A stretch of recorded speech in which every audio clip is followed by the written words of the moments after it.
Doug Carr, Scott Anderson, 97 the ticket. Day one of March Madness in the books. Michigan, a classic survive and advance on a pass-fail scale. They passed. Now, got to play better, one would assume, to beat Texas A&M coming up on Saturday night.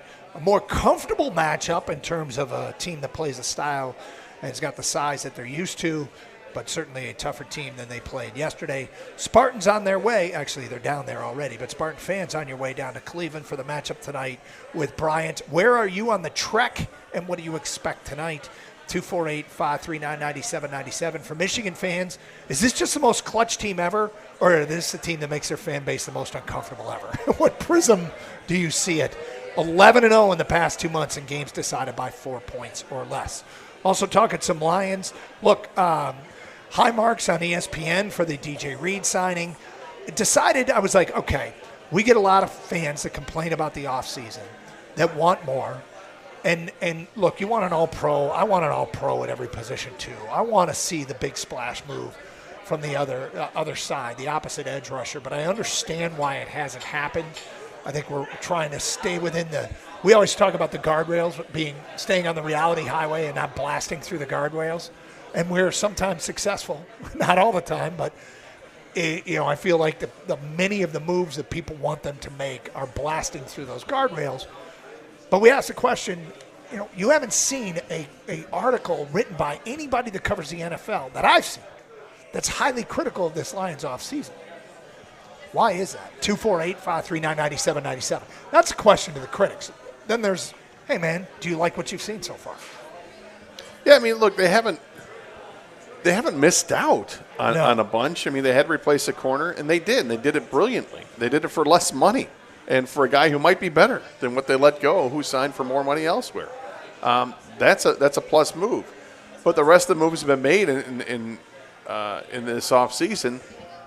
The vast majority of them have just been re-signing depth guys to this roster. I mean, have they re-signed a starter? I guess Anzarike and Barnes are kind of in that mold-ish. Yeah.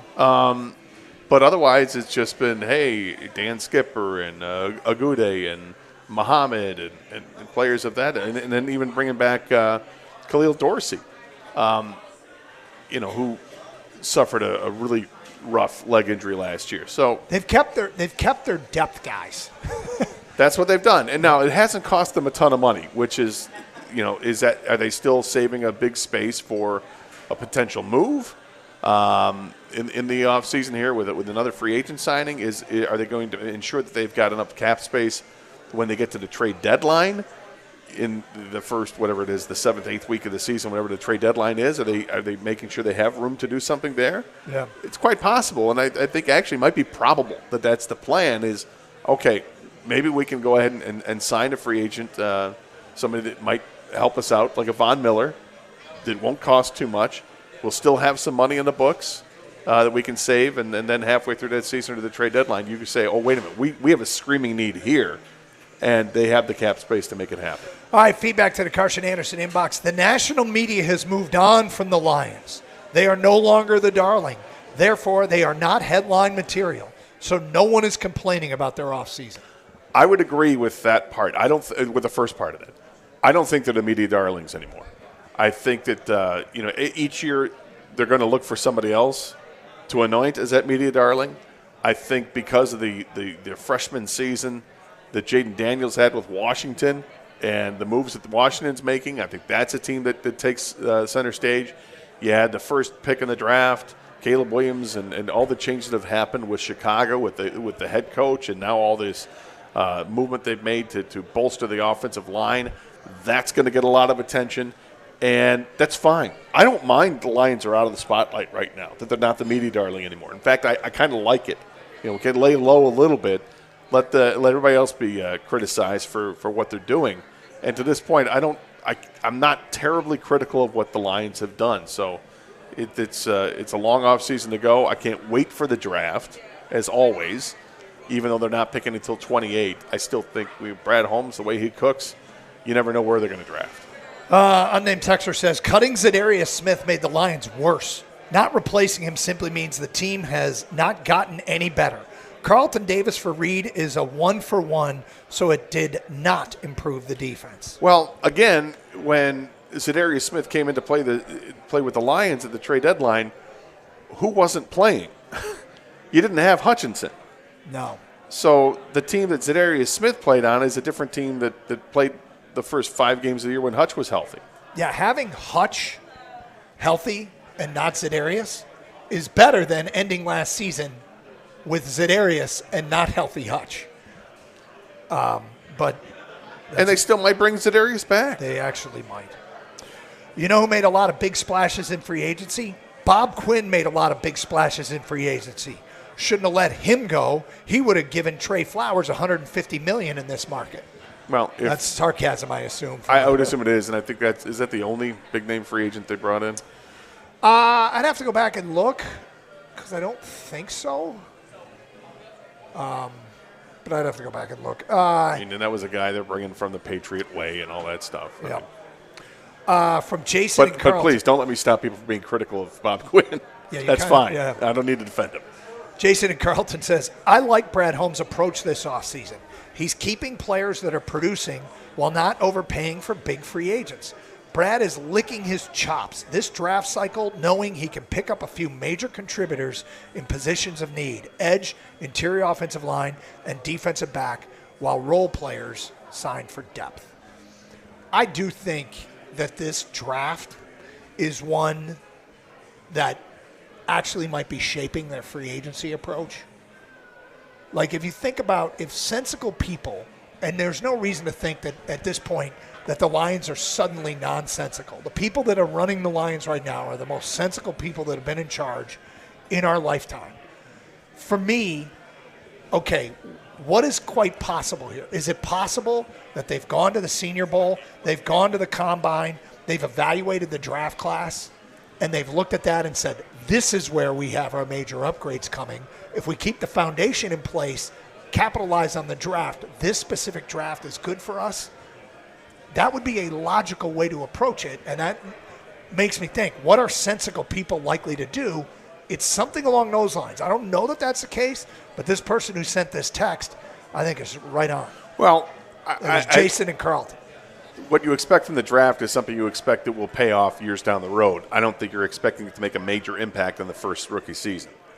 That I don't expect. No matter who they take at 28, I think it's a player that let's just say for the sake of argument. Usually it's down the road investments, but I think players in the first round can make an impact by the end of the year. They can. I guess I'm just not expecting something like if they were to sign Derek Harmon, right, or a draft Derek Harmon at 28, or move up to take Derek Harmon.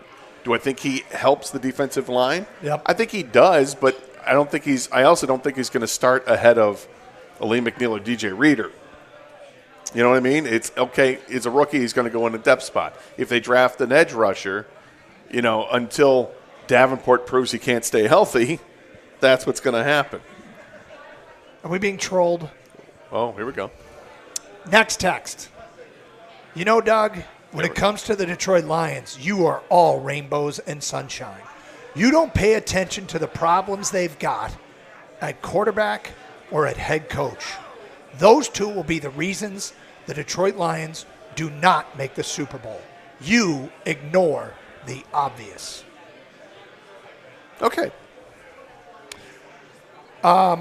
Yes, you're being trolled. Don't get triggered. Let it go. I mean, if people think that way, I think it's a small percentage, Doug. Mm-hmm. It's a very small percentage out there that don't believe in Dan Campbell. There is a small percentage of people that would agree that quarterback is the problem. I don't think quarterback's the problem. I think injuries were the problem.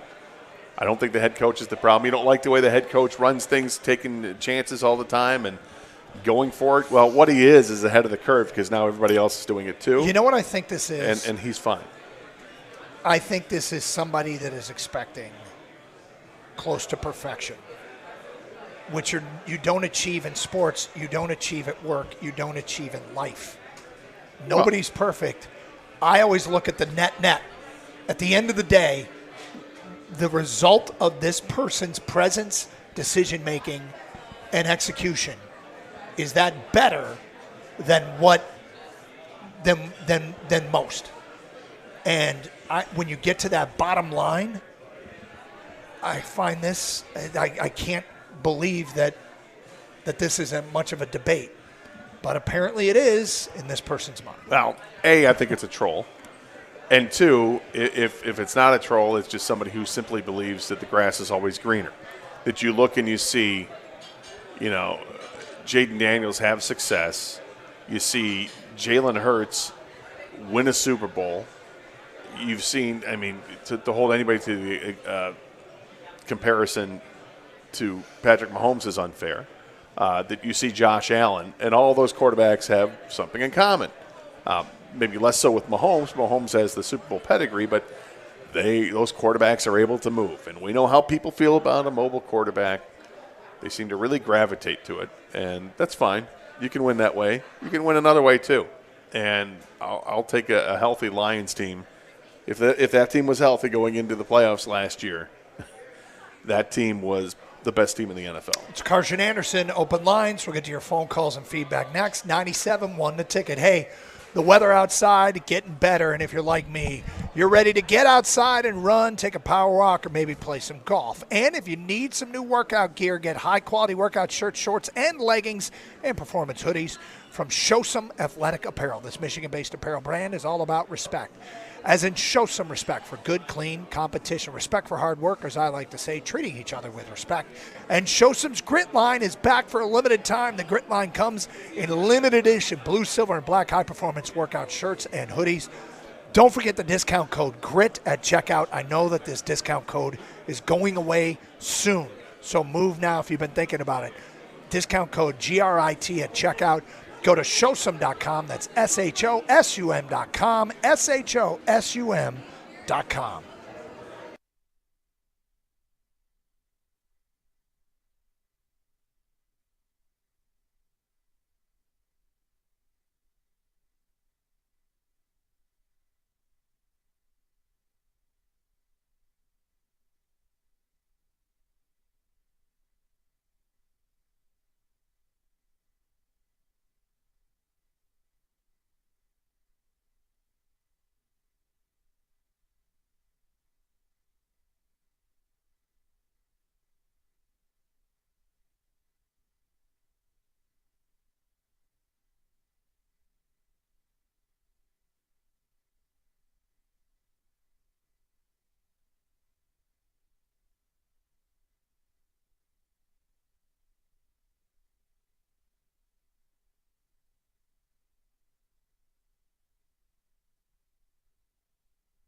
Clock's ticking. Under half an hour, it'll tip off of the first Friday game. From here at Twin Peaks, open the show talking March Madness. We moved on to some Lions stuff, 248-539-9797. We'll get to some Tiger stuff and Gator. Another edition, Are You Going to Eat That, today at 12:35, including maybe something right here from the Peaks. Oh, boy. Let's get back to your phone calls, 248-539-9797. Jeff, you're on 97.1 The Ticket. Hi, Jeff. Hey, good morning, guys. How we doing today? We're doing great, Jeff.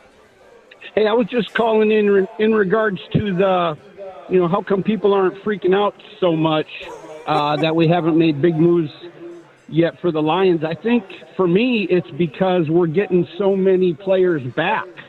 It's like a splurge in free agency kind, if you think about it. Imagine signing somebody like a Hutch, a Lee McNeil, Derek Barnes. I think you mean the Lions are getting them back from injury is what you mean, not re-signing, but they're getting all those guys back from injury. Yeah, it's just like, you're saying, this is a 2-loss team last year, and now you're getting all these guys back. So the fact for me that we haven't made a huge splash yet, I just look at what's coming back, into the mix, and I'm confident there. Yeah, I have the same confidence. I don't look at it as getting those guys back as it's like free agency. To me, it's just they're getting back players that contributed to a really good team last year and one that should have gone further in the playoffs if they were healthy. Exactly. They haven't, but they haven't improved the roster. I guess that's the thing I'm looking at right now is that they haven't improved the roster yet. I still think it can happen. We'll see if they decide to do it. Thank you for the phone call, Jeff. 248-539-9797. Dan is next on 97.1 The Ticket. Hi, Dan. Hey, thanks for taking my call. Sure. I completely agree with the last guy about getting those players back. And if you add them up, 8 positions were significantly weakened on defense via injury. And I think a underrated one was Carlton Davis because it weakened 3 positions in one. Amit going to the outside is worse than Carlton Davis. Brian Branch going to the slot is worse than him at safety. And Iffy at safety is way worse than Brian Branch at safety. But aside from that, I have one name to blame for all the negativity around this free agency cycle. And it is Myles Garrett for putting out that stupid letter to the city of Cleveland, which he was never available on the open market, obviously. If he kept that in-house, went to his GM, went to the owner and say, hey, look, I want out if we can't figure out some plan here. None of this hysteria would have happened, thinking that he's available and thinking that we're going to get him. Max Crosby the same way. He was never available. So yeah, I and the funny thing is, I think people, to an extent, I think there is still a percentage of people out there that are still delusional that the Lions missed out. Oh, they should have gotten one of those guys, when not understanding that it was all negotiation. Those guys weren't going anywhere. And now Trey Hendrickson's the same way. I don't think he's going to play for Cincinnati again, but I don't think he is a viable option for us because I think they're going to extend Hutch here sooner than later. And you cannot tie up $70 to $80 million per season on edges. It's just I don't know if you can say that or not say that. Cincinnati has decided they're going to throw all their money at the wide receivers right now. They'd be wise to try to find a way to get Trey Hendrickson back, but financially they probably can't make it happen. I think the Lions could make it happen, but it would be painful down the road. In the short term, it'd be amazing.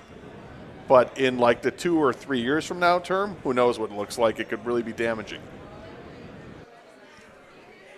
I think it could be damaging in the short term from a standpoint of they got a pretty good thing going right now.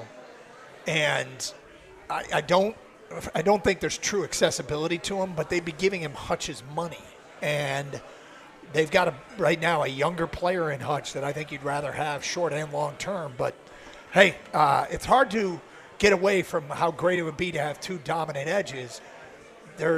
We went back and looked at the last time somebody had 2 of the top 5 pass rushers in the NFL, and we went back like 10 years and didn't find it. Lots of teams have won Super Bowls without that. But that doesn't mean you don't try. It's just understandable why it didn't happen. Really curious to see what Houston does because they're a year behind with what the Lions are because of drafting Will Anderson the year after the Lions drafted Aiden Hutchinson. They just gave another year extension. They had another year on the contract of Danielle Hunter at $36.5 million. So they have Danielle Hunter this year and next year at a high rate, but next year is at 36.5, and that's the year that they're going to have to. Looks like they're going to talk about an extension for Will Anderson. Will they continue with both guys beyond that? That's the big question. Or do they say, okay, hey, we quote can't have two edge rushers making close to $80 million. I don't know. We'll see where the NFL is and what the trend is, because the trends change all the time. Used to be you would pay your running back more than anybody else on the roster other than the quarterback. Well, now that's not the case.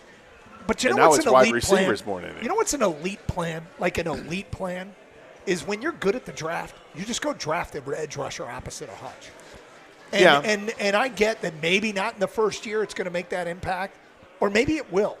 And I would be surprised if Brad Holmes doesn't have supreme confidence that he's good at that and he can go get what he needs out of this draft. But I think sometimes we look at what Brad Holmes has done, and we kind of take it for granted that, oh, yeah, he'll just find the next guy. When, okay, guys that they've, like the truly elite players, some of the truly elite players in his team were guys taken really early. And, yeah, he's found others. To be sure, he's found others. Obviously, Amon-Ra St. Brown is a really nice find, and, you know, some of the other players are nice finds. Kirby Joseph. Yeah. Aleem McNeil. But when you're drafting, I mean, as far as edge rushers, they've only found one edge rusher. And it was number 2 overall. So is the guy they're going to get 28 going to be Hutch? I highly doubt it. Is the guy they take at 28, is it going to be somebody who down the road can contribute, maybe get double-digit sack totals? Yeah, I hope so. I'd expect it. I sure hope so, but we haven't found one yet. And then some of the guys they take on the defensive line, I mean, we're still waiting on Zarike to be that guy. Pascal hasn't really shown too much, and Aleem McNeil has a ton of potential, but he's coming off a serious leg injury. Let's go to Maurice next on 97.1 The Ticket. Hello, Maurice. Hey, what's up, guys? Hey, what's up, guys? Hey. Top of the morning, please. Hey, speaking of, I think we're a little bit blowing this free agency thing out of proportion. I do think you sign your guys back because you want consistency and you want familiarity there. And I like that they're building through the draft. And in terms of improving the roster, I think we have a couple guys on this roster that are ready to make that leap. I think Derek Barnes is one of them. I think Brian Branch is going to be the best safety in the NFL next year. I think we're overlooking what we have. And also, you have players that consistently fine-tune their craft. Like, I think Jared Goff could even improve in the way he releases his ball. I think he takes a little bit too long to release the ball. So I think there's other avenues you could look at from a GM and coaching standpoint, where how else can we improve our roster rather than just going over the cap. That's just what I wanted to say. Thanks, guys. I think you're more right than wrong. Like, there's still a bunch of players that aren't defined yet at the NFL level that can get better, and that's the amazing thing about the way they built this team. So many young contributors. Those young guys can make big strides. It's just a matter of if and who, and if guys get better this offseason, stay hungry, do everything that's asked of them, and then some, and who at what positions. Derek Barnes is a great example of that. Terrion Arnold is a great example of that. Brian Branch could get way better. Jack Campbell could get way better. There's a lot of examples of that, let alone the young defensive tackles they've taken. We'll see. Skepticism is setting in, but, where's Broderick Martin, right? What can he be? Feels like they had a lot of faith in him. They're not going to hit on all of them. You got to see the field. Yep. 248-539-9797. More of your phone calls and feedback coming up. It's Carson Anderson. We're on the road at the Twin Peaks in Madison Heights. First games, tip-offs 20 minutes away. We'll revisit some March Madness stuff right out of the gate. Get back to some Lions discussion, like who could be available on the trade market. Gator, I have a list. Okay. It's Carson Anderson, 97.1 The Ticket.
All right, some catching up to do here at Twin Peaks. First of all, Jason and Livonia, thanks for stopping by. We appreciate your loyal listenership. You got to work on your girlfriend, Stephanie, who gets sick of listening to us all the time. Stephanie, you got to get on board.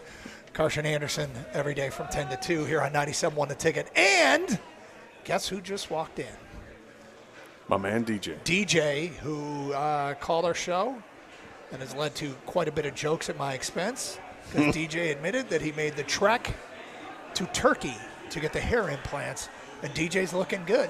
When we first heard that, Yep. we thought, oh, this is a joke, right? Yes. And then he's like, no, man, I went to Turkey. Yeah, he went to Turkey. like Turkey, the country? Yeah.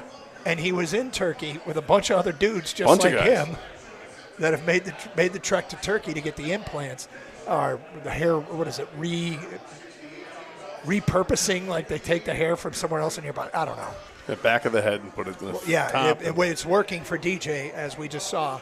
And I went home and I asked the wife, honey, would you love me more if? And she said no. So I will not be making the trek. Come on, Doug. You're not inspired? You see right in front of you. It looks good on him. Don't you look at your oldest son and say, wow, that's a nice head of hair? Yep. I actually look at my oldest son and says, he's going to join the club. Oh, ouch. Oh, no. Jeez. Uh-oh. Early. Look, Kids Wow, are that's power early, aliens? man. Jeez. she likes the clean-shaven look. Well, she And has I no like it choice. too. Well, she does. She could send her husband to Turkey, but she says she likes a clean-shaven look, and DJ is just about the smoothest MFer in here, isn't he? He's pretty smooth. Yeah. All right, Carson Anderson here on 97.1 The Ticket. March Madness. It's the second full day of action, and it's minutes away from getting underway.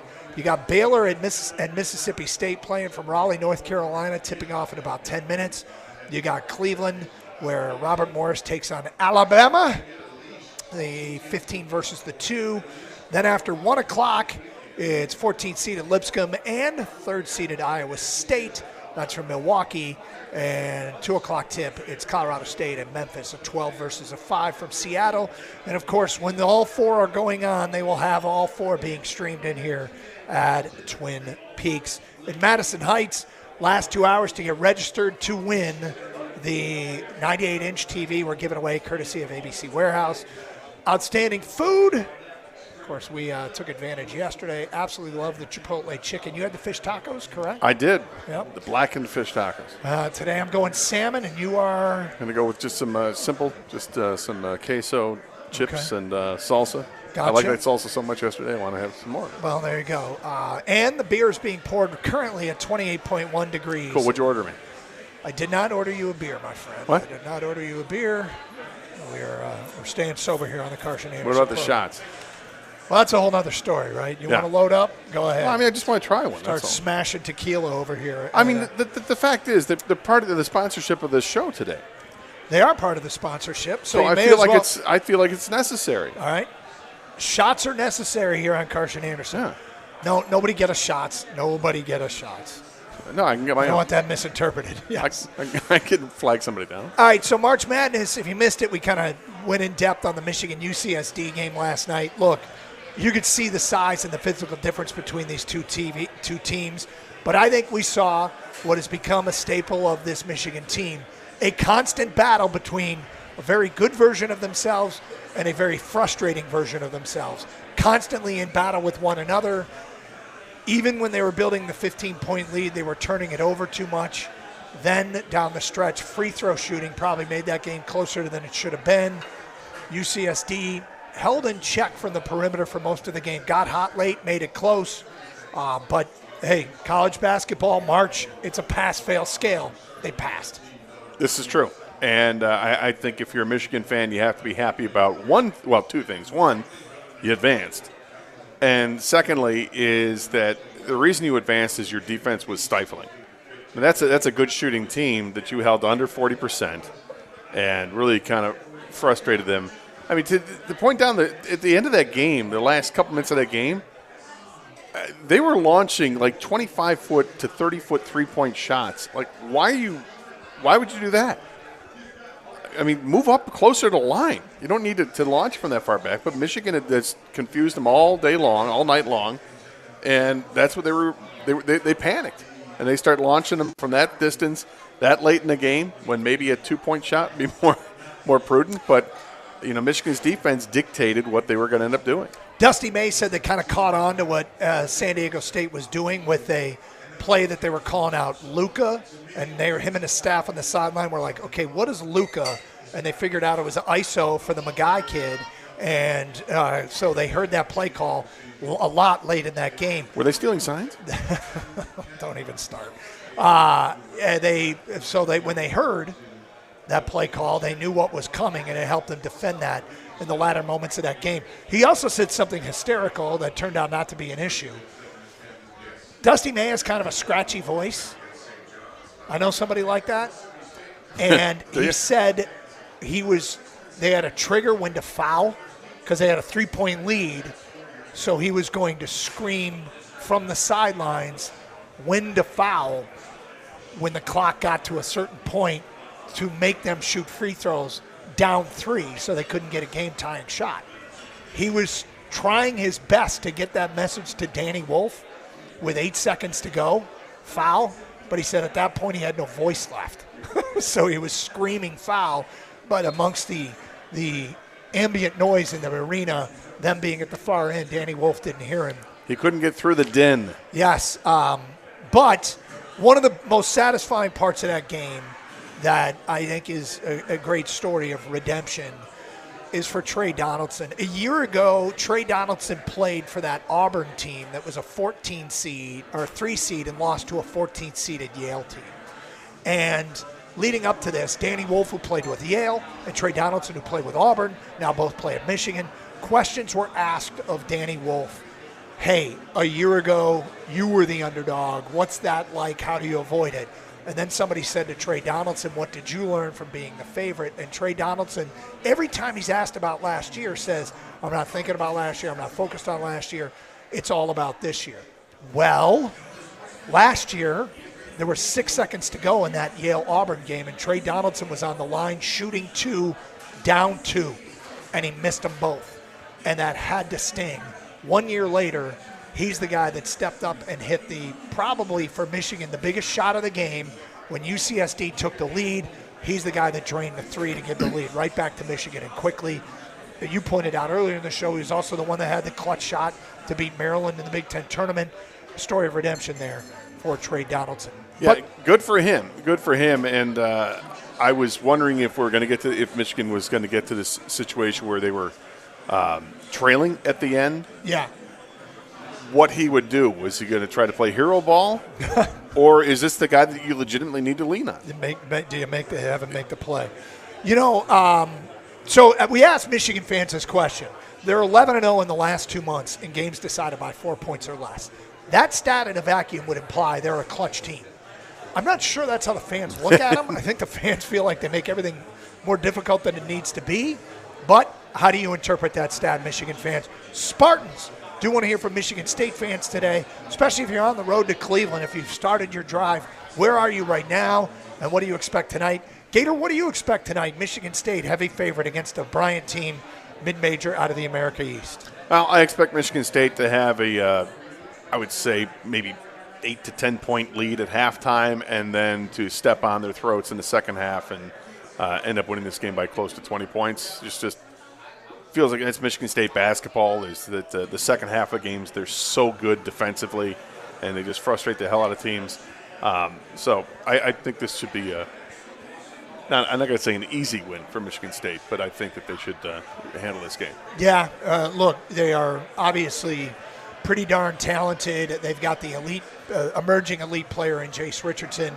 And you talk about really good timing. Michigan State right before that stretch run where they were playing that gauntlet of the schedule and it looked like they had a steep climb to the top of the Big Ten. What did they do? They started draining three-pointers. Useful draining three-pointers. Yeah, well, Doug, if you can make a basket that's worth one more point than other baskets, from within like 20 feet, you get an extra point. And that can help you out. My man is improving with his math skills. Thank you. Yeah. 248-539-9797. All right, Spartan fans, you're making your way down there. Where are you and what do you expect tonight? Michigan fans, we got that question looming out there as well. 248-539-9797, about to get the day 2 full day of March Madness underway here from Twin Peaks in Madison Heights. Gotta love it. FanDuel is turning up the excitement even higher for college basketball through the first 2 rounds of the tournament. Bet on the lowest winning seed of the day, and you'll win a share of $1 million in bonus bets. Now that's an upset you will not be upset about. FanDuel is the best place to bet on the tourney. You can bet on everything from spreads to money lines, team totals, plus so much more. Visit FanDuel.com/Doug to download America's #1 sportsbook today and back your dog of the day, because in March, anything can happen. Must be 21 years of age or older and present in Michigan. Opt-in is required. Winning pre-live money line wager on lowest seed required. Each $1 million jackpot to be split equally amongst all eligible winners. Bonus bets are non-withdrawable and expire 7 days after receipt. Restrictions do apply.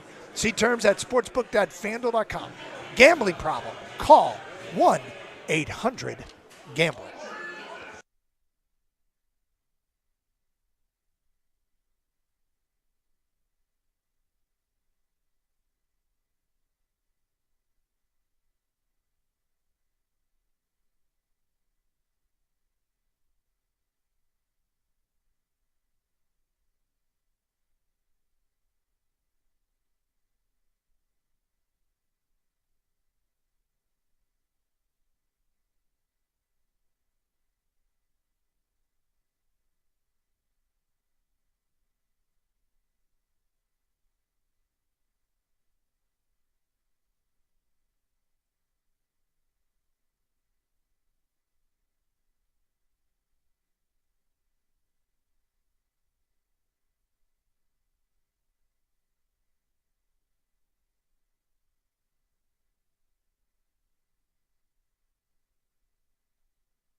So you never know who might show up here at Twin Peaks, and we have a very special guest who just stopped by.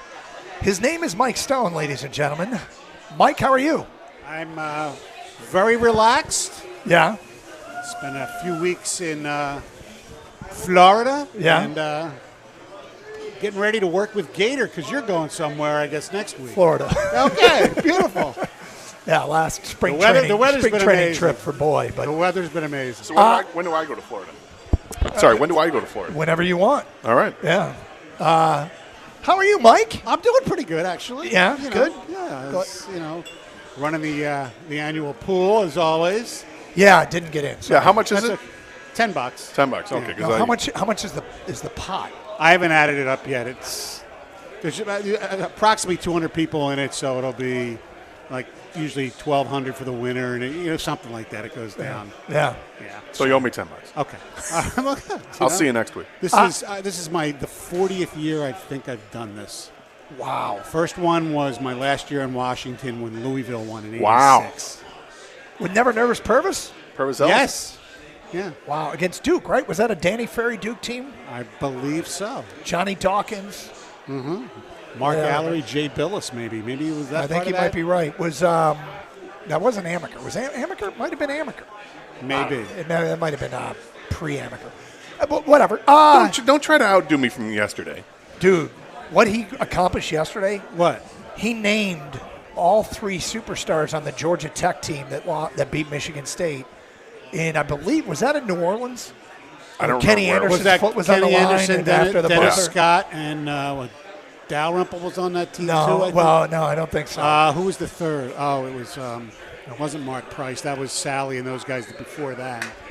It was Dennis Scott, Kenny Anderson, and 5, 4.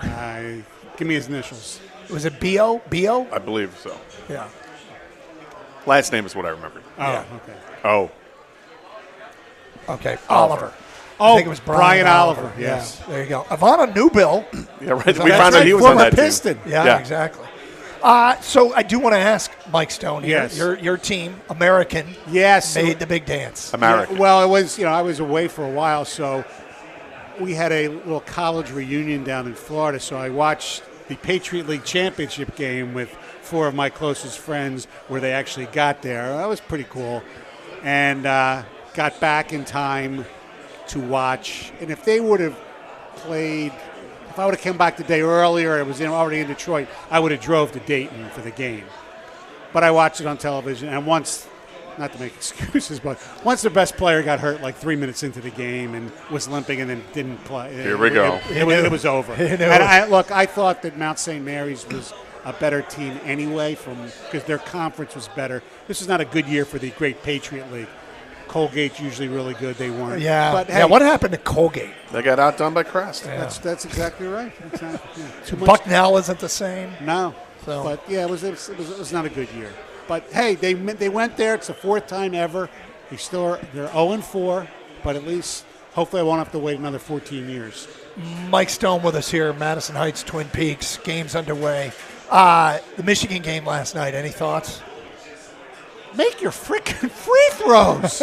I mean, it's like when you watch Michigan play, it's like the same thing every game. They have these nice leads, and they throw it away, literally, with all their turnovers. And then down the stretch, missing free throws, and then they somehow come up with a way to win the game. And, man, I got in a major Twitter dispute last week. That's always a stony Twitter war. Yeah, that's productive. Because after the Big Ten championship game, when the seedings came out, and I thought Michigan should have been seeded better than 5, maybe 4. But even though analytically and metrically and all that stuff, Michigan was probably better. My eye test said I still thought Wisconsin was a better basketball team than Michigan, even though they beat them twice. And the vitriol I got was, "Oh, go to bed, old man," all that whole stuff. But was it late? No, it wasn't even that late. It's just a eye test. I mean, you just don't. Yeah. They are a tough watch, but you got to give them credit for what they've been able to do down the stretch. The stat we had earlier is one that I would think would instill confidence, but I'm not sure that this team does, and that's 11-0 in the last 2 months in games 4 points or less. But I think people just think makes it closer than it needs to be. Michigan State taking on Bryant tonight. Thoughts on the Spartan team, Stone? Well, they are probably deeper than any team in this tournament.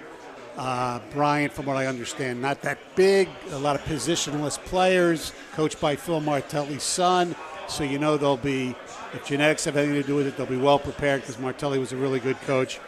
I think like a lot of these, 2-15 games, Michigan State will struggle a little bit early as far as, and then they'll just pull away and probably cover the spread.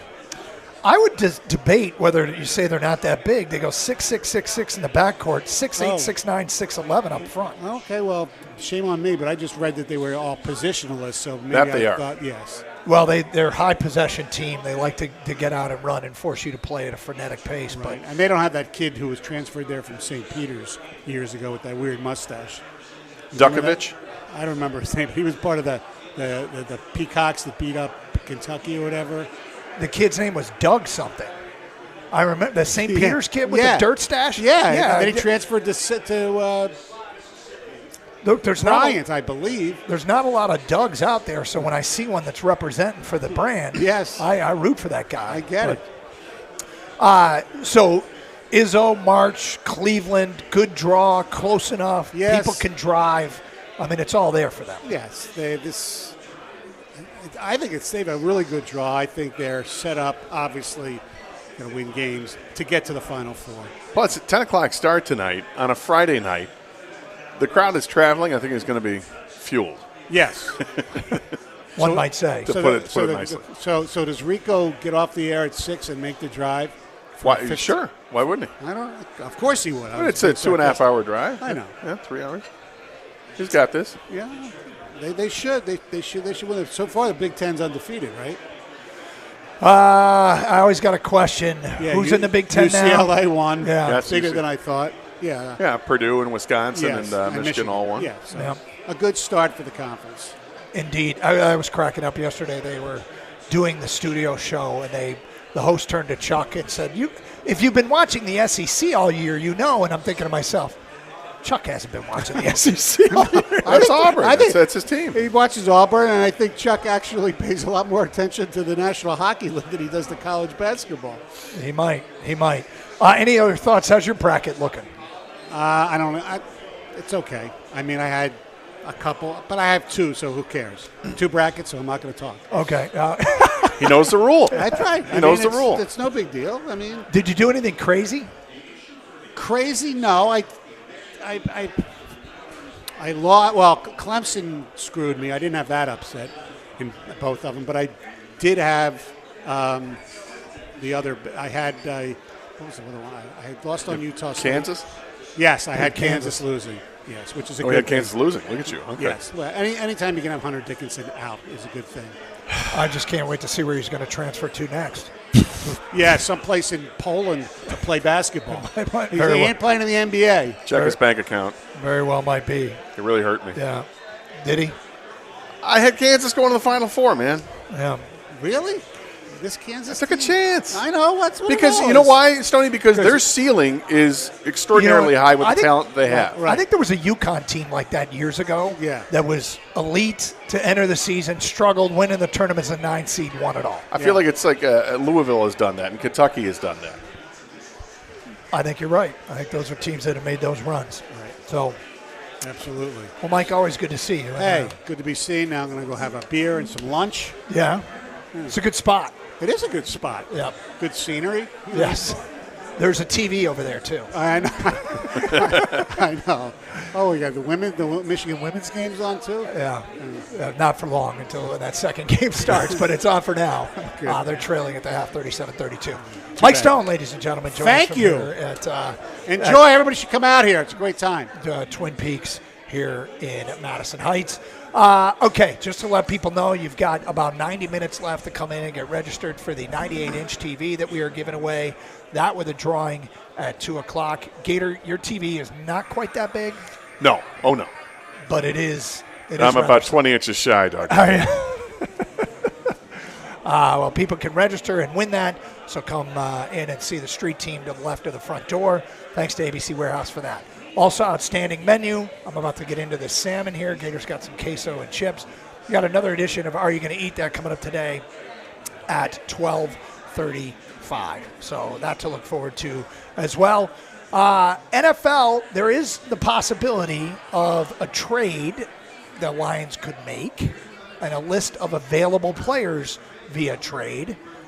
We will get to that and see if any of them make sense for the Detroit Lions. That coming up today in the 1 o'clock hour. Here on Carson Anderson, we got Tigers in less than a week. Man, busy time.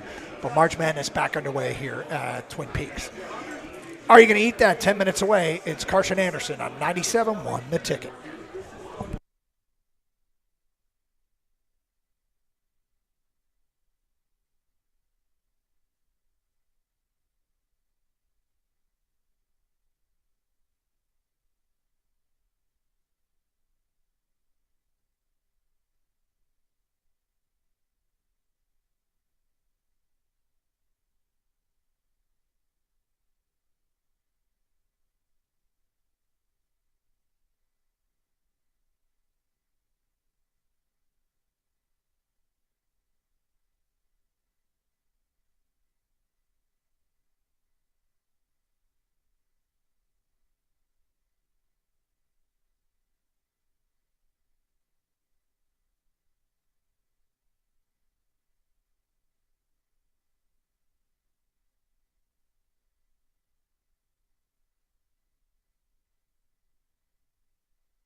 Gator, you asked an interesting question on your show sheet. After yesterday, the Boston Celtics sold for a record $6.1 billion. You asked the question, which franchise outside of Detroit would you like to buy? And I'm thinking to myself, all right, which franchise would I like to buy? I'm a San Diego Padre fan. Sweet stadium, great town. I'd probably go with the Padres. But then, am I doing it because I love a team, or am I doing it because I love the city, or am I doing it as an investment? And I'm not sure that's the best buy, although it would be great to live in San Diego. I do like San Diego. Do you have an answer to this question? I think I do. And it's kind of a two-part thing. I would like to buy the Tampa Bay Rays and move them to Nashville. Okay. And my reasoning is I want to build the new stadium. Right. And I want to build the stadium the way that I want the stadium built. Right. And not too big. With I don't need a 60,000 seat stadium for baseball. I need it to be the best experience for the fan that you can find. I like this, and I've just changed. I want to change my answer. I want to buy the LA Dodgers and ruin them. Not spend a dime. You okay with that? I'm fine with that. Yeah, you want to I run on the ground? I think also like to buy the Yankees. The same Yankees reason. do the same thing? Sure, Yeah. sure. No, but I figured, I was thinking about a city you'd like to go to, and if I kept the Rays in Tampa, I could build a stadium there as well. But it's Florida, and it's just you're asking for trouble, and I don't want to deal with that. So I thought, Nashville, that's a happening city. That's a lot of fun. It's a destination. Why not add baseball to the mix? You do realize that if you bought a team and immediately moved them, and in the case of the Tampa Bay Rays, you would piss off hundreds of people. I know. That's the thing, is that I'd be feeling the wrath of several dozen diehard Tampa Bay Ray fans. Yeah. Kang, if you were to buy one professional team, which team would you buy and why? Does it have to be one of the four majors? Nope. F1, baby. Oh. F1 team. Wow. I don't even know anything about cars. Just to live that lifestyle? That's right. How does the other side live? I don't know. Ask me when I buy my F1 team. Yeah. I think most of them are money sinkholes. But I think if you can afford to buy an F1 team, you're talking weeks first class in Monaco. Yeah, meet me in Monaco. But if it's one of the four majors, it'd probably be the Vegas Raiders. Solid call. But if they get a basketball team, I'd do the Vegas basketball team, which is probably the Mavericks. They're moving to Vegas, right? That's the conspiracy. That's why they traded Luka. Right, exactly. Dude, I got to tell you, one way you could be a hero to a city is buying the Mavericks and fixing that mess. You come in with a clean slate. Fans right now would love got an idea. Fire the GM. Buy the team and trade for Luka. What would it take for the Mavericks to get Luka back right now? You offer them the same package, they laugh at you. What do you say? Who would do that? We don't want Anthony Davis and Max Christie. We didn't want him in the first place. Prank caller. Right? Well, if you want to share what team you would buy with your $6.1 billion and why. And why, yeah, exactly. I mean, what's the reasoning behind it? Text us at 248-539-9797. Gator, I mean, you'd want to see a baseball game in Nashville, wouldn't you? Dude, your answer's brilliant. And Nashville is a up-and-comer. I mean, it's kind of already arrived. Yeah, I don't know if it's even an up-and-comer, but I think a baseball team there would do very, very well. Are you ready for another edition, or are you going to eat that? I am. All right.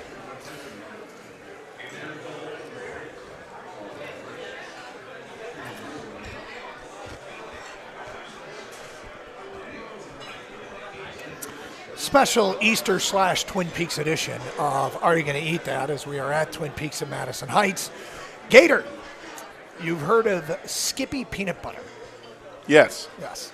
The inferior peanut butter to Jif. Okay, well. It's still good. Whoa, it's still good. Whoa. But it's not as good as Jif. I will not take that slander on my watch, my friend. Oh, you're a Skippy guy?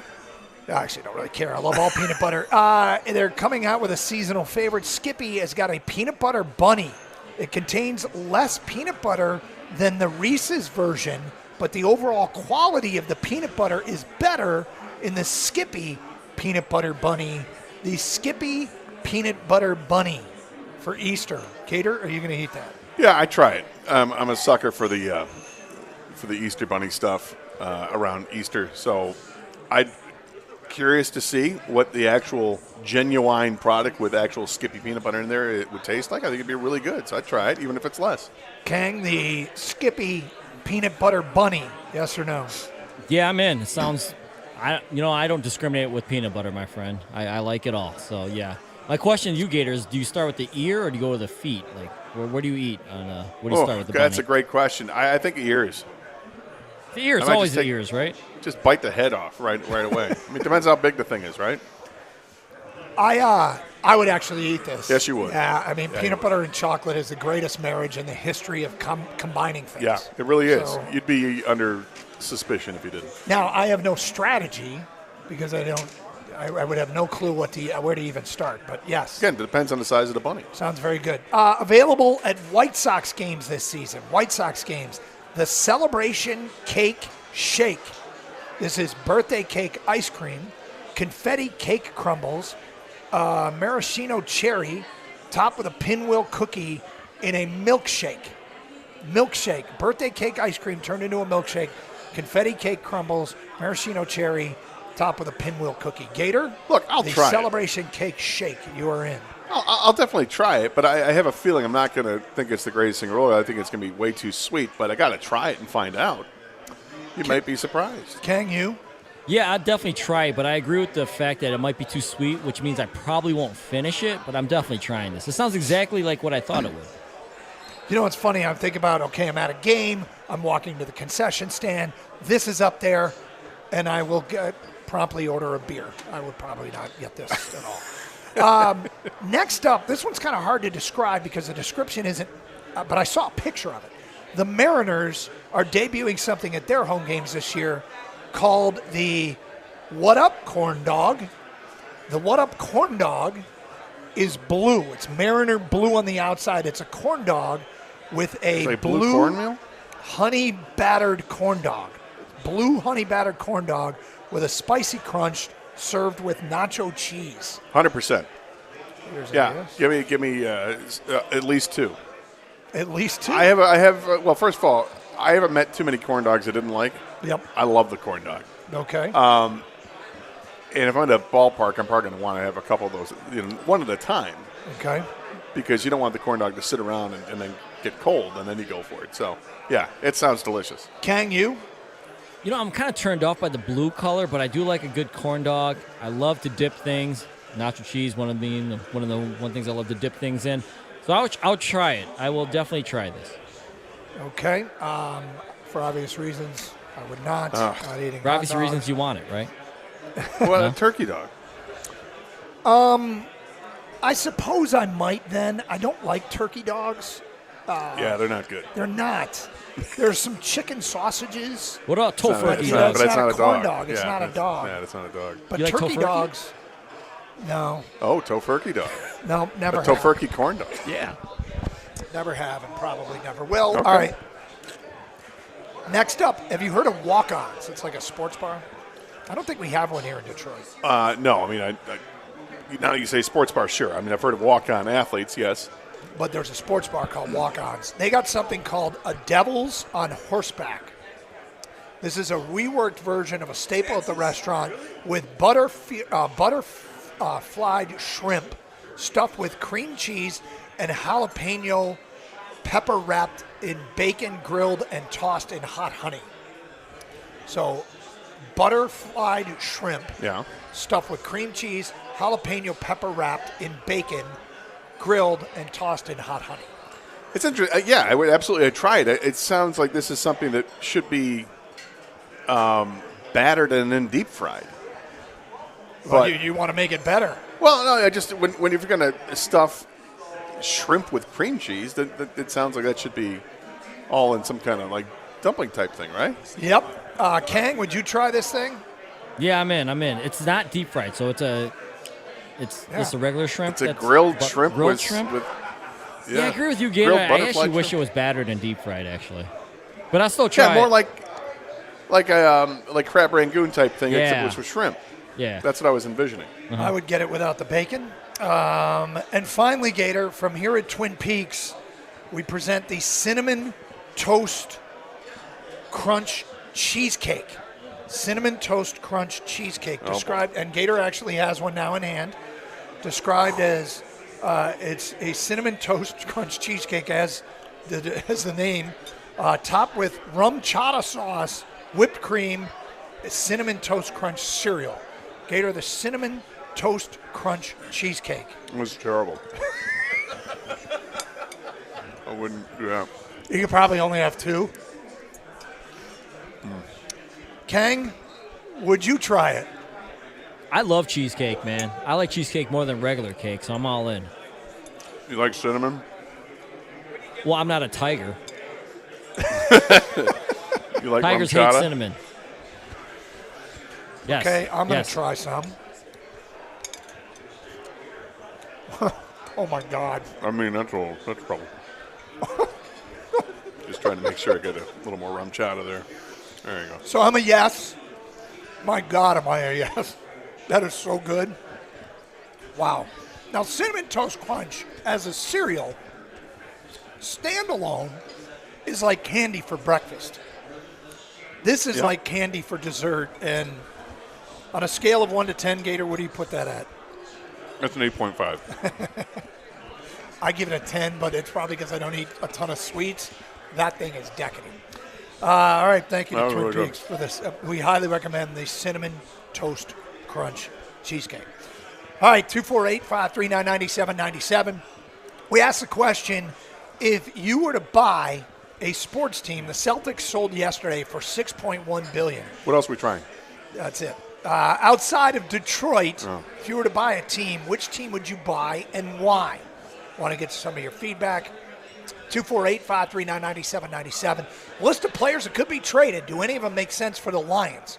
We'll get to that today at 105 here on Carson Anderson on 97.1 The Ticket.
All right, so Celtics sell this week for $6.1 billion.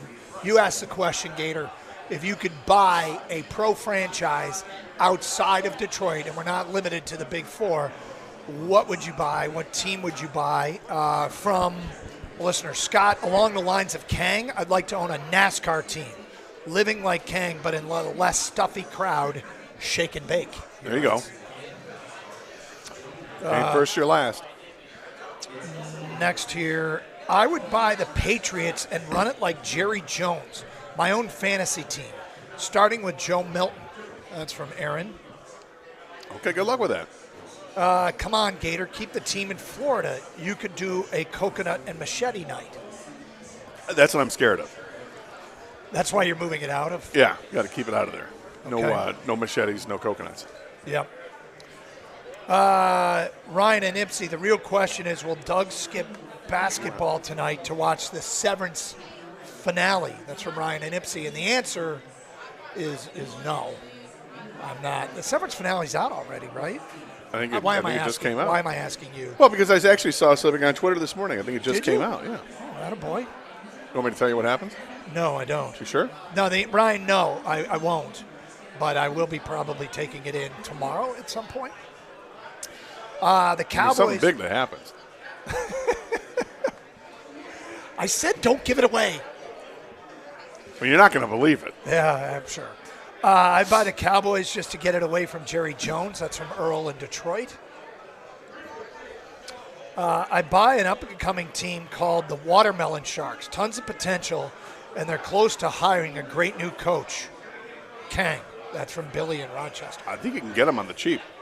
Definitely The not on the Watermelon cheap. Sharks. No, you think that's being expensive? Yes, very.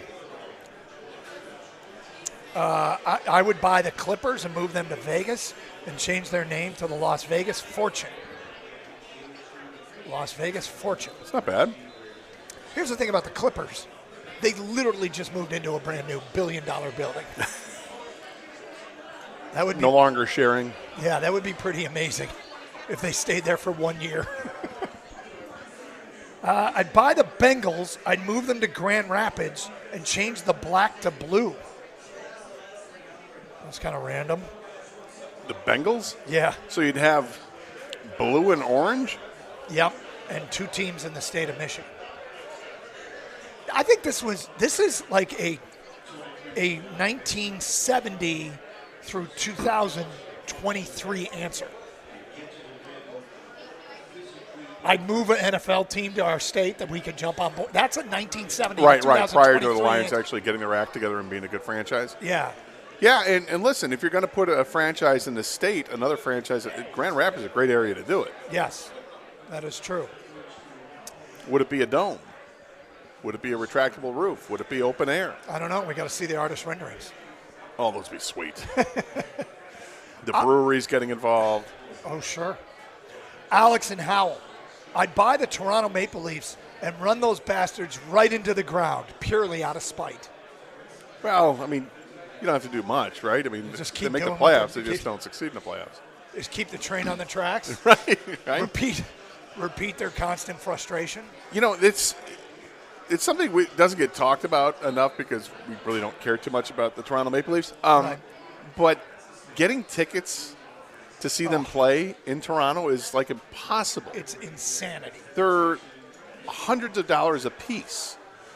The worst seats in the house. I mean, I don't remember the exact amount. I remember thinking we were going to Toronto.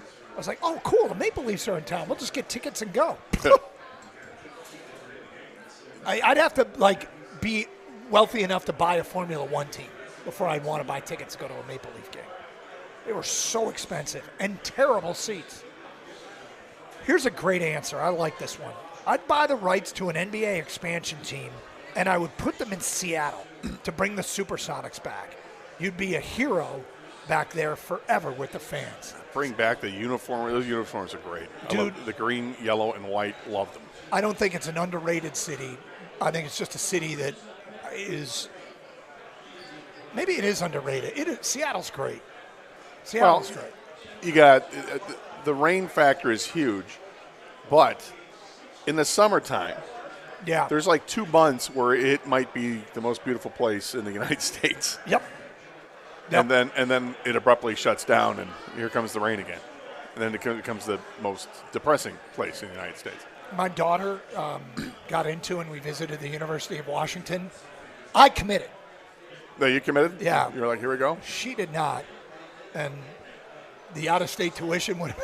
Yeah, that would have. That's a sting. But if she loved it, like, okay. You But have to she start didn't- your own cryptocurrency. She didn't love it. And I can't say that it was. Our bank account was appreciative of that. But beautiful city. I would buy the Browns and immediately trade Myles Garrett to Detroit for a 7th-round pick, and I would eat the entire contract. That's from Corey and Holly. Some elite-level subterfuge right there. I like that. It's well done. Yeah, good answer. I would buy the Tampa Rays and move them to Detroit, New York, and Chicago. I'm sorry. I didn't see the period there. I would buy the Tampa Rays and move them to Detroit. New York and Chicago has 2 teams. What about Detroit? I got to tell you, even though they've been frustrating, I think people were kind of serious about moving in a second NFL team. They'd love to do that when the Lions were frustrating. Nobody's ever replacing the Tigers. You're not. No. No. I mean, too much history. Yeah, and look, there's a reason that cities have 2 teams. Yep. They're giant cities. Yep. That can afford that. And, you think about Chicago, you got a whole north side, south side thing. New York has 175 million people there, so you get it. Yeah. So if you want to continue with this, 248-539-9797, if you could buy any professional sports team outside of Detroit, like the Celtics sold yesterday, or was it yesterday or Wednesday, whatever, who would you buy and why?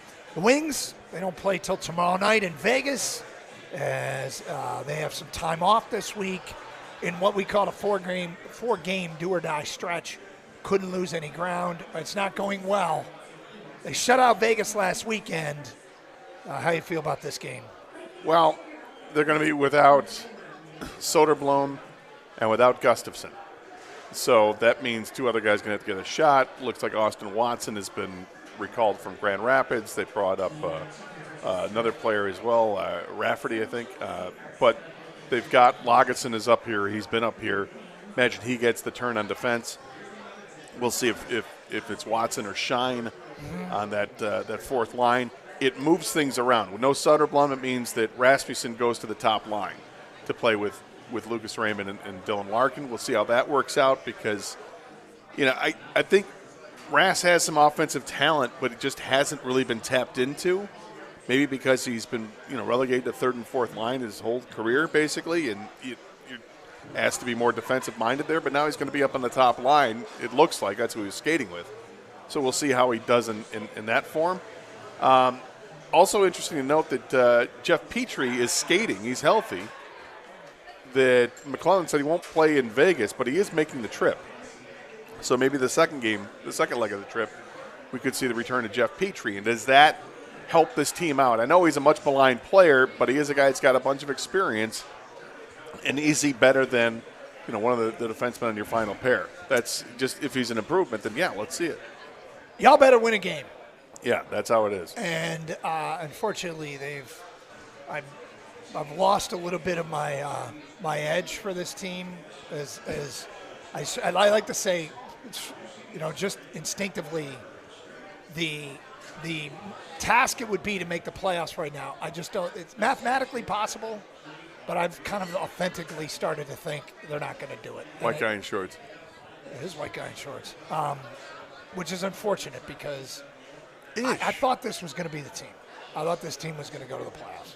I really did. Well, they still can. I don't have a strong belief that's going to be the case. I think hope has overtaken belief.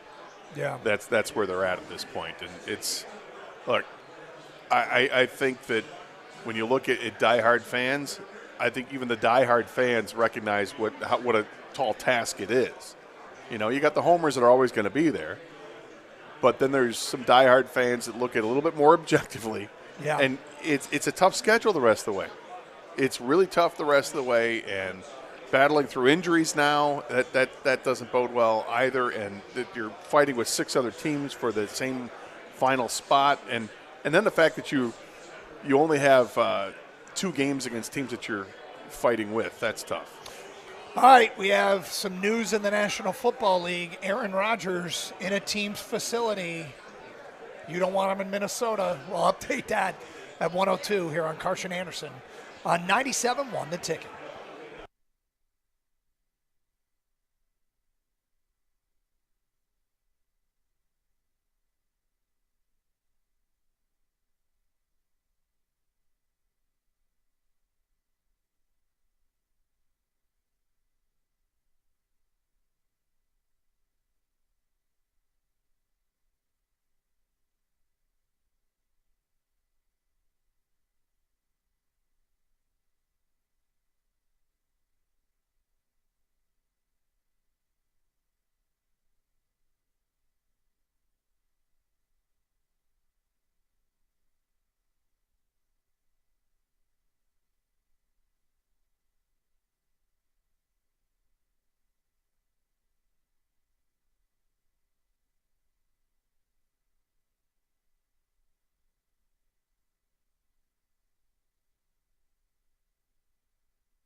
Doug Harsh, Scott Anderson, 97.1 The Ticket, 248-539-9797. With you from the Twin Peaks in Madison Heights. We'll get to some basketball stuff before this hour is done. If you are really wanting to hear a longer analysis of Michigan's win over UCSD. The beginning of the show, you can use the rewind feature. We spent a good portion of the first hour. Love to hear from any Spartan fans that are making the trek down to Cleveland. If you're making your way there for the game, where are you on the drive and what do you expect tonight? 248-539-9797. Day 2 of March Madness underway. There's games on the screens here. I can see a TV from where I'm sitting, Scott. Yeah, I can see a couple of them. Yeah. Or 30, which is great. Also, less than an hour to go before we give away the 98-inch TV. It's just sitting yonder. Yep, courtesy of ABC Warehouse. So make sure you come by and register in the next hour. Yep. All right, so reports now everywhere that Aaron Rodgers is not in Minnesota. No. Visiting with the Vikings. He's in the Pittsburgh Steelers training facility today and meeting with their coaching staff, according to Adam Schefter, who actually credits a reporter that covers the Steelers, Jerry Dulac. No deal at this time, according to sources. Gator, how do you think that meeting's going? I'd love to be a fly on the wall. Oh, wouldn't you? I want to know what kind of questions that Tomlin's asking. I mean, Tomlin's such a no-nonsense guy, and Rodgers is such a nonsense guy. Yeah, but either Aaron Rodgers is humbled at this point, or he's still extraordinarily cocky and arrogant at this point. Don't know. You know, the truth be known, I'm curious where his head is at. You know, does he need convincing to play? Is he dying to play? Is he just, weighing his options out here and let's make sure that I'm not, going to sign up with a team that doesn't give me the best option? I mean, what teams left have the best option here for him? And it might be Pittsburgh. They just got DK Metcalf. So is he going to, decide that this is a good wagon I can hitch myself to? Although, didn't they lose Najee Harris? Yeah. So I'm not sure what Pittsburgh has to offer. And money-wise, I can't imagine that there's some sort of, starting quarterback commensurate salary that's coming his way. He'll make millions, but I don't see him getting like a $30 or $40 million deal. And if Pittsburgh gives him $30 million, I think it's foolish. Sometimes trips like this are recruiting trips. You're hosting a free agent, trying to get that guy to commit to your team. I think this might be more of a vetting trip by the Steelers. Like, I think Mike Tomlin, if I were in Mike Tomlin's shoes, if I were in any team's shoes, I would want assurances. Are you going to be at OTAs? Are you going to be at minicamp? Are you going to be what we need, which is a veteran team leader? We have a problem if we bring in a rookie quarterback. I would see this, that I feel like the Steelers would need Rodgers to recruit them to get them to agree to it. Maybe I'm just showing too much respect of an organization that I have a ton of respect for. I was going to say, normally I'd agree with you, but over the last few years, we've heard the rumblings that Tomlin wasn't on firm footing there in Pittsburgh, that they were exploring perhaps moving on from Mike Tomlin. So if you're Mike Tomlin at this point and you don't see a future for yourself in Pittsburgh, why not bring him in? Hey, fine. You know what? I guess we're not going with Justin Fields or we're not going with Russell Wilson, so what do we got left? Hey, why not Aaron Rodgers? See what he can do. If he's got nothing, who cares? I can't imagine he's got a laissez-faire attitude toward it like that, but maybe it's just hey, I got my last shot here in Pittsburgh. I'm going to try to do it with a quarterback that the best quarterback I can find right now. Kang, you have any thoughts on this? Aaron Rodgers in Pittsburgh today? It is 1:55 a.m. at the bar, and there's two people standing there, and it's Pittsburgh and it's Aaron Rodgers. That's what I think.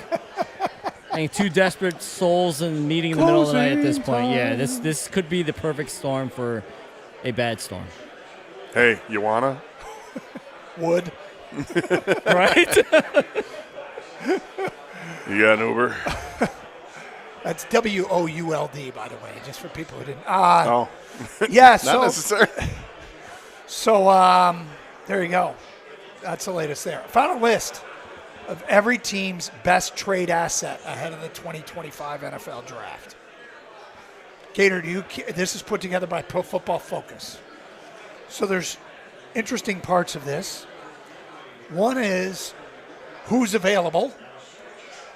Like, who would we want from somebody? Who's somebody else's best trade asset that we would like to see come to Detroit? Okay. The other is, who do you think Detroit's most tradable asset is? All right. Well, let's see. Detroit's most tradable asset Yeah, I don't like this answer. is probably is it Jamison Williams, That's not who they list. or is it somebody looking on defense? Is it Brian Branch? It's listed as Amik Robertson. Okay. Wow, I would not expect him to be the most tradable asset. Yeah. Last year of a contract. Says the Lions addressed the loss of Carlton Davis by signing DJ Reed to a big-ticket deal. But the list of defensive players entering the last year of their contracts is long. Robertson feels like one of the more likely players to be dealt in his first year in Detroit. He turned out a 62.2 Pro Football Focus coverage grade, but a stellar 89.7 grade against the run. Given that Detroit drafted Ennis Rakestraw in the second round last year, the team should figure to get him additional reps this year, potentially trading Robertson. Huh. I understand the logic. If Rakestraw is the guy to take away his reps, I understand that logic. Last year of a contract, why not ship him out, get something for him rather than lose him for nothing? This would be one of those questions that I could see this being the answer if I have intimate knowledge of where Ennis Rakestraw is. And quite frankly, where Terrion Arnold is. If you think they've done what the requisite work in the offseason and you have full belief that they are both going to be contributors, I could see this being a play. The more I still think about this question, I still think it's probably Jamison Williams. Yeah. With receivers still out in the free agent market that you could acquire. If you were to trade, and I'm not advocating to do it, I'm just trying to talk this through. You got Jamison Williams for the rest of this year. Yep. And then you can pick up the fifth-year option. So if you're another talking team, about the team that trades for yeah, him. a team that trades for him, you get him for 2 years at least. And he's obviously explosive. Can I reiterate that you're not advocating for it? Yes. Yeah, okay. I just want to make sure nobody. Yeah, no, I'm not advocating for this. I'm looking at it from another team's perspective, and if you find somebody that's got some value, so he does have value. I love his value for the Lions. What I'm probably not going to do is give him an extension after the 5th year. I've kind of made that up in my mind already. He's got 2 years to change my mind because I am picking up the 5th year.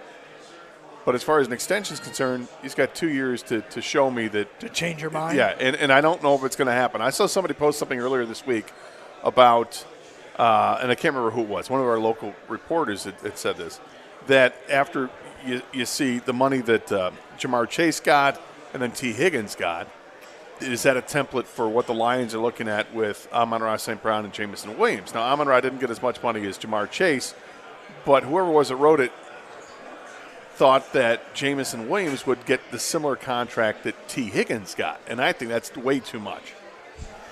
Yeah, I wouldn't think that was in play at all. And look, we've talked about it all the time. There's a bunch of contracts. Somebody's probably going to get left out, probably something they can't afford, and JMO could be the odd man out, or he could prove to be invaluable. He totally could, and Laporta might be the odd man out. Or watch what positions they draft this year, because those mid-round picks, if they're fishing for their next Christian Mahogany, that is a cheaper mid to late round addition that they think they can develop into a quality player.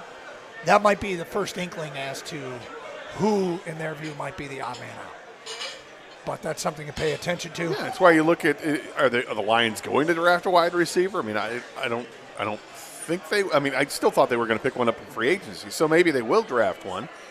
Looking at those middle rounds, is a guy like Restrepo from Miami, is he going to be available to him? I really like him. Yeah. And that seems like it's a high volume receiver like St. Brown was. I mean, look at the kind of similar guys. It's Carson Anderson, 248-539-9797. We appear to have a Lions signing, a free agent, not from the band. Really? We'll get to that today at 1:16 here on 97.1 The Ticket. And we got the other side of that question, too. Oh, yes, the other players on the list that could be available to Detroit. All that coming up here on 97.1. Hey, a great lawn is like a great sports team. It takes expertise and a little extra care to really stand out. And that's where True Green comes in. They are the local experts in Detroit and the official lawn care treatment provider of the PGA Tour. so they know a thing or two about keeping grass looking like a fairway. And here's the best part. It's more affordable than you think. They'll even match any competitor's price. Plus, True Green backs it all up with a satisfaction guarantee. If you are not happy, they'll come back between visits to make it right. Don't wait. Head to truegreen.com today. Let the pros do the work while you sit back and enjoy the results.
See, All right.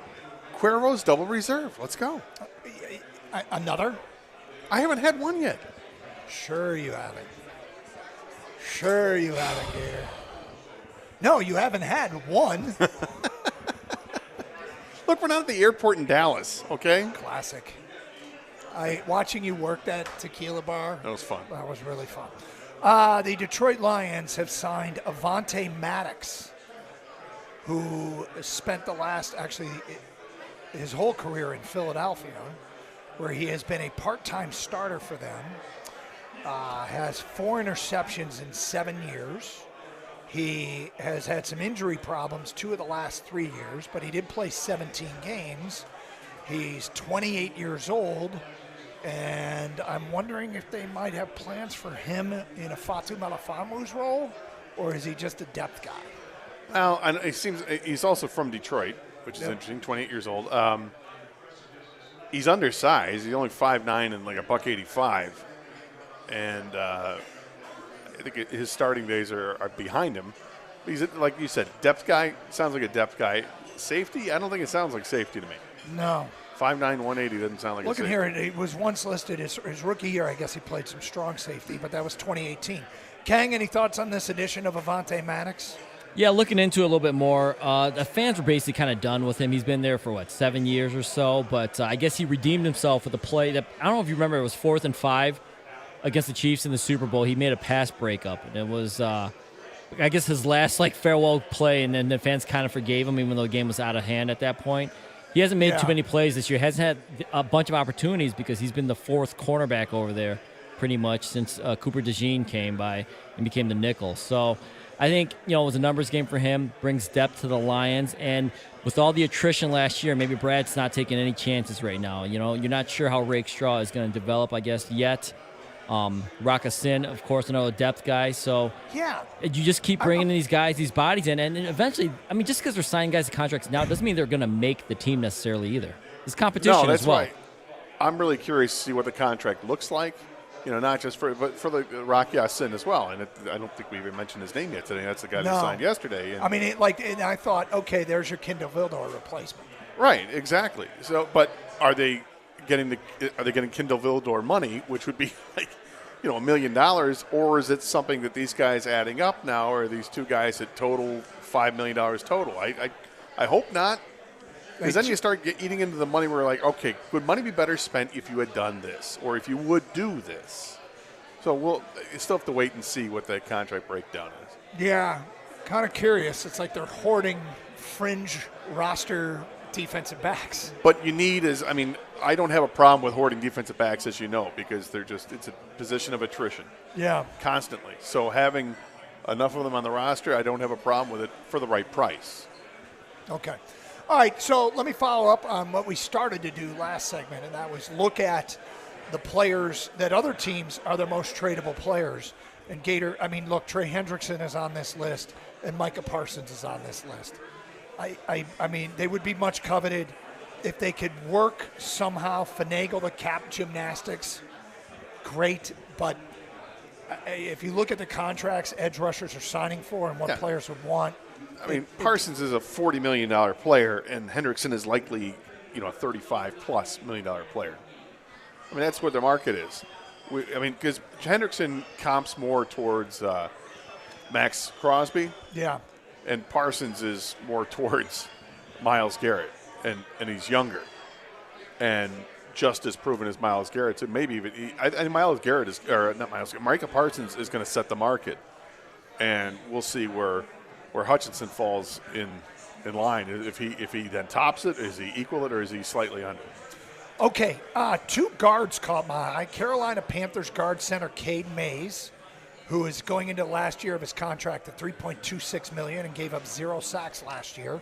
And the LA Chargers guard Zion Johnson, who made $2.75 million and was the leading, graded out as the highest rated Charger. But they signed a couple of guys in the interior of the offensive line. Again, last year, $2.75 million. Veteran guard feels like a position I actually expect them to address. Yeah, and I think they can still do it in free agency. Will Hernandez is still available. I think there's a couple other decent guards that are still available that aren't going to break the bank to bring them here. Will Hernandez is coming off an injury, but has been very dependable throughout his career and been very durable, I think specifically as a run blocker. So I'd like to take a look at him and see where he's at in his rehab. And does that make sense? I'd rather not trade for guys that are on the last year of a contract. I'd rather not do that unless it's the trade deadline. Why not? Because I know you like 1-year contracts. I love 1-year contracts. I don't love giving up assets to get the 1-year contract. Okay. Does that make sense? Yeah, it does. I just want to know why. It feels like because they're in the last year of your contract, your cost is future late round pick. If it makes sense, of course you do it. But in general, I don't want to give up assets to acquire somebody who's only going to be around here for a year, unless it's the trade deadline where you really understand this player is going to put you over the top, or this guy fills the need that you have to fill at this point.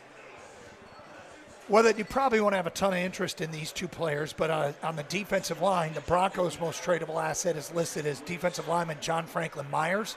He's owed quite a bit of money, $7.3 million, but graded out as their highest pass rush win rate guy and pass rush grade guy in Denver last year, going into the final year of his contract.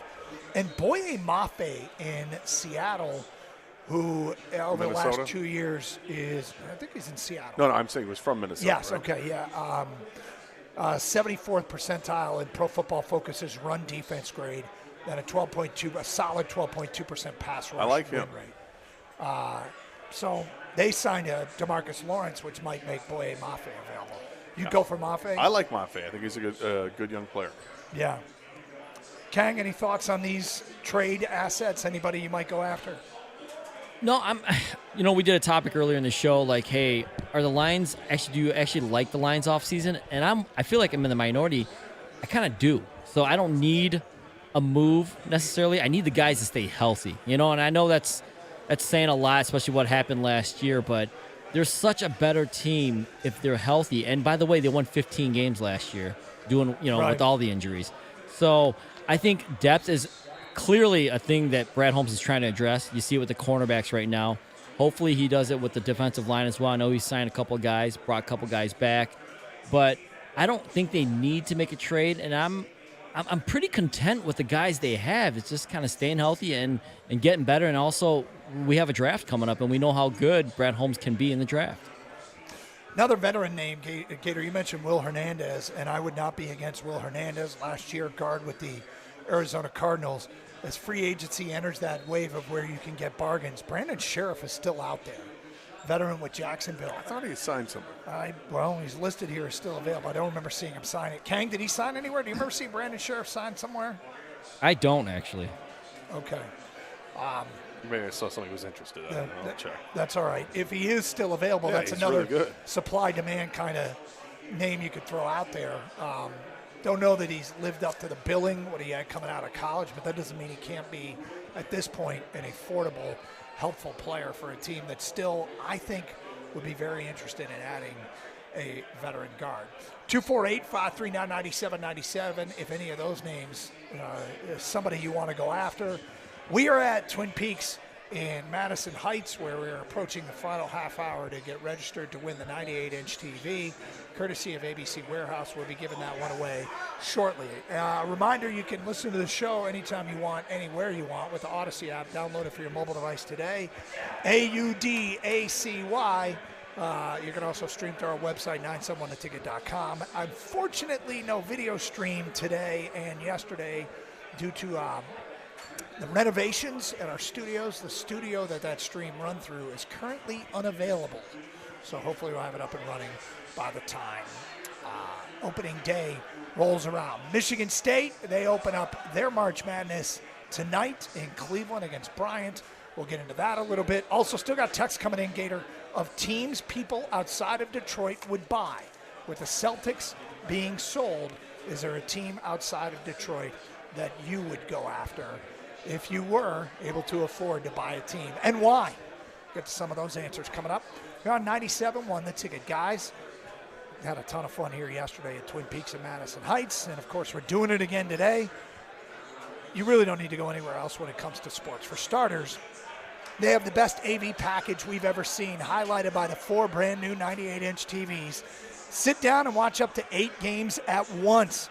Then get ready to order up the coldest draft beer you've ever had, poured at a bone-chilling 29 degrees. Right now it's 27.8 degrees. Into a mug that's been freezing for a minimum of 6 hours. It tasted so good and was so cold yesterday after the show.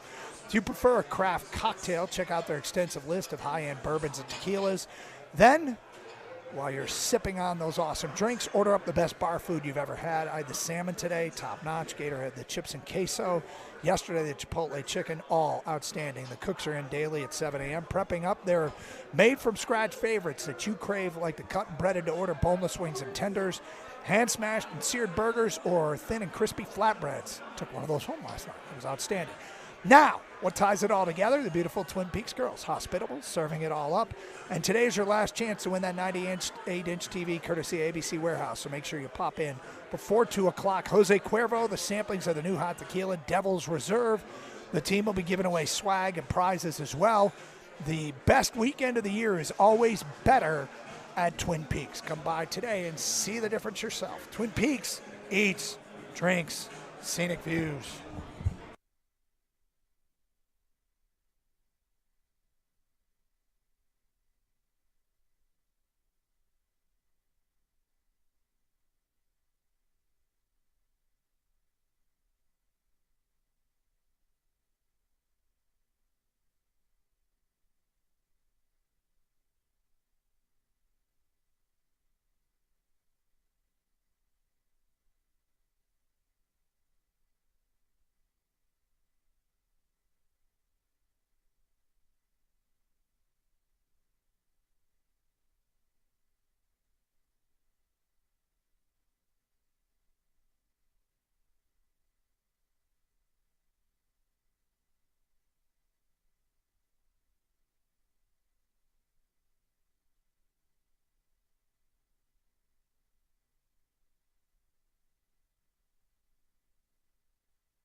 Doug Carr, Scott Anderson. Yep, Twin Peaks. We now have a third game tipping off from March Madness. Halftime, Baylor leading Mississippi State 37-32. The 9 leading the 8 there.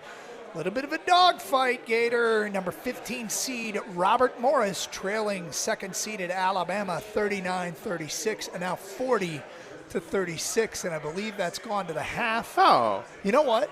There could be Spartan fans down there watching that one because it's being played at Cleveland. And if you buy a ticket for the full sessions, and many times they are available and sold for full sessions, so there could be some locals taking in what would be a stunner if Robert Morris, well, that could make it interesting, but 40-36 at the half with Alabama.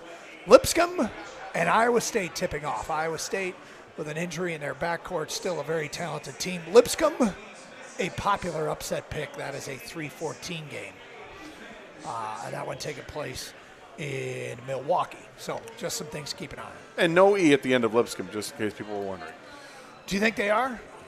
I was. Were you? Okay, good to know. First thing I was looking for. Is an E at the end of Yeah. Lipscomb? Lipscomb, huh? Yeah. Oh, no E. There we go. Well, I'm glad we answered that I'm a question. man of the people, man. I want to give them what they want. Feedback coming in on the Lions signings. Look, they're signing more depth guys. None of this really moves the needle. These are signings that later you might be happy you made, but right now it's hard to get excited about. Rocky Sin brought in yesterday, a corner. Now Avante Maddox brought in from another corner, brought in from Philly. Here's some of the feedback. Can Maddox play edge, LOL, or does Brad realize that he actually starts? His starting edges played 7 total games. Hutch and Davenport. Relax. Lots of off-season to go, right? Yeah. Lots of off-season to go. Do you think he forgot, bro? You think he had no idea? Replacing Carlton Davis was a must, but signing 2 more outside free agents at corner after taking 1 in rounds 1 and 2 is really weird, especially while simultaneously ignoring pass rush. So let me make sure these last 2 texters. Here we go. Do you think he forgot? Is Brad Holmes suddenly a moron? Or do you think it's something he could still address in free agency, still address via trade, still address in the draft, or address at the trade deadline? Here's the other thing, too.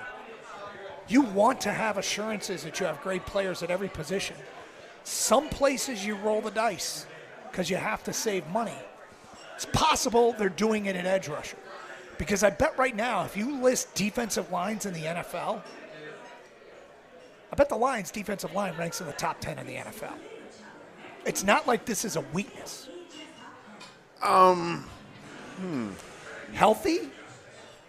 Healthy, yeah. I love the defensive tackles. I do too. And you have an elite player on the edge. I got a Healthy. bigger question about the health of the defensive tackles than I do about the defensive end. So, hey, I'm not saying don't do anything. No, right. But I'm just saying they haven't done anything to the line yet. They have not addressed it. Bringing back Davenport is not addressing it. Bringing back, Barnes as a pass rusher on the outside, that's not addressing it. That's just keeping a status quo. Right, but again, if you have to save money somewhere, you still got a pretty decent group up front defensive. Yeah, I mean, it's fine right now, right? And you think it's top 10? We'll see. Well, I hope it is. Yeah, I mean, I might be wrong on that, but whatever. It's not they do have an elite player, and they do have pretty good They absolutely have an elite player when he's healthy, and I don't think I'm not worried about Aiden Hutchinson's health. Others are. That's fine. I'm not going to start the argument again. But, I mean, they have not added anything to this defensive line just yet. It doesn't mean they can't. They absolutely can. It's still available to them. Unnamed texter, waiting to extend JMO would be really dumb. He's only going to produce more, and the price will go up. If you aren't going to extend him, trade him. You could ride it out for 2 years, right? You could ride it out for 2 years and have 2 years trying to find his replacement. That's correct. I just left for Cleveland. Got an Airbnb for the weekend, planning on a Spartan takeover of Cleveland. That's from Matt. This entire draft should be big people. Only big people. That's from an unnamed texter. So, building in the trenches, offensive and defensive line. Yep. I think the first couple, with the first 3 picks they have, I would imagine 2 of them are addressing big people needs. All right, the topic of what team would you buy, a non-local team? I would buy the San Jose Sharks, pack them up, and move them to Quebec to bring back the Nordiques. That's from James in an irrigation van. Huh. Quebec City, very European. I did enjoy the Nordique uniforms. Oh, the Nordique back in the uniforms day. are awesome. Yeah. Larry and Vassar, I would buy the Chiefs, then I would ban Taylor Swift and Patrick Mahomes' brother from all events. I like that. Well, that's punitive. Yes, it is. It's very punitive. I would buy the Rams so I could fire Sean McVay. There it is. Man, where was I? I was asleep at the wheel on that one. Is that your favorite answer so far? That's pretty good. Yep. Craig and Walled Lake. Not a fan. I would buy a NASCAR team if you ain't first, you're last. I would buy the Detroit Red Wings and fire Steve Yzerman and trade Tarasenko back to Russia. Oh, boy. We asked what non-local team. I would buy the Manchester United, a lifelong soccer fan, Eric in a van. I considered that. I feel completely unqualified to do that. Well, you're not the GM. You'd no, just be the but owner. I wouldn't even know where to begin to who I would hire. But Just then again, Ten Hag. Get Ten Hag. Then again, we were endorsing Kang buying an F1 team. And Right. Kang, how much do you know about Formula One racing? Yep. I would buy the Carolina Hurricanes and change their logo to the Reapers. Carolina Reapers. Gotcha. For the pepper. Yeah. That's a great name. That's a great idea. I mean, what would you have, like, That would be the Grim Hooded- Reaper, and I would yeah. have, like, flames licking off the cloak or the robe. Yeah. that'd be pretty I think good. that's a great idea. That'd be pretty good. All right, Gator, of course, the biggest story in sports right now is March Madness. Michigan fans had their heart attack moment last night. How do you do during these games with one and done, games that get closer than you expect? How do you do in these situations? Spartans play tonight at 10. Yeah, I don't like the white knuckling. Yeah. I don't do well in public when that's happening. You want to be in the privacy of your own home? I need to be in I'm not the person to. I mean, I have been, and it's not good. I find myself raising my voice and being mob mentality at times, and I kind of lose it. I do it also in the privacy of my home, but nobody's there to see it. Is there a sport where the intensity is greater than watching that sport in the regular season and watching it in the postseason? Hockey? Hockey can be that way, yeah. NHL hockey. I mean, hell, college hockey for that matter. Yeah, get ready for Frozen Four soon. One and done hockey is terrifying. Yes. Where every game in the NCAA tournament It's a is game seven, yeah. Yeah, those would qualify in that group. Like, the NFL season's intense as hell. College season's intense as hell. And, of course, so is the postseason. But college basketball, watching regular season college basketball, then flipping the script to get to the postseason. And the one thing is, when you're a high seed, like if Michigan State gets in a 2-3 game or they're playing Auburn down the road or whatever, those are like peer group games where you really want to win. But there's like no shame in losing those games, right? You want to win every game, got it. When you're a high seed, you're trying to, as I put it, avoid becoming a meme. And you're just trying to, because if your game's close, everybody's flipping your game on and everybody's rooting against you. Right, this is true.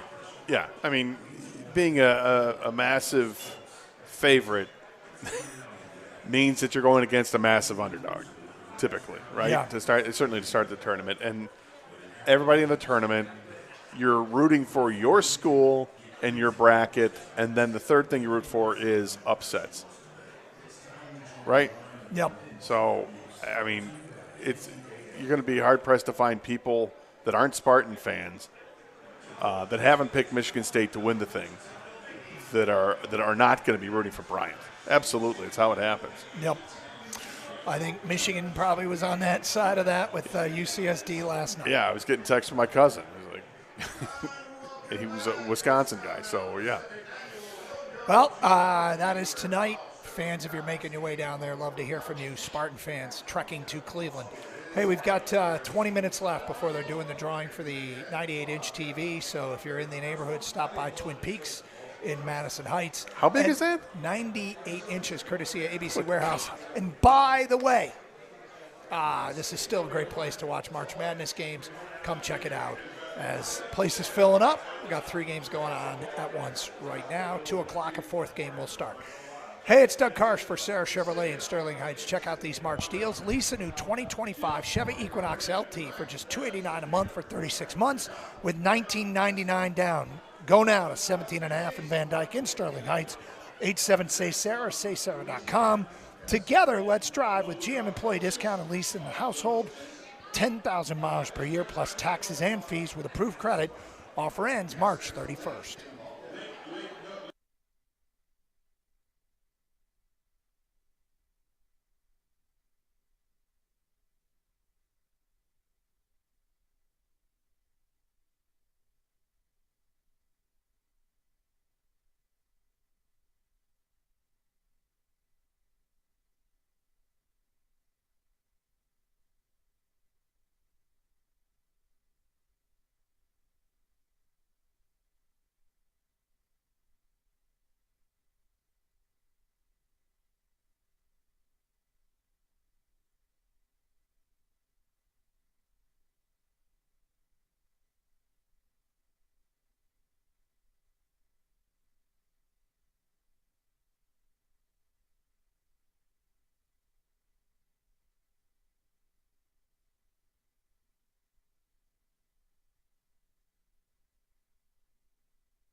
Got a tweet here from a listener, Beverly, who's got a question. Scott, seeking your recommendation, do you subscribe to Peacock streaming? And if so, would you recommend a long-term subscription? I've had it for a couple of months to get Spartan games.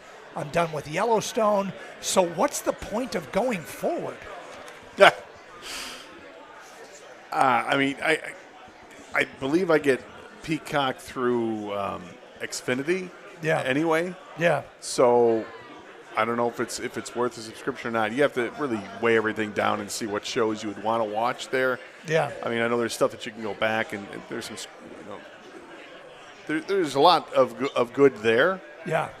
So I can't direct you either way. Kang, what about you? You got any? Should she keep moving forward with Peacock or? Yeah, be careful there, man. Yeah. You all right? Yeah, I'm good. Here's my thing. So, We're children. I would cancel it. Okay. Would you? And then when you know you need it again, go back and resubscribe, because I think this is how we end up paying for stuff that we don't even know we have. You know, like this stuff adds up. Before you know it, you have all these subscriptions, and you don't even know you had them, and you're just wasting money. So now that you realize hey, I've watched the stuff that I wanted. Go ahead and cancel it. When you need it again, you'll resubscribe. I have successfully free trialed one subscription service Yeah. twice in the last month. I had a free week trial. And I feel like this loophole will be closed when the regular season begins. Let's just say I've had a reason to watch Mariners baseball, Yeah, sure. spring training, a nephew that's in the organization. But I'm wondering if that's going to end when the regular season rolls around. Well, Or I've actually subscribed and I don't know it, which is also a possibility. I picked up a subscription a couple months ago and have not taken advantage of it almost at all. I got Paramount Plus, Yeah. and there's a bunch of things I have in my queue. I mean, a bunch, and I have not sat down and watched it at all. And I'm not sure why. I mean, I think there's a lazy factor to it, Okay. and it stems from my disdain for having to load into the app in the first place and waiting for it to spin and spin and spin. And sometimes I'm going to get tired and I want to take a break and watch something else and get out of it and all that. And it's just lazy. It's my own issue, right? Yeah. I understand it. Yeah. But it has contributed to why I'm stupid and now I'm paying for the subscription when I'm already paying for cable, Doug. Yes. And this is a situation where it is just wasted money right now. One final thing I want to bring up. The morning show Not was wasted content that's available to me. I'm wasting my situation. Yeah, you're blowing an opportunity. Yeah. One final thing I wanted to bring up. The morning show talked about 9 months in space like those astronauts. If you could spend 9 months in space, would you choose to do so, or is it too long? First of all, you have to guarantee me that I'm safe all around, right? That I'm not going to be stranded and then left to die up there. So if it's... Are there any guarantees with space travel? Well, that's the thing. I doubt there is. But if you could, for the sake of argument, would I want to do 9 months up in space? No. Absolutely not. Would I like to do 9 days? Probably not even 9 days. How about 9 hours? 9 hours sounds fine. Let's float around, take a look. What does it look from above? Oh, it's beautiful. It's amazing. Okay, time to go back. Yeah, I don't think I could do it. That's just way too long. I mean, there was a movie that came out a few years. I think it was called Passengers, with Chris Pratt and Jennifer Lawrence. Yeah. And effectively, it's a space trip that goes from point A to point B, and it's supposed to take like 50 years, so they're in cryo sleep. But because there was an accident and something in there, a malfunction, Chris Pratt wakes up before everybody else by 50 years or whatever. So now he's trying to figure out what he's going to do in this giant spaceship. It's amazing, right? He's got all these things that he can do and some things he can't do because he doesn't have clearance, and it looks awesome. That's not the situation I'm getting into. There's no like cosmic swimming pool that I get to go and, with this infinity edge that literally is infinity because you're in space. I don't get that. There's not going to be some indoor basketball court that I can pass the time and work on my three-point jump shot, right? None of this is happening. You're stuck in the unfriendly confines of the International Space Station, perhaps that, if you're lucky it's that. But what, Gator, because I can float? If you're there, you could take advantage of the time to get caught up on the subscription that you're not taking advantage of right now. You're right. Why? If I'm going to watch TV, why not watch it from 35,000 miles away? That makes all the sense in the world. Jansen's answer was the most Jansen answer ever. As long as I could go outside, it doesn't matter what situation he's in. He's always the outdoorsman. Yeah. Here's a little hint for John. You might be able to. Not sure what you're going to do out there. There's nothing to hunt. Kang, 9 months in space with 2 small kids, you couldn't do it. No, I need some other incentive besides just being in space. Like, monetarily, what am I getting? I get to like a huge movie and book deal after or something, because otherwise, no, I'm not staying away from my family for 9 months. That's ridiculous. And Gator used a term that is terrifying, and that term is malfunction. Yeah. You see a blinking red light? You want to see me freak the hell out? There you go. What is that? Well, that's just a blinking red light. No. What is that? It's a minor malfunction. Pistons back in action tonight in Dallas. They trail Indiana by 1.5 games for 4th. Milwaukee by 0.5 game for 5th. Pistons or NCAA tournament? It's a tough call. The Pistons have been really, really good. I have to admit, in years past, this was the easiest question ever. This year it's a little tougher. Same answer, but a little tougher. For me, it's an easy answer. I'm watching Pistons. You are. Until the Michigan State game comes on. So, and then I'll watch Michigan State. But but let's say that there was no local tie-in. Like tonight's game competing with the Pistons game was, Lipscomb versus Mercer or whatever. North Carolina and Duke could have been playing, and I wouldn't have cared. I'd be watching the Pistons. Gotcha. Yeah, for me it was. I'll still be a March Madness first guy, just because the games mean everything to the teams that are playing. But it's definitely good to have multiple TVs, and it's also you want to keep it. Certainly will be following what's going on with the Pistons, but I will say it over and over again. I want Indiana in the postseason way more than I want Milwaukee. Kang, what about you tonight? Is it Pistons or March Madness? Yeah, and you're making me pick one screen, obviously, right? Yep, Yeah, it's got to be Pistons. I'm just local all the way. I love March Madness, though. This is tougher than usual, but this year, if you haven't, you need to step up and watch the Pistons, people. And I don't know you guys have, but I'm talking all the people that have been waiting for a good team, a fun team, and they don't do it like the rest of the league does. The Pistons do it their own way. They always crash the party and do it up the Pistons style, whatever style that is. It's different than the others. They play physical. They play as a team. This team's so fun to watch that I'm picking the Pistons over March Madness. Yeah, all right, there it is. In the meantime, Tigers split squads today. One game, Tarek Skubal. The other game, Kyler Montero. Oh. Yep, so. I saw that Josue Briseño is going to be playing in one of the games. When do they start? I know they've already started, but Briseño, he's not in big league camp, right? No. Okay, they just have him on. Yeah, they're a lot of these. I imagine that they still have a roster, obviously a roster enough for two games. So they probably have all those guys are available to them. So you could see maybe I imagine that Max Clark and McGonigal, Lorenzo, those guys probably get some at-bats in one of those games today. Yeah, the team that's playing Baltimore has Briseño. The team that's playing the Yankees look like that's closer to being possible starting group in 6 days, my man. 6 days. Can't wait. Dude, and I love the opener. I think they're going right back on that stage where they are the supporting actor and a chance to steal the show like they did last year at the Hall of Fame or the Little League World Series game in Williamsport. Yeah. When they beat the Yankees, and the story was the Yankees for 8 innings. And then the story suddenly flipped and became that young Tiger team. That was freaking awesome. That was awesome.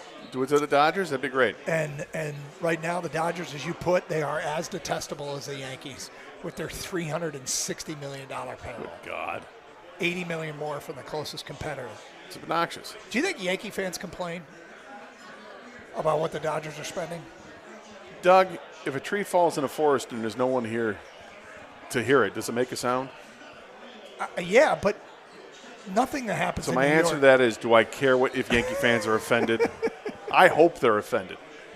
I hope that they cry all the it's way. like $80 million more than the next closest team. It's insane. Fair enough. I'm not showing sympathy for them. I think it'd be funny.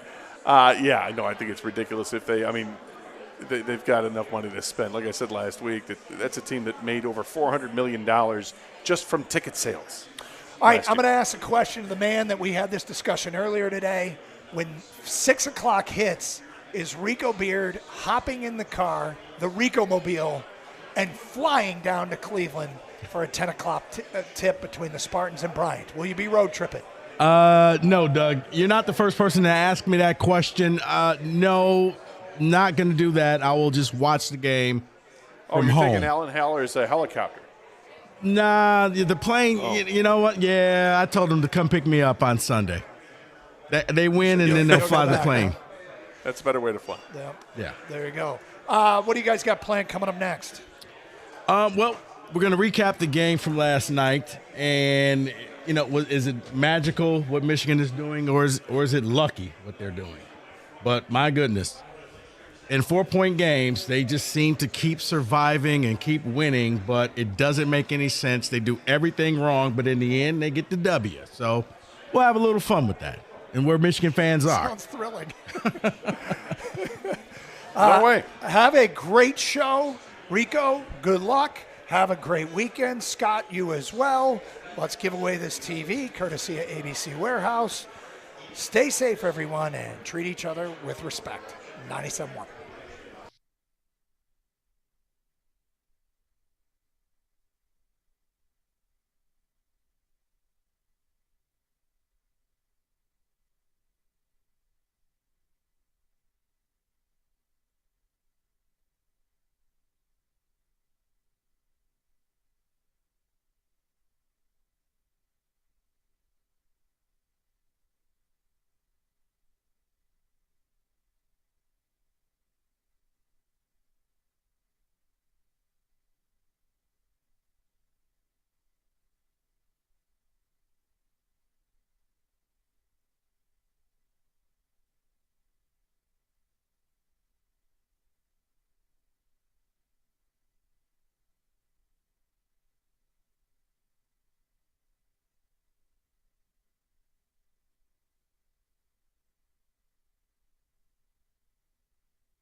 Welcome in on a Friday, day 2, March Madness. Great to have everybody with us.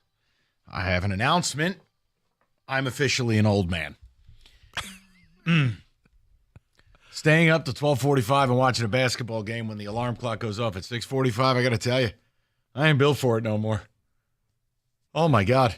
I woke up, it was like that famous wrestling gif when the Undertaker sits up all of a sudden. Oh, my God. Immediately regretted all your choices the night before? Everything. I'm like, oh, God, the Tritons, you idiots. Why couldn't you just get blown out? All right, so we are going to talk U of M to open. We can get to State a little later in the day, but I just have a different perspective than some of the other shows have had with the game. I thought the game was fascinating. And, like, you have a certain question to ask. I have a certain one to ask. Mine, look, it's always a combination of luck and skill, okay? But I watched that game last night, and I'm like, if Michigan goes on a run, you will circle that game as the horseshoe up your colon that got you even off the ground. I mean, Rico, I watched that game last night. Not only did you not exert any rebounding dominance on this team, 37-35. Not only did you not shoot well from the free throw line, 50%. Not only did you not control your turnovers until late, but turnovers were a problem. You had the other team who shoots almost 40% from deep go 7 of 30. You got a phantom foul to get their guy into foul trouble, a phantom foul to get him out of the game. Vlad Golden was allowed 8 fouls. And the difference in the game was a three-pointer that was made while Cheddar was out of bounds. You don't believe me? Watch the game. You can either rewind it, see it yourself, or you can just hear the broadcasters go, yeah, that was out of bounds. Mm-hmm. You want to talk horseshoe up your ass. Congratulations. Oh, by the way, Dusty May, I don't know if he was aware. Stop switching. They're dictating the matchups and getting a point guard on a 7-footer every time with one screen. Stop switching. You noticed that too. It was crazy. Yeah, it was. And I'm sitting there, and I mean, even the final 19 seconds of the game was everything that you could do wrong, both coaches. We're down 3. Let's just play iso ball and jack it up with 2 seconds to go and give ourselves no shot. But Michigan didn't foul them. And Michigan didn't foul. But UC San Diego went back on the plane with a timeout, okay? They had to put it in baggage claim because they took it with them. Michigan up 3, and I'm saying, foul him, foul him, foul him. Nope, going to let him shoot that 3. And when it looked like it was good, why would you even allow the 3 to get shot? Right. Make them shoot free throws, and math, 2 is not 3. You still wouldn't be able to lose the game. You got 7-footers, put them on the free throw. It was so many things, but yeah, I saw all of that stuff, and it's just like, I look at it as probably like. Are you going destiny? You can just no. It's not destiny, Mike. We can split the difference because where you're going luck, I'm like, is it just magical because they just keep winning games they shouldn't, and occasionally you can say, oh, it's lucky, but after somebody does something so many different times. In my world, it's no longer luck. It's just who you are. It's like, oh, you hit a lucky shot. Oh, you can't do it again. You can't do it again. Well, they've now done it 11 times in a row. The guy I'm willing to tell you has a clutch gene. Like, I don't think it's luck. Big spots, 3rd time's a charm. Now I've seen it. Donaldson. Yeah. He can disappear for 32 minutes. But if you need a big shot in a big moment, that's 3rd time I've seen him do it. And did it again last night. And even that shot was like, what the hell are you doing? Okay, you made it. Thank you. Right. Wait, you're down 1 or down 2. You're going to shoot the logo 3? No, you don't. Oh, okay. Wow. All right. It worked. Look, I mean, it's fine. I mean, we could do luck versus skill. I mean, who they are as a team, that's fine if that's the way you want to go with it. Last night, no, you got lucky as hell. Now, I don't put that evil on me. I didn't sit here screaming about the Tritons were going to beat you. Hell, we did the podcast. I said I wouldn't take the Tritons unless I was getting 4.5 or 5. So don't act like Lord Sparty over here somehow had it out for you. I didn't. I said if you hold on to the ball, you'll beat this team. But the bottom line is, I was lucky as hell. And that's okay. Yeah. Because what I don't want to do is take a phone call from someone going, well, I'm not going to apologize for it. Nobody asked you to. No. Save your quarter. I don't need to talk to you. No, March is all about surviving in advance. Right, It doesn't matter how pretty it is. But we get to talk about it. Yeah. What I don't like is when I hear callers or hosts basically going, well, it's pass-fail, and they pass. No, we're not doing that. No. There's a game. I stayed up to 12:45 to watch it. We're going to talk about the game. You couldn't tell me that their star player was going to foul out the game with 14 minutes to go, and they still made it a game. Like, I'm sitting there like, ref, that's not a foul. And the announcers they're showing 5 different angles like, well, yeah. When the sentence trails off like Stoney, you know it's not a foul. So look, if this is the start of a run, just look back to it. This was the one you got let off the hook. But do I feel great about it? No, I don't. And do I think you're beating Texas A&M? No, I don't. Are they sexy? No. But they're not going to be scared. When you see San Diego came out of the tunnel, I felt like I'd bought a penny stock. And I go, scared. Oh, dear. Yeah, they weren't ready. They didn't want to go into the lane. They didn't go into the lane for like the first 8 minutes of the game. The point is, A&M ain't going to do that. No. And A&M lives on the glass. They're one of the best rebounding teams in America. They're going to guard you.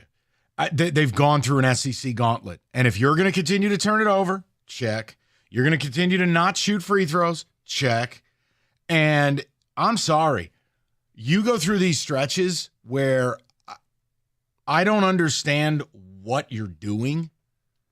Yeah, I'm sorry. No, I don't think it's going to be some magical run. I mean, the win is, look, Dusty May was successful before this.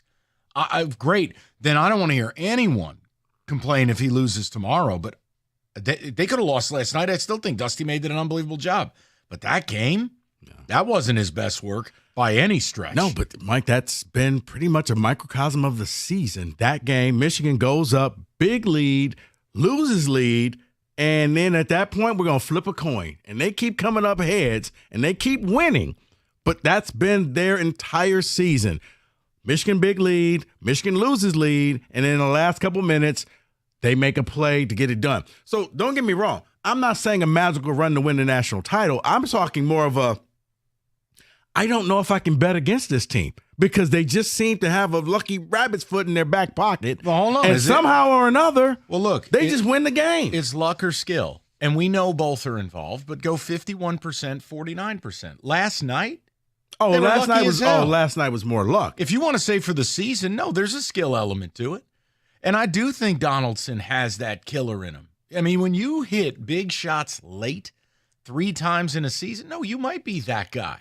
But the rest of it, they damn near got out-rebounded by a team of 5'10" white dudes who look emaciated. I don't even know if they have a team meal program at UC San Diego. Right. These kids looked emaciated. Right. Yeah, because when they walked out on the court, it was like, okay. Oh, I know. Cookies and I were talking, and I'm like, oh, man, this is the team we're pinning our hopes to, huh? And I waited. I waited till it was 8-0, and I bet it at +6.5. And I'm like, all right, well, this is a loss. But it worked out in that sense. But, man, Michigan's lucky they didn't lose last night. But I'd love to know where they're at. But, again, it's funny. I heard Rieger and Wojo do what they typically do, which is basically talk about our show because they don't have a plan. Fine. The whole point is, no, there are 7 fans. I don't want to hear about TV ratings. I work in Detroit. Do you know what you can't talk about in this town? Michigan basketball. Because none of you watch this team. You don't care. You don't pay attention. You're busy staring lustily at an 8x10 of Bryce Underwood. You have 7 fans in this town. Period. You should support this team. You should be hopped up to talk about the game. You should want to talk about the matchup. But you don't exist. So it'll be available to you all day. Consider this your Golden Corral buffet.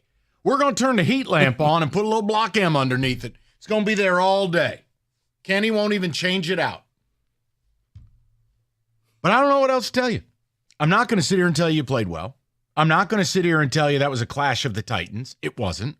You got lucky as hell. And you know what? Somewhere I do believe David was praying last night. Because the Lord's Prayer might be the only thing that saved Michigan basketball. Because David, when's the last time you saw a guy hit a 3 while standing out of bounds? It doesn't happen. They're staring at your feet. Yeah, in warm-up, sure, but not during the game. Not during the game at all. And I'll say that they can't make free throws. They couldn't rebound yesterday. And many of their turnovers, they had 11 at the 16-minute mark of the second half, and they kind of fixed it. They only had 3 the rest of the game, but their turnovers weren't because of anything UC San Diego was doing. It was because of what Michigan was doing. They were careless with the ball. They were doing the bad things. Had nothing to do with pressure on their defensive side. Had nothing to do with that.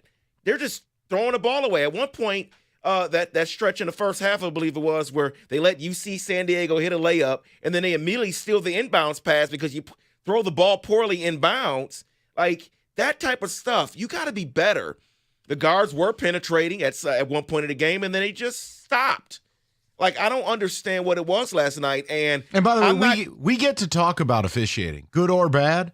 It's okay to just say, you got a very friendly whistle last night at several critical moments. It all went your way. And guess what? I don't know that there's ever been well, let me take this back. There have been very few national champions who have simply rolled through a tourney. It requires a critical call. It requires a lucky break. It's like winning a Super Bowl. No one should feel aggrieved when we just call it what it is and the announcers trail off like Stoney going, well, let's take another look. And, then, like, that was several times. Like, you needed all of it. The difference in the game was Cheddar's foot being out of bounds, and they didn't see it, and it goes in. Yeah.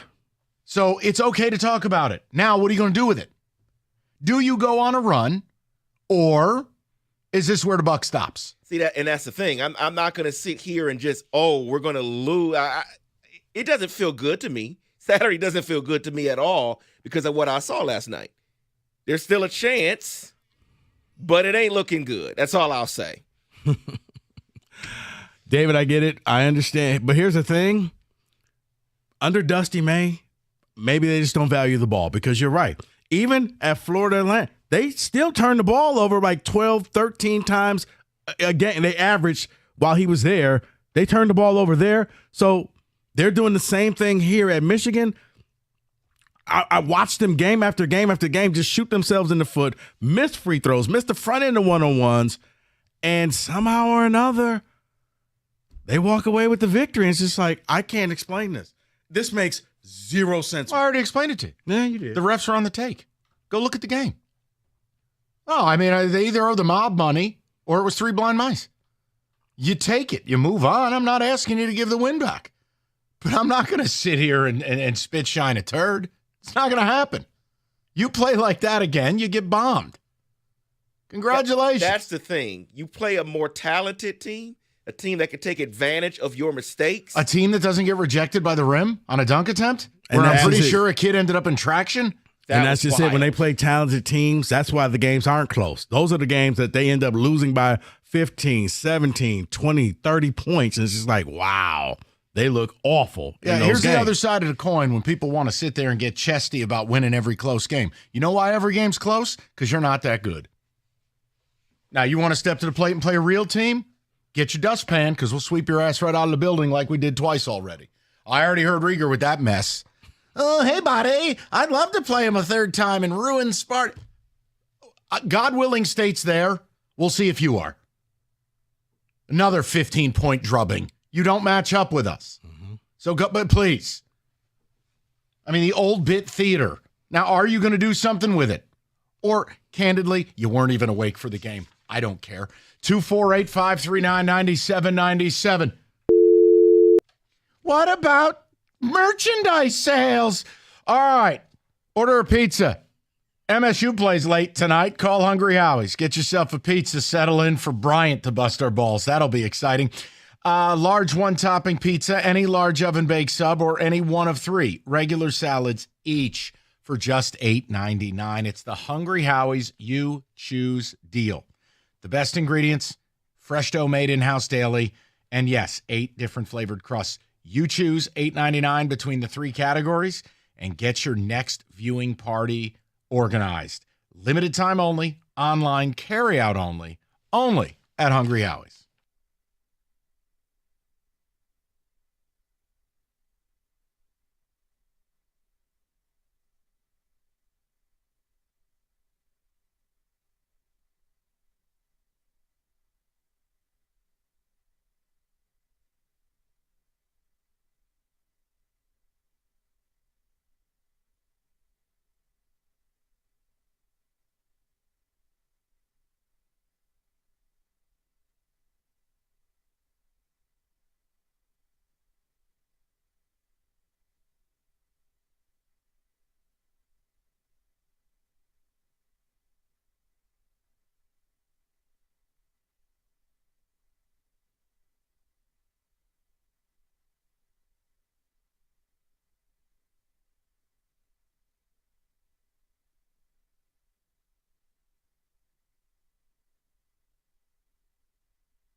All right, we'll get some ticket texts.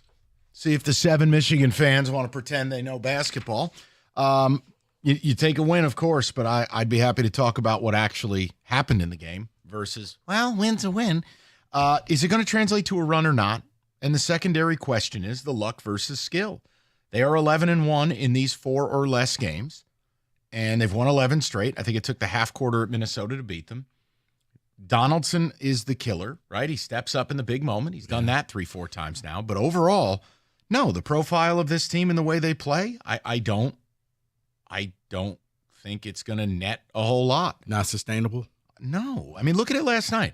For all I have to hear about Area 51, 37-35 rebounds. You had a +2 on the rebounds, 12 offensive boards to 10. Here's what frustrated me. David, I don't want to speak for you and your fan base, but if I was a Michigan fan, Mike, I would have been losing it because you didn't take advantage of Area 51. It would have been a game. Each one of these guys, you're going to score 30 points. We're going to dump the ball in down low. They can't handle you. Turn around, lay it up, dunk it. That's it. We're not shooting threes because in the second half, when you could have put this thing away, you wanted to go out there and play and one. I'm like, why? You're going to mess around and lose this game. It's like, take advantage of the fact that you got 2 big guys. They're star players in foul trouble, and I have no idea what they were out there doing. David, that's on your boys. But again, part of that goes to Dusty. And the other issue is defensively, I just don't think Dusty helped him by switching everything. It was clear UC San Diego wanted to hunt matchups, get out on the perimeter, run screens until they could get the switch they wanted, which was always going to be Wolf or Golden on their primary scoring guards. And it's like, why are you allowing this? It's a simple conversation. Don't switch. Mm-hmm. We're not going to allow them to dictate the matchups. And they did it time and again. And, I mean, Dusty May's a really smart guy. Clearly, you don't get to where you're at by being dumb, but that wasn't smart. Right. It's no different than Calipari last night when Bill Self, they'd run zone on 7 possessions this season. They go zone. Calipari took 3 or 4 minutes to get his zone sets out there. I mean, okay, John Calipari's a Hall of Fame coach. Doesn't mean he's perfect? No. I don't know what the hell John Calipari was doing. He probably thought, well, they're not going to keep running this, and they did. Again and again. Yeah. Go ahead, David. It was frustrating at one point. We were up 10, and UC San Diego's best player fouled out, and I was thinking, okay, this is going to be an easy finish, and we let them right back in. But a win is a win. That is from Tom. When you have 2 7-footers and you don't take the ball inside against a team that doesn't rebound, why do you keep putting up threes? I can't explain it. That was me watching that game. Like, I would be livid if I was a Michigan fan. Michigan is the living embodiment of the I don't know how you used to use the wrong formula and got the right answer meme. I don't know how they get past A&M with this. They're rebounding, but if anyone can do it, well, they can. Okay. Well, I mean, David, speak your mind. Don't be all passive-aggressive about it. I mean, I've already said it. It ain't looking like they can do this on Saturday. I'm not going to say they have no shot because they have a shot. They can play a different brand of basketball. Look, all I said yesterday is if you hang on to the ball, you'll beat this team. Once they stopped turning it over, they were able to stem that tide, and they were able to survive. They got a lot of help, but they were able to survive. The bottom line in all of it, they're going to have to play differently. I mean, there's just no scenario you're going to play like this and win it all. No, it's just that's not plausible. Some of the turnovers are ridiculous. The shot selection. I can't Wolf dribbling it off his foot. Like, yeah. It's really. I mean, and even the game-winning shot was not the shot you should have been taking. It worked. It went down. But Trey, get it down low, and let's try to. And he went for the hero shot and became the hero. But his shot is so quick into the shot clock. You're like, what are you doing? And while he did that, but they were doing that all game though. They weren't going down low. You're saying go down. They weren't doing that. So that shot was not a surprise shot to me because they've been doing it all game. Want to get to the people? Sure. And I mean, David, listen. In the end, if you win, it's all that matters. But talking about the composition of the win this time of year, yeah, that's the fun of it. And that's all I'm saying. You had a horseshoe up your ass last night. It has to look better for them to win on Saturday. Has to look better. Yeah, because I'll tell you one thing. It'll be a shock if A&M comes out scared the way San Diego did. That 10-0 lead and Cheddar Bob having his foot out of bounds, but they didn't see it, that saves your bacon. amongst other things. Let's go to the people. We'll go to Chris, 97.1. What's up, Chris? Hey, guys. How you doing? This is Chris, first-time caller. I'm a big sports fan and enjoy listening to your guys' show. Well, welcome. Hey, Chris. What do you make of last night? Well, Michigan does a lot of things wrong. They turn the ball over, miss free throws, and don't rebound very well for their size. But they do have one thing that I really enjoy in the team, and that's grit. When the game's on the line, whether it's San Diego or Wisconsin, they kind of lock in and win those close games. And also with the fouls, I thought that Golden was fouled a couple times on the wrist as well that were no calls. Yeah, he was that fouled. dunk that he went up for, that was a foul. He was. The problem is he shouldn't have been in the game to be fouled. But we can play it both ways. That's fine. You're right. He got fouled on the dunk. But he had steamrolled guys 17 times. I mean, it was kind of the Zach Edey treatment. The biggest issue was really the phantom foul on foul 4 and 5 on the other team's best player, and then the refs somehow missing a player's foot being out of bounds on a 3. I mean, come on. That's a gift from God. You could see that when that coach, they showed the coach when his best player fouled out there that was a big foul. Oh, big time. Kind and of listen, grabbed his head. You need a little bit of luck. It's a part of the deal, Chris, and it doesn't mean you're bad. You don't get to this point in the season being bad. That's not what anyone's saying. It is simply you got your mulligan. You had your 4-leaf clover. That's done now. Now you're going to have to play a hell of a lot better because you're very fortunate your season's not over. Yeah, definitely step up in competition. You're going to play a team that's going to go after rebounds. Like the fact that the rebounding was even with this team and they didn't have any size, that's problematic. Yes. Let's go over to Mike. He'll get the last word on it. Also, we might have a developing situation. I know we can't go to it yet. Possible major upset. We'll go to Mike, 97.1. What's up, Mikey? Hey, I'm kind of wondering where did this coach come from that Michigan's got right now? Florida Atlantic, FAU.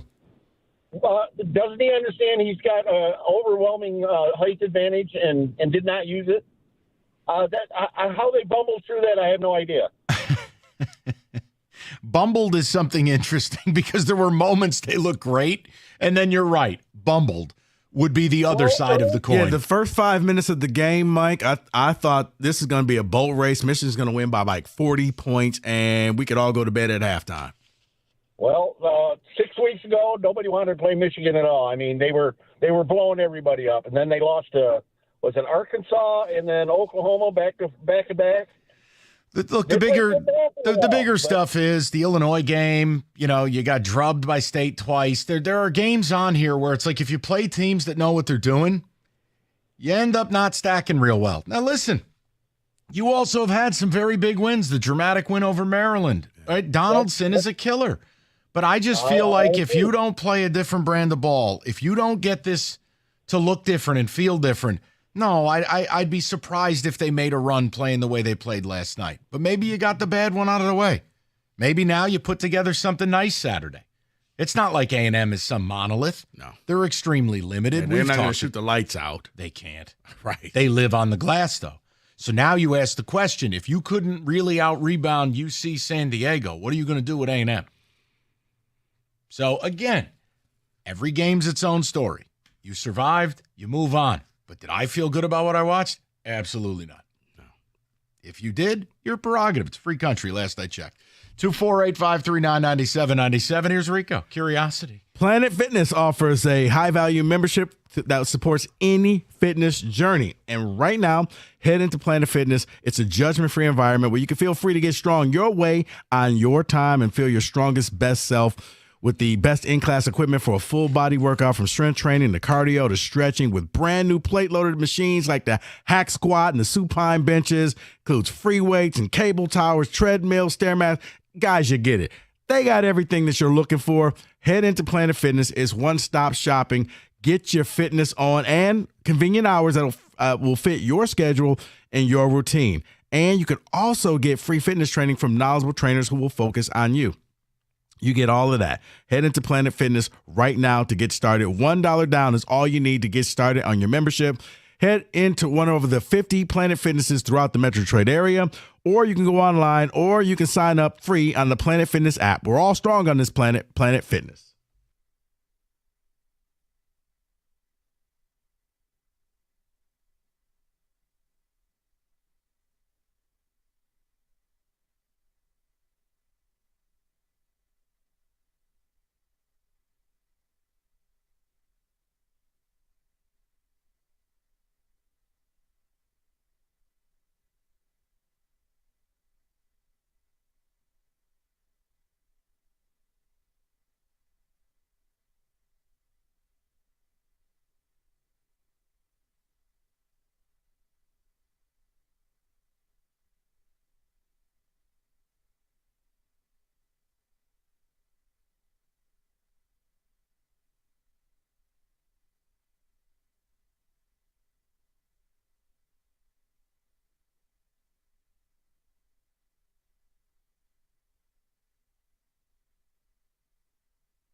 All right, 97.1. We'll get back into the tournament, get a tournament update at 2:45. We'll do a little blitz. But I wanted to play this audio for you. I'm not going to build it up into be something it's not. It's interesting. Depending on your perspective, it could be infuriating. But Al Avila is talking about the fateful winter that they decided to sign Javi Baez. And I think the part that's going to anger you is he was warned. But take a listen to this, and you'll hear a reference in here that there was another player. That other player was Carlos Correa. So take a listen, though, and I want you to hear the alarm bells that were rung, and they still went through with it. Yeah. Take a listen.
Oof. Let me just give you my quick takeaways, and then Rico will take you to 6. A lot of people could have predicted he fell off a cliff. If you want to say not historical worst season in history, all right, point for Al. But he was warned, and he still did it. I think the other thing that kind of got to me, not angry, but it just went, oh, okay. We weren't going to go there. I couldn't go there. That's the famous $300 million line in the sand. Remember, they offered the low ball. Mm-hmm. Then he goes with Minnesota on a short-term deal. Again, he tried to approach it with the owner. And I believe in Al's words, quote, Chris went, well, I don't know. Those are the things I pull out of it more than anything else. Yeah, what about this Javi guy? Can we do it with him? Yeah, you did, and you're still paying for it with a 6-year deal that is going to go down in history. It's going to make Juan Gonzalez look like a value. But look, you know what? Here's real quick. I'm going to give you full credit for this, Mike, because I remember when the Correa thing was going down, and I was like, you know what? What if they went after Baez? And you're like, Javi Baez? You're like, no, that would be the biggest mistake if this team did that. Yeah, I didn't think that his numbers were going to go that way. I thought, you know what? Maybe he could bounce back, get out of New York, come to Detroit, resurgence of his career. No. Whoops, wrong one. Okay. David moved these damn buttons, and now the muscle memory's gone. I got to relearn everything. I got to relearn to walk. David, what's your here's the one thing. This has always been Al Avila. I don't think it'll ever change. He's too honest. Even that's the truth. Mm-hmm. Don't say it. Right. All you're going to do is upset people more. No, see, you're exactly right about that. Talking about what they knew and what they believed. They were telling him that he was going to fall off. His numbers were not looking good. We didn't play it, but there's other audio within this interview on DetroitNews.com about how he still never really wanted to trade Verlander. He never wanted to trade JD and all of this stuff. And it's just, if they're telling you that Javi Baez is falling off, then just stay away. I get it. Yeah. He says Ryan Kryler was young and he may not have been ready. And yeah, well, he stinks, and he's still not ready. But here's the thing. I would have rather you gone that way than if they're telling you he's falling off, say no. Like, whatever misgivings I have about Scott Harris, it is not even a conversation from a brain power perspective. I mean, Scott Harris operates on a different plane than Al Avila. Yeah. And I may not like everything they do, including Alex Cobb. The point is, Scott Harris has done the things that Al Avila wasn't really able to do. Now, look, Scott Harris also inherited some players that hadn't blossomed yet, that Al brought here. Like, we do have to acknowledge that. I don't want to be totally unfair. Like, your best hitter is an Al Avila guy. Mm-hmm. It's Gary Carpenter. It's Riley Green. These are things that Scott Harris had nothing to do with. Jackson Jobe, that's an Al Avila thing. Now, again, do I think Al made a mistake taking Jobe versus a shortstop in that draft? Sure, but whatever. It's dead and gone now. And we're still sitting here with Javi Baez. But overall, all I can tell you that audio does is make me feel better about that you have Scott Harris. See, I wonder, did they do a pivot and say, well, you know what, let's learn from the Javi mistake and let's not go for plan B. When Bregman thing fell through, we'll figure it out. We'll figure it out with who we have on the roster. And if we have to, we'll just, we'll platoon third base. Well, I think, okay, if you end up running your team the way they're running it, this is just an opinion. This is not breaking news. I'm offering this to you. I think the way this goes down is simple. Hey, I'm going to run my baseball team on a budget. And if you don't like it, you're not going to get the job. So why don't you tell me how you're going to run my baseball team with this budget? And here's Scott Harris, and he opens up his Bloomberg terminal in the interview, and he goes, well, this is what we're going to do. We're going to play Hildebrand at first. This Moneyball thing that they're doing, I mean, that's why you do it. Mm-hmm. Real teams don't do this stuff. Real teams with real budget. So do the Tigers eventually evolve into something where he's going to have his Al Avila moment? Yeah, I think the Bregman thing would have. I wasn't comfortable going where they went. Right. My issue is they didn't make a trade this offseason, and they didn't do anything else. It was Bregman or bust. I was never comfortable under those terms. Now, yes, I would have taken Alex Bregman. But when you started to get into 6- and 7-year offers, no. Yeah. And I'm glad the Red Sox did what they did because, honestly, as stupid as it sounds to pay the $40 million a year AAV, he makes more money than Aaron Judge. Mm-hmm. at least it's 3 years with a 1-year opt-out. Right. And it also tells me, Mike, he really didn't want to come here. He didn't. That audio all the money day, was there, and it was just like, wait. Like, he was slowly walking towards the airport like, oh, I guess we're heading to Detroit. And wait, was that the phone ringing? It's Boston. Yes. Right. As long as it's not a call from Korea, I'm in. You are exactly right. And I cannot fault the Tigers at all. No, and I haven't. Because listening to that audio, you're like, we thought all along we were going to Detroit. And I'm thinking, well, then just go to Detroit. He was waiting and waiting and waiting and waiting. But this Please is the thing. Call me. David, the problem in all of it is, on one hand, Scott Harris is incredibly intelligent. But on the other, the player was a bad fit for this place. Us wanting him because he was the only option or the best option at third is one thing. That's true. But is it a far better fit for him to not go to the Cubs, not go to the Tigers, and end up where he ended up? Yes. Like, if I'm Scott Boras, I want to get him to Fenway because of the ballpark, the park factor, the way he hits. He comes here, I think he was going to fade quick. But for our purposes in the next 2 years, I think we would have been okay. So, yeah, I did the other thing. I didn't get bent out of shape, but I wanted to play it for the people and just, hey, you do what you want with it. But yeah, he was warned. His own people are like, maybe not. Full steam ahead. Okay. Well, we didn't think it's going to be that bad. Well, it was. It is that bad. It was worst case scenario. You sign Javi and then realize. Well played. Oh, that's good. I love that, man. He's got a 510 OPS. -8 defensive runs saved. All right, I'm done. That's gratuitous. David, some big text coming in, and we'll get a tournament update. Yeah, you're right, Mike. A lot of these guys on this roster are from Al. It was the other things that he couldn't do, meaning trades and free agency, that was the downfall of the Tigers. Yeah, and look, what Scott Harris has been able to do is, in warp speed, start to get the farm system together. And no, I don't mean some stupid ranking. The ranking doesn't mean a lot. It's about the quality of players they're bringing in, the trades they're making at the minor league level, minor scouting, right? Like this Lorenzo kid they've brought in. Like, they're making smart moves and getting players that people are going, wow, the Tigers didn't trade for a doorknob? You know, for years, the Tigers would make these trades for prospects, and they'd be like, well, what'd you get? And it'd be like a mop and a bucket. So now Harris is doing that. But yeah, your best prospect is still Jackson Jobe.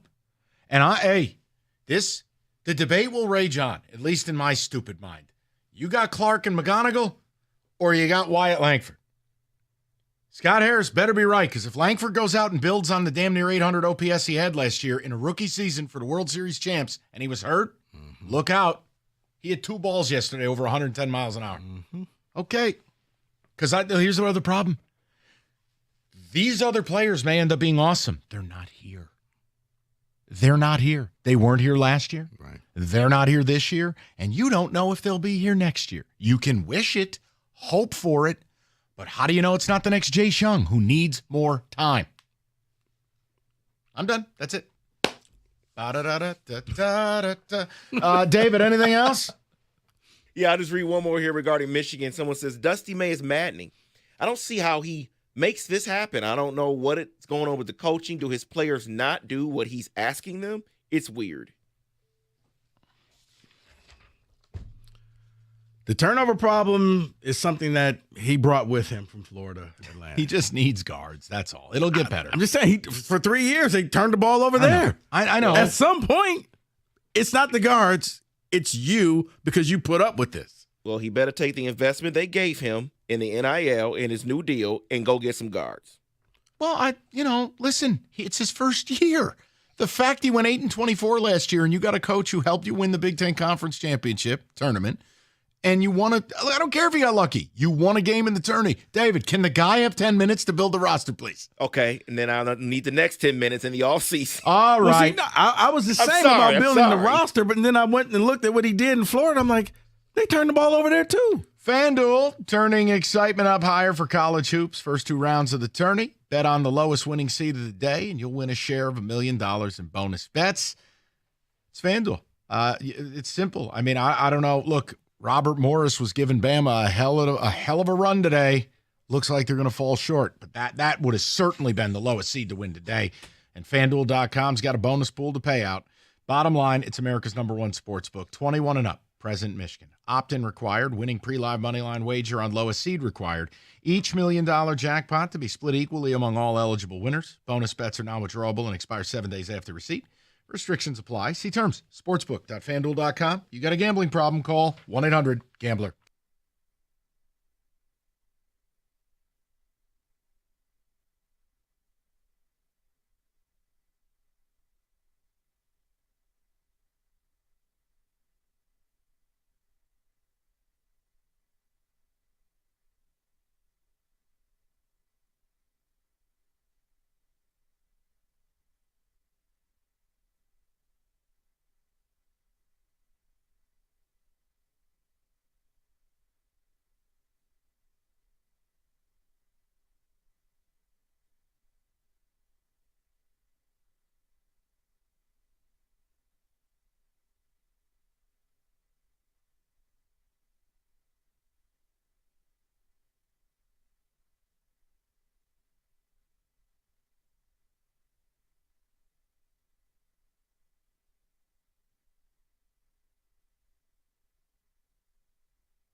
Okay, so the early pot of games cruising along. We got a final. We got another one about to go final. But, David, I know you've got recap of last night into the early stuff today. Let's do a blitz.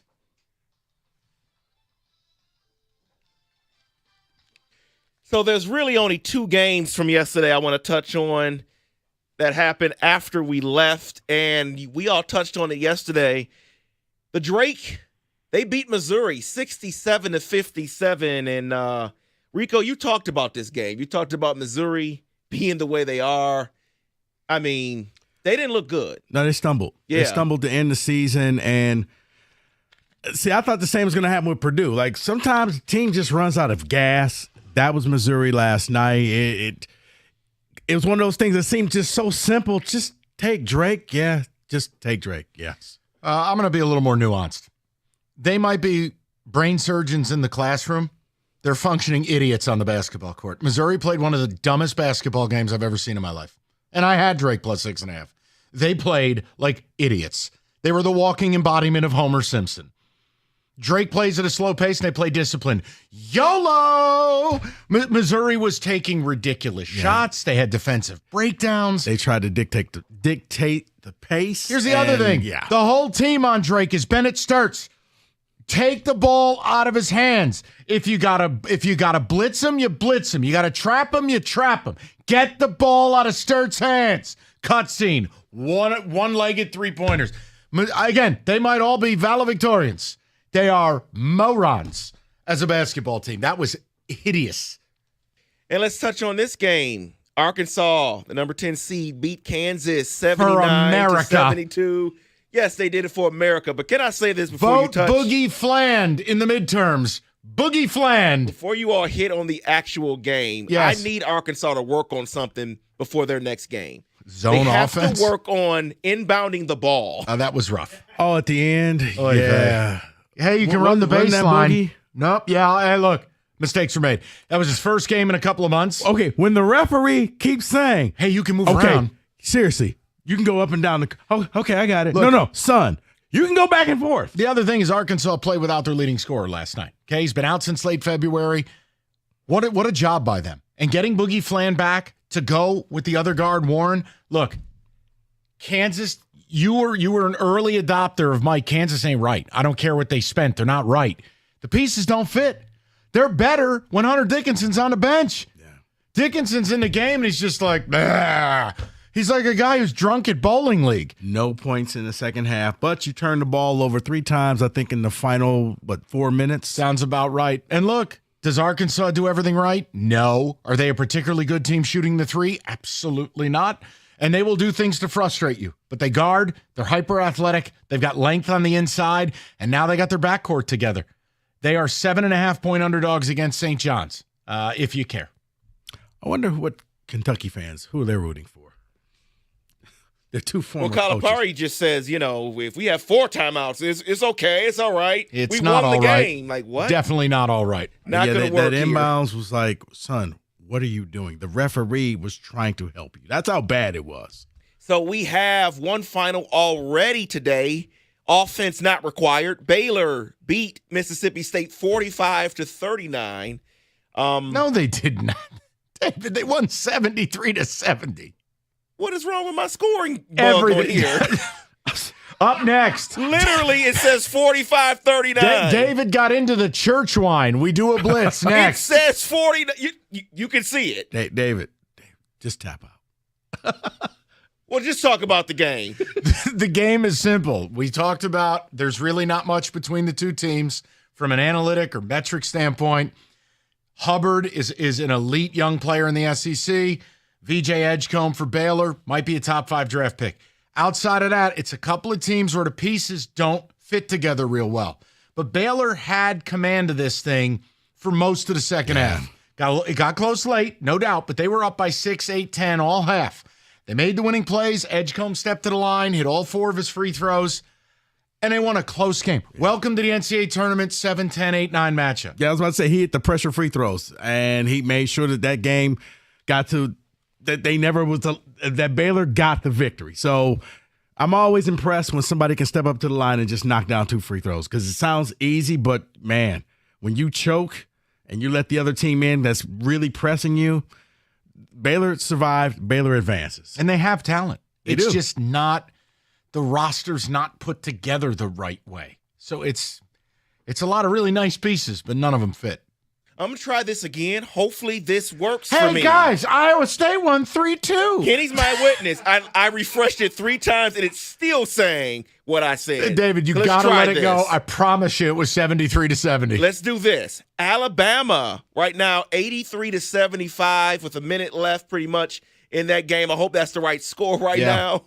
Robert Morris was giving them a game until about 5 minutes left. We've talked about how Duke shouldn't play Cooper Flagg. Alabama was supposed to sit Nelson today, who's their do-everything center. He's a rim runner, shot blocker, great athlete, and he can shoot. Yeah. He looks like a goofball. Stupid mustache, the whole bit. All of a sudden, Robert Morris ain't going away. Uh-oh, wait a minute. Nate Oates has sweat through his blazer. Robert Morris is up one. Guess who comes off the bench? Yeah. Nelson. Now they're up 8. They're going to win the game. Maybe we get too comfortable talking about, just sit them.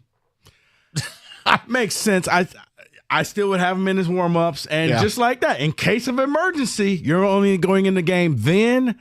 They had to play him. But, yeah, this Robert Morris was just – they actually took a lead with about 5 minutes to go in the game. Correct. And then at that point, Bama just went on a run, and it was over. I mean, they put the scare in them. But Robert Morris gave them everything that they had, David. I thought we were about to get their first really big upset.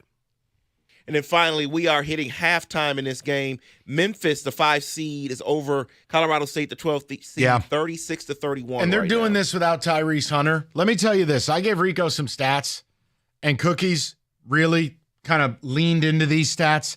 Let me give you a tip. Don't ever make the mistake I made. Don't ever bet a Mountain West team ever again in the tournament until they turn it around. They are about 4-40 against the number. They don't win tournament games. They don't cover. I mean, go look at what happened to Utah State last night. Trash bag. San Diego State. Trash bag. Now you got Colorado State. You're taking on a Memphis team down. One of, if not the best player on the team, you're down 5. The Mountain West might just be the definition of poverty. They can't win tournament games, Rico. No, Mike, you nailed it, and you said watch out for it. I thought that Colorado State, I'm like, maybe Vegas knows something. Memphis down a player, but yeah, maybe here's what they know: Mountain West poverty. I think Mountain you're right. West in the tournament. Well, I'm still waiting on my facts for the final score of the Baylor-Mississippi guys. State game. Hey, guys. Well, it looks like Iowa State's going to advance to the next round. Yes. Currently, they are up 56-32 over Lipscomb. Oh, Yeah, I've got over. 7-3 on my screen, David. I have Let me no check my idea. cameras. Baylor won that game 30-10. 696 is a mess. Have a good day. 2-0. There we go. That is your NCAA tournament. Let me check my. Get out of the way from my cruise.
3 o'clock, nice to have you with us. We opened the show talking about Michigan's win last night. They get ready for Texas A&M tomorrow.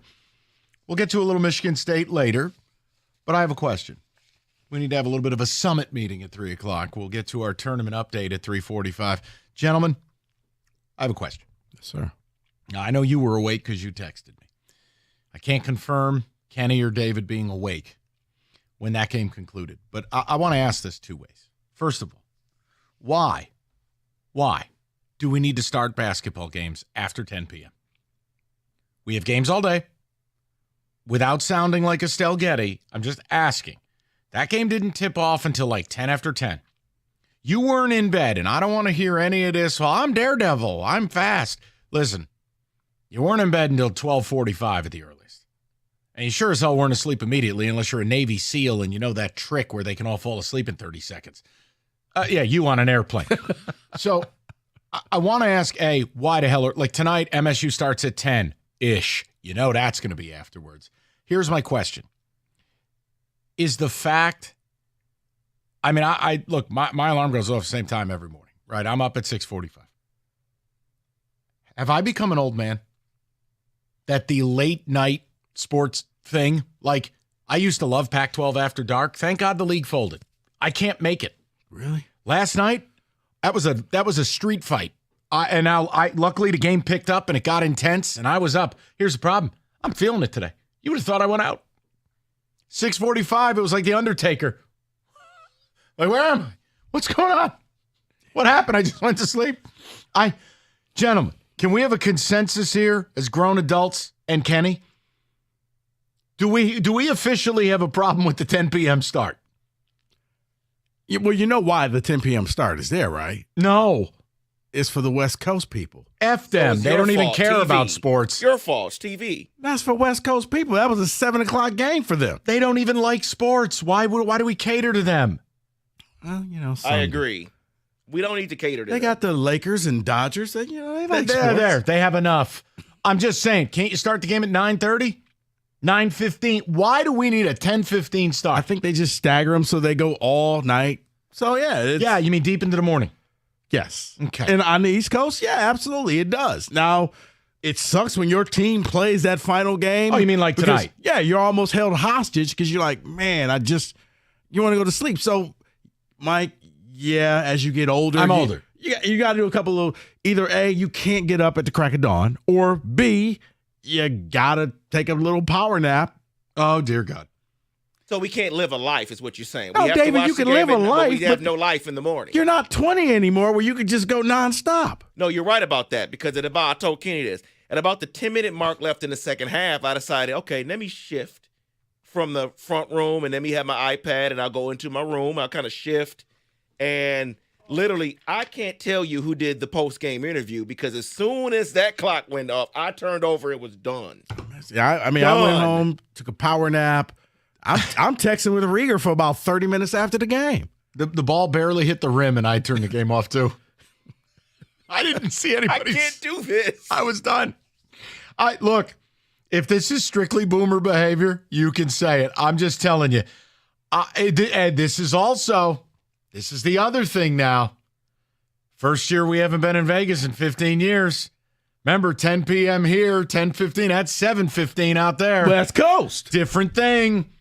West Coast. Different thing. This is a problem. They got oxygen being pumped into the casino. Yeah, well, I'm going to need that to make it to the end of MSU Bryant tonight. No, you're exactly right. Because when you're there, you get to the end of the slate and you're like, wow, the games are over. You don't even realize it's the excitement. It's watching. It's the oxygen that they have. Yeah, and at home, you're comfortable. You're on your couch. You're in your chair. But whether it's Red Wings, 10:30 start on the West Coast. Tiger Baseball, going to start the season on the West Coast. These have become a problem for me. But yeah, these are not good. I used to be the king of the league pass. Oh, it's Kings Lakers at 10:30? Sign me up. Now? Goulet. You can't do the power nap, can you? No. That helps. I know. Look, maybe it's a me thing, but I wanted to stand up for my people. I think there's plenty of people like me who look at this, whether you're a Wolverine or a Spartan, and you go, first of all, that game's not starting at 10 o'clock. Well, see, here's the problem that I have is when you're doing that on the East Coast. Like, if you were in Washington and you were playing that game at 10 o'clock, I get it because it's 7 o'clock out there. If it's in L.A., if it's in Las Vegas, if it's in Tempe, yes. But I'm with you. A game in Cleveland should not start at 10 o'clock. Thank you. And again, I'm not asking for 7 o'clock as the last tip. I mean, can we get a 9 p.m.? 9:15. I mean, do me a kindness. Can the game start on one day and finish before the next day? That's kind of my rule. Now, you get 3 overtimes, I'll live with it. Yes, Kenneth. If you just shifted the start of the first games that are played and just take all of them and shift them 1 hour earlier, start them at like 11:15 instead of 12:15, that game turns into a little after 9 o'clock start, problem solved. Done. I'm in. Yeah. Something. Brunch. And that means West Coast, that'll be about little after 6 o'clock. I don't care. Because the West Coast is like, why do games have to start over breakfast at 9 o'clock in the morning? This is why someone on the West Coast doesn't win the Heisman Trophy. No one cares. But yeah, Pac-12 After Dark, Rich Rodriguez, it was made for him. How do you think I figured out about Jonathan Smith? I used to be able to do this. Turnover chainsaw. Now, forget it. Rutgers and USC earlier this year, the game started at 11. I might have saw 4 snaps. Yeah, I was about to say, Mike, you got to get a power nap, Mike, because I would not recommend a Red Bull after, after 9 o'clock. No. I wanted to ask the question. At that point, you're out playing fetch with the dog. That's right. I'm running around with Guys, come on. I'm running around with a chew toy in my mouth. Anybody else struggle with this? Or is it like, again, Tigers are going to start on the left coast. That's a disaster.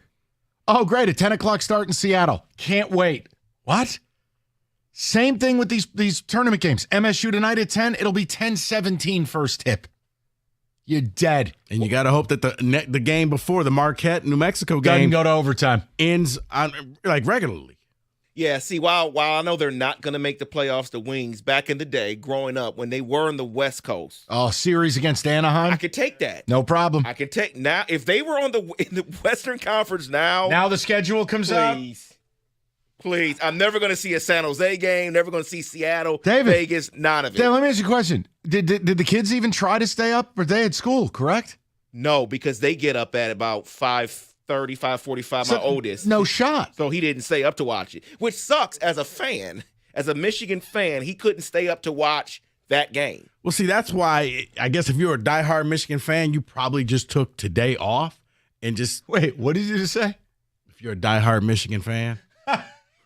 You're funny. I thought you were going to play the other drop. No, I mean, that's Rieger. What is this? You've labeled it to one person, Rieger.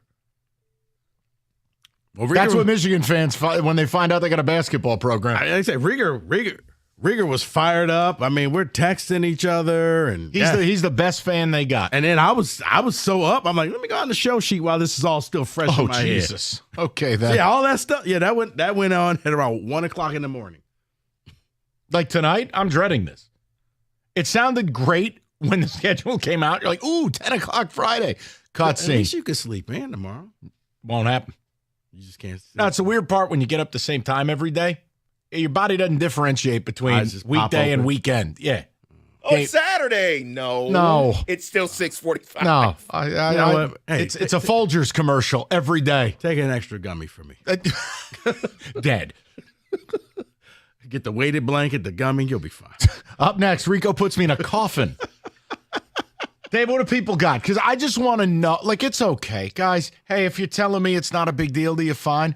I struggle to get to the end of these games. And with the Tigers starting on the left coast soon, that's going to be a struggle. No, I mean, and I get it, Mike, because of who you – like, I use a cheat code. I'll take a power nap, and then I'm up for the rest of the night. Are you sure you're not Walter Sleepy Sharp?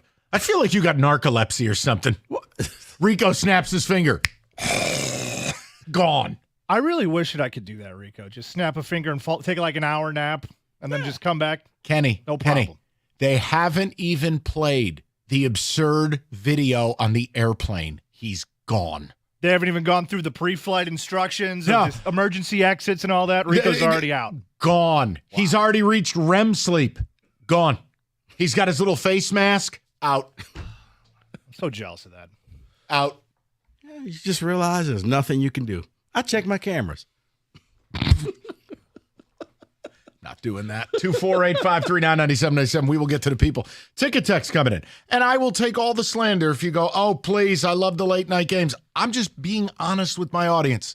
Luckily, the Michigan game picked up because if that was anything other than scintillating, I was dead. Tonight, Michigan State Bryant. Oh, boy. Might have to have Rico take a few notes later. I don't know. If that game doesn't start till 10:17 and the way they're jamming these commercials in, you can give me the 1 a.m. report. All right, I will. Email it over. I got it. I'll check it in the morning. David, go ahead. We can't even go to the grocery store after 10 p.m. anymore because nothing is 24 hours yet. We still have to stay up till 10:30 to start a game. I'm good. Don't need it anymore. We need earlier starts. I was up until 1:30 a.m. watching Michigan. After a close win like that, you're supposed to just go to bed and fall asleep? No way. Latest time should be 9:15 though. I'm sorry. What did the game arouse you? I mean, what do you mean? Apparently it Yes, did. I'm going to bed. No, he was excited. No, because if you're a Michigan fan, it's the adrenaline of, okay, we finally won this thing. You're right. It's awfully exciting discovering you have a basketball team. I'm 25 with 2 kids and a dog. Alarm clock during the week goes off at 4:45. I stand no chance against these late games. He's dead because you're still waking up at that time. Go ahead and stay up for Tigers Dodgers next week. Let me know how to treat you. It's brutal. I want to ban the West Coast. Can we do that? I'm just saying because they complain like for NFL, like, yeah, you got to get up early to watch the 1 o'clock games. Well, they should leave. Who the hell wants to live there anyways? Fires, earthquakes, high taxes. Get the hell out of there. Join us on the EST. Sun, beach. Nah, that's so over. All of that's overrated. Think about the things I just said. Sun, beach, my house burnt down while I went to go get gas. No, absolutely not. It's 70, not equal. 70, then 20, then 50, then 70, then 10 degrees. Traffic. No That's a week. fire, no hurricanes, No earthquakes, no droughts. Correct. Look out for the house fire on my cams. Oh, my God. I want to shout out my cameras. The whole state just burnt down. Hope your house didn't. Mine didn't. I'm home. You're so wrong. I mean, her traffic reports are the best. I'm sorry. Your Friday commute is screwed. Be patient. I'm already home. Welcome to your weekend whenever you get there. Watch out for that mudslide on I-75. UFOs just blew up, Gratiot. Let's move on. All right. We'll get to the people momentarily. And if I sound like one of the Golden Girls, you can tell me. It's okay. My feelings won't be hurt. That late start last night, followed by this tonight. You got Tigers on the left coast. Our sleep pattern is screwed. Remember when you get a dozen eggs for a couple of dollars? Well, that's done. Cost of keeping your home comfortable, that's gone up too. And if your furnace or AC isn't doing its job, you got to go to Mastercraft Heating, Cooling, Plumbing, and Electrical. They've got you covered. Generac and Honeywell generators in stock and ready to go. And this month, you buy a generator, you get half off the installation of a furnace or AC, plus extended 10-year parts warranty on that generator. Schedule your free in-home estimate today at mastercraftheating.com.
Day 2 at Attorney. We're about 20 minutes away. We'll give you a tournament update. Some of the other games starting to wrap. Preview a few tonight.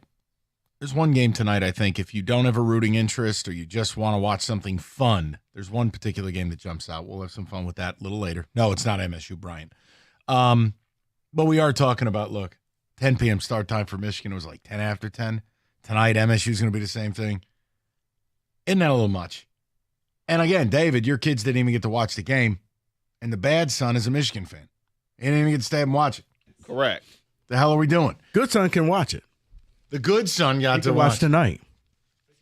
We'll see. They'll never make it. He'll be fine. Maybe the TVs won't work today. Kid is tough. David will pull the plug. Go ahead with ticket text, will you? Boys, I'm 35, and I couldn't make it. I was eating dinner before the game and trying not to fall asleep, and I crashed out about 5 minutes before tip-off. Then woke up at like 4 a.m. Couldn't do it. That's from Alex. If you're already getting tired around 7:30, 8 o'clock, yeah. That's every day. That's every day. Guys, 75% of the population is east of Mississippi. Thank you. Through the West Coast, that is Troy at work. That is the movement. Yep. That is what we're discussing. Stop worrying about Canada as a different state. Can't we annex the West Coast and just let them deal with their own stuff? You deal with your baseball games. Eastern Standard, no game should ever start past 9 o'clock. I'm with you. I'm running on that platform in 28. I would definitely vote for you on that platform. I love that. Rico, they're killing me. It's going to be 1 a.m. Not tonight by the state's eggs, time. but we'll have games at 9. Well, first of all, you got to find eggs at the grocery store in order to buy eggs. I see eggs all the time. A lot of the stores, they're empty, buddy. Seriously? Mm-hmm. I thought that was over. No. You know what they should do? They should check their cameras. An egg truck just did a somersault down a cliff. Get to the right for my cruise. I'm 19 years old. Love the convo, guys. I'm currently driving to Cleveland and driving back after. Have a 10 a.m. baseball game tomorrow. Go green. But you're 19, right? Yes, he is. Call me in 25 years. You know, I actually thought about doing that. Tonight? And then driving back tonight? What is wrong? I've done that before. Oh, I know what that is, Kenny. UW, no bags trip. What? I've done that before. Like go to Indy for the Champions Classic and then because that's when I pray that Michigan State plays in the first game, the 7, which means I could leave Indy at like 10:30. But this is a 10 o'clock, Wait a minute, probably wait a minute. after 10 o'clock. What because of time? Hold on, David, you just said this. So you would hop in the car at 6? I said I thought about it, yes. Past tense? Yeah, I'm not doing it. No. Okay. No, it was a thought like, yeah, well, I could probably get back home. And I was actually hoping this happened. Be like 6, 7 in the morning, sleep throughout the day. To go see MSU Bryant. Well, that's why I didn't do it. Okay. Wow. Okay. All right. Smart move not to do that. That's a crazy. commitment to excellence. That's is what that is. wild. I wake up for work at 6 a.m. I fell asleep watching the game, and my lazy boy woke up. The game was over. MSU fan, though, I am dreading needing to fight sleep off tonight. And again, you better hope Marquette, New Mexico, doesn't have one of these 38-minute last 2 minutes. This thing will be starting like Wings and Ducks in 04. This will be a 10:36 puck drop. J.S. Jaguar, I can barely keep my eyes open. Oh, my God. Robitaille hit the post again.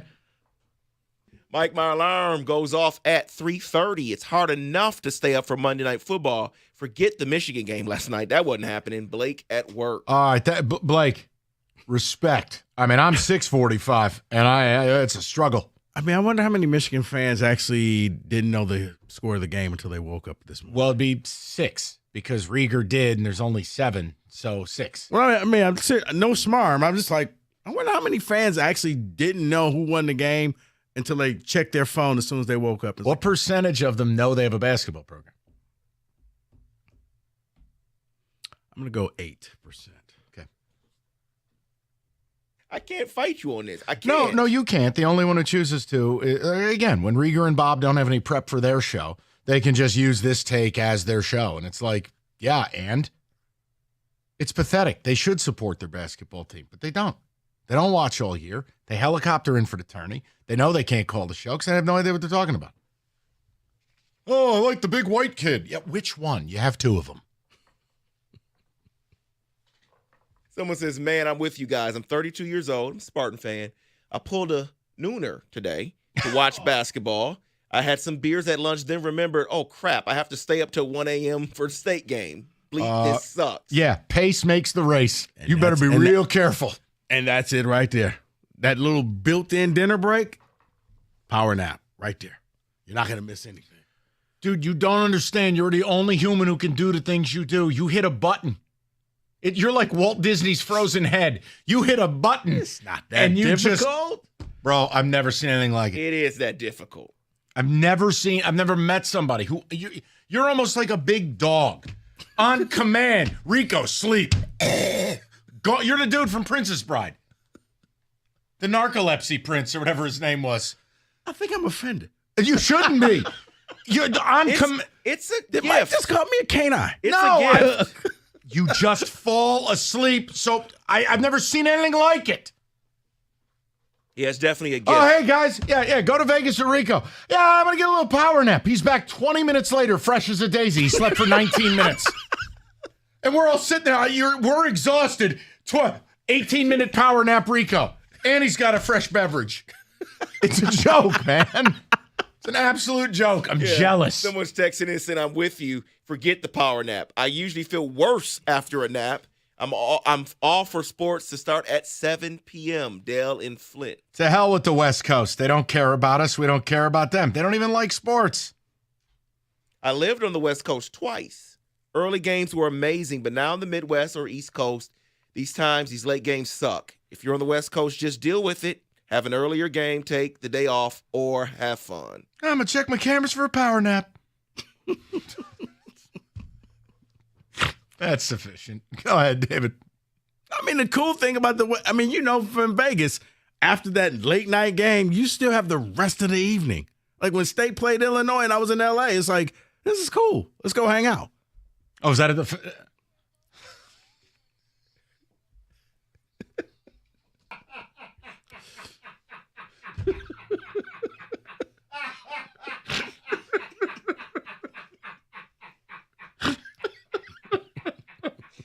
I'm so sorry. If you're new to the show, I know that makes no sense. You have to forgive us. If you've been listening for a long time, you understand we've had some fun with our traffic lady. That's all. I'm guilty. I'm a Michigan fan. I fell asleep right before halftime. I mean, there's nothing to feel guilty about. Yeah, no, I'm not trying to be funny. I just wonder, like, how many Michigan fans and State fans, you won't know the score until you wake up either in the middle of the night because you're just like, oh my God, I fell asleep, or in the morning, like, oh, okay, we won. Oh my God, we lost. Like, you won't know. I didn't plan to watch the game, but I spent the night with my son in the emergency room, so I was awake anyway. Well, that's a little different. Yeah, I think that's an extenuating circumstance, and I hope your son's all right. Yeah. Jesus. Emergency room. I hope they got to you before 7 hours. He did call him dumb in here later You on, can't so say that. I wonder what he did. Yeah, it's probably like a kid thing, like shove something up his nose or something. Might have did something strange. Not our business. Next. A 28-year-old MSU alum here, hate Michigan, college basketball fiend. And even that couldn't fuel me to stay awake last night. My hate couldn't do it. Look, David, halftime was what, 11:15? Yes. That sound about right? Yeah, I think halftime. So. Now, again, the game perked up, and if you stayed up for it, it got very dicey. Michigan really had a 4-leaf clover tucked into their shorts, but they got through. But Jesus, if that thing didn't pick up, no, I wouldn't have made it. Now, man, what happens tonight? Am I going to need to sweat this tonight? A little bit. Oh, come on. Why? I mean, Michigan plays their style. You know what? To hell with you. Watch this. Rico's got a reason Spartan fans ought to be nervous. He'll tell you about it next. 97-1. Actually, I'm going to tell you about Natural Way Lawn and Tree Service right now. Get green, stay green with Natural Way. Call 888-GET-GREEN to get started, and for a limited time only, when you purchase a full lawn program, you get free grub control. But you got to mention my name. Call up Natural Way Lawn and Tree Service and say Rico from 97.1 said to give you a call. 888-GET-GREEN. Guys, look, it's very simple. Once you schedule this early, they can come out and prepare a treatment for your lawn. You will have your own specialist assigned to you.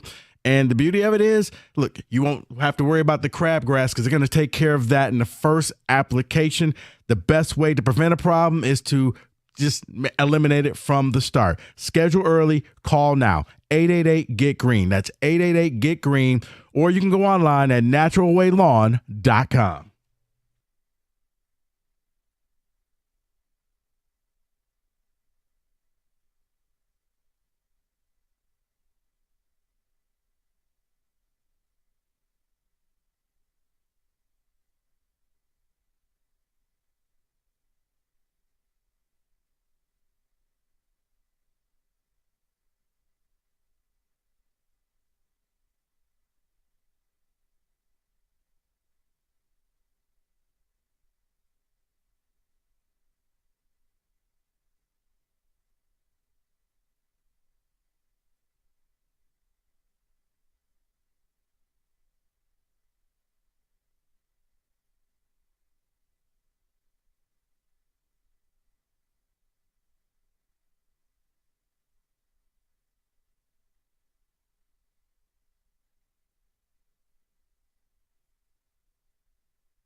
rolling along on a Friday.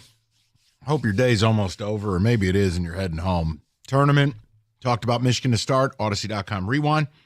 We'll get to Michigan State, well, right now, because Rico accidentally, in a serendipitous manner, kind of transitioned right into something. I asked a simple question, thought my friend would give me a good answer. Nope. I said, okay, is there just a chance it could be low stress tonight? Maybe I could turn the damn thing off and get to bed at a decent hour? Nope. Here comes Captain Narcolepsy. So go ahead. Go ahead.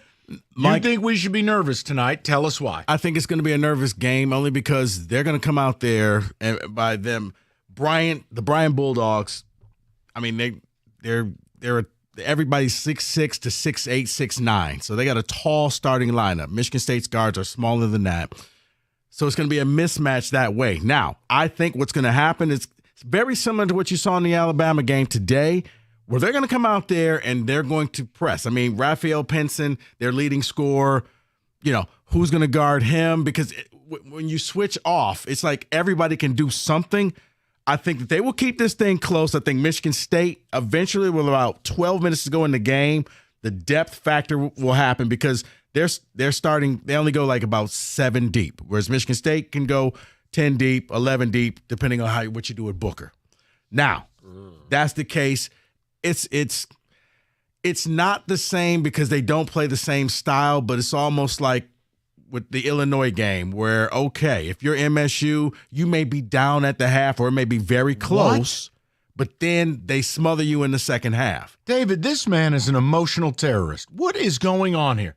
If MSU is down at the half, that is DEFCON 1. Or it's close where it's like single digits at the half. He's basically built this team out to be the Lakers. No. What the hell is going on here? I'm saying I think it'll be very similar to what you saw with Alabama today where you're like, wait a minute. Yeah, but they were down Nelson. They were down their starting center, who's a hell of a good player, and they broke glass in case of emergency. He wasn't supposed to play today. Right. Now, who's MSU down? They're not down anybody, Mike, but that's just been their style all year long, where it's a little bit, other than the Michigan game, it's a little bit of a slow start, but eventually they end up winning by double digits. If this is a tight game or they're losing at the half, that is pandemonium on a Friday night. I mean, you are the bearer of some real, and you, let me guess, you did a full preview of this. Yes. Okay. 5-star zone. Go download the damn thing, will you please? Rico needs more sleeping pills. They may not be down a player, but Jeremy Fears did get shot last year. Wait, I don't really know where to go with that. It's like as if Gus Johnson was talking about the game. Oh, because Gus always lets you know. Fears, no context at all. He just spits it out. All right, he's not even in the game. Fears got shot, right? Right. Gus is calling Baylor USC. Jeremy Fears got shot. Ladies should get together. Evan, you were listening to Rico. You're the biggest Sparty basketball fan on the planet. Are you aligned with narcolepsy over here? Well, I am what Jim Harbaugh would call a nervous chicken. But no, I don't. I think it's going to go exactly like the books say. I think they'll cover. I'm not really worried about it. The only thing you can worry about is if State starts off shooting horribly and Izzo does his regular routine where he refuses to call a timeout and just lets them play through it. Right. But I don't envision that happening. I envision See, Evan, I said I see it close for about a half, and then State slowly starts to separate. And by the end of the game, with free throws and things like that and rebounding, they'll end up covering. With the amount that Izzo this week has talked about losing last time they were a 2 seed, I think he's going to have a short leash, and he won't allow that to happen. So if Fears is out there, who got shot last year, is turning the ball over or just making mental errors, he'll go to Holloman real quick. So that's where I think is going to be different. Do I think they cover the 17.5? I think it's going to be right around there, but I wouldn't bet on it as a State fan. No, it's not about betting. This guy is scaring me that I don't get to relax on my Friday night. If they're losing at half, there is zero joy. And I think it's what Kenny asked me last week, am I excited for the tournament? I said I'm more nervous, and that's based on expectations. In years past, we didn't have those, so I think maybe just being a little nervous, but I see what Rico's talking about. I just don't envision that happening. But there is reason to be cause for concern because this is a state team that could go 4.5 minutes without scoring a bucket. The problem is Brian is going to do something that nobody is willing to do against State. Nobody wants to run. Well, if they get into that match, they're going to lose. But that's what Brian does. Right. That's all they do is run. Okay, run. Okay, but are they going to show up on the floor like UC San Diego did? And I'm going to be like, who are those guys? now see, I don't know if they're going to be that obtuse, or maybe they pull a page of what Indiana did and said, you know what, we're going to throw a zone at you the entire game, and we're going to make you shoot over this. Now, if they want to run, then Mike, God bless you. You will be asleep by 11 o'clock. That's what I'm looking for. It'll look like the Iowa State game today, where You're they were on up a by plane, 30. Prince Valium. Right. There you go. If they want to just go and get into a track meet, then yes, that's what you're going to see. Where you're going to see Holloman, you're going to see them pushing the ball up the court. You're going to see a lot of coin card dunks. I'm assuming that Brian has to be smarter than that and say, okay, maybe we can't play that style against them. I think they are going to. Hey, listen, stop scaring people on a Friday night. David, a couple of I'm ticket a texts. Sparty, so you know. Oh, listen. I'm just giving you the honest breakdown. You taking your little power nap? Yeah. Prince Valium. He'll be napped up and ready to go. David, what do you got? Someone is asking you, how much does MSU need to be up in order for you to turn the game off and go to sleep? 20. Okay. A 20-point lead is kind of the gold standard. A collapse of blowing a 20-point lead in the tournament is a once-in-a-lifetime thing. And if it happened, I wouldn't want to be around to see it. See, at that point, I would probably stay up because now I'm looking for Lob City. Oh, Jesus. I'm up already. You're not going to stay up just for Lob City. What? That's crazy. This guy's already got a game in Taiwan he's going to watch at 2:15 in the morning. You have no understanding of what this man is capable of. Yeah, you laugh. I almost did that another trip, a no baggage trip. This is way too much information. Go ahead. No, tell us more. Now. I want to know. So MSU has two recruits coming in, both from the state of Maryland. They were playing each other in a game. So I'm like, you know what? I can kill two birds with one stone if I fly out and watch their game. I didn't end up going. You were going to just fly to Maryland to watch a high school game. Fly to D.C. But I think I was sick that weekend, so I didn't end up you're going. sick. Just in a different way. No, but it's like, okay, I get to watch them play against each other. Two birds, I one still stone. can't believe you were thinking of driving to Cleveland after the show tonight and driving back, only to go back Sunday. That's delirious. I've done things like that, but I was 21. No, that's crazy. No way. I kind of want you to go tonight now.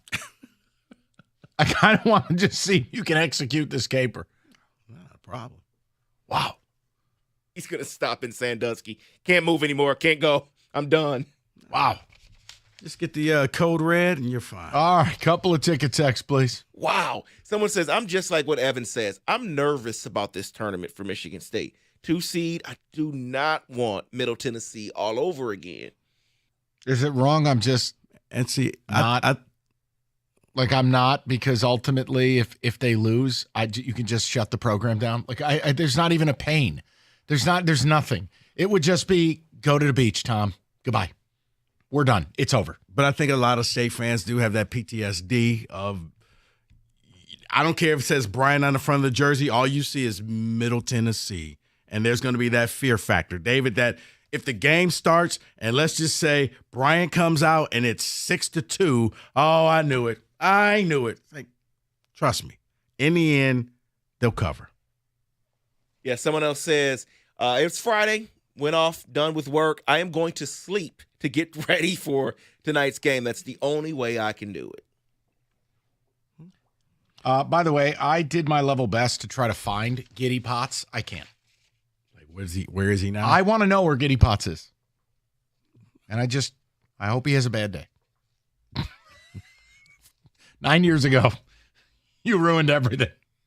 You and that balding teammate of yours, Reggie Upshaw. I hope you have the poops. I hope he's having a great day. He probably is. I don't know. He's got to be playing pro ball somewhere, right? He's on, what does he have, 27 or 28 right now? Yeah, probably. Do you know, this is so stupid, and then I promise we'll move on. You know Darquavius Tucker was still playing basketball last year? No way. That's not. Swear to God. Guy played for like every team in South America. David, he was 37, still playing. He's in Italy. Not on my watch. I'm making a phone call. Send him home. You're done. He's currently playing in Italy. No, not currently. No, this was a couple years ago. All right, Northville Lumber. I'm moving on. Largest Trex decking outlet in the country. Northville, Michigan's Trex Superstore. They got all the colors of Trex decking, railing, lighting, and they got it all the time and at the lowest price. So whether you're a builder or a do-it-yourselfer, you can count on Northville to have all the Trex decking you need when you need it. Now's the time to plan it and build it. Get that Trex deck at the best price anywhere. Call Northville Lumber today. You can stop by the showroom and even take home some samples. Call Northville Lumber, Michigan's Trex Superstore, or go to northvillelumber.com. That's northvillelumber.com.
Okay. Late window on a Friday night. 8 games tonight. We'll do a little preview. Get you set up for TV time. While Rico's power napping, we're previewing. David?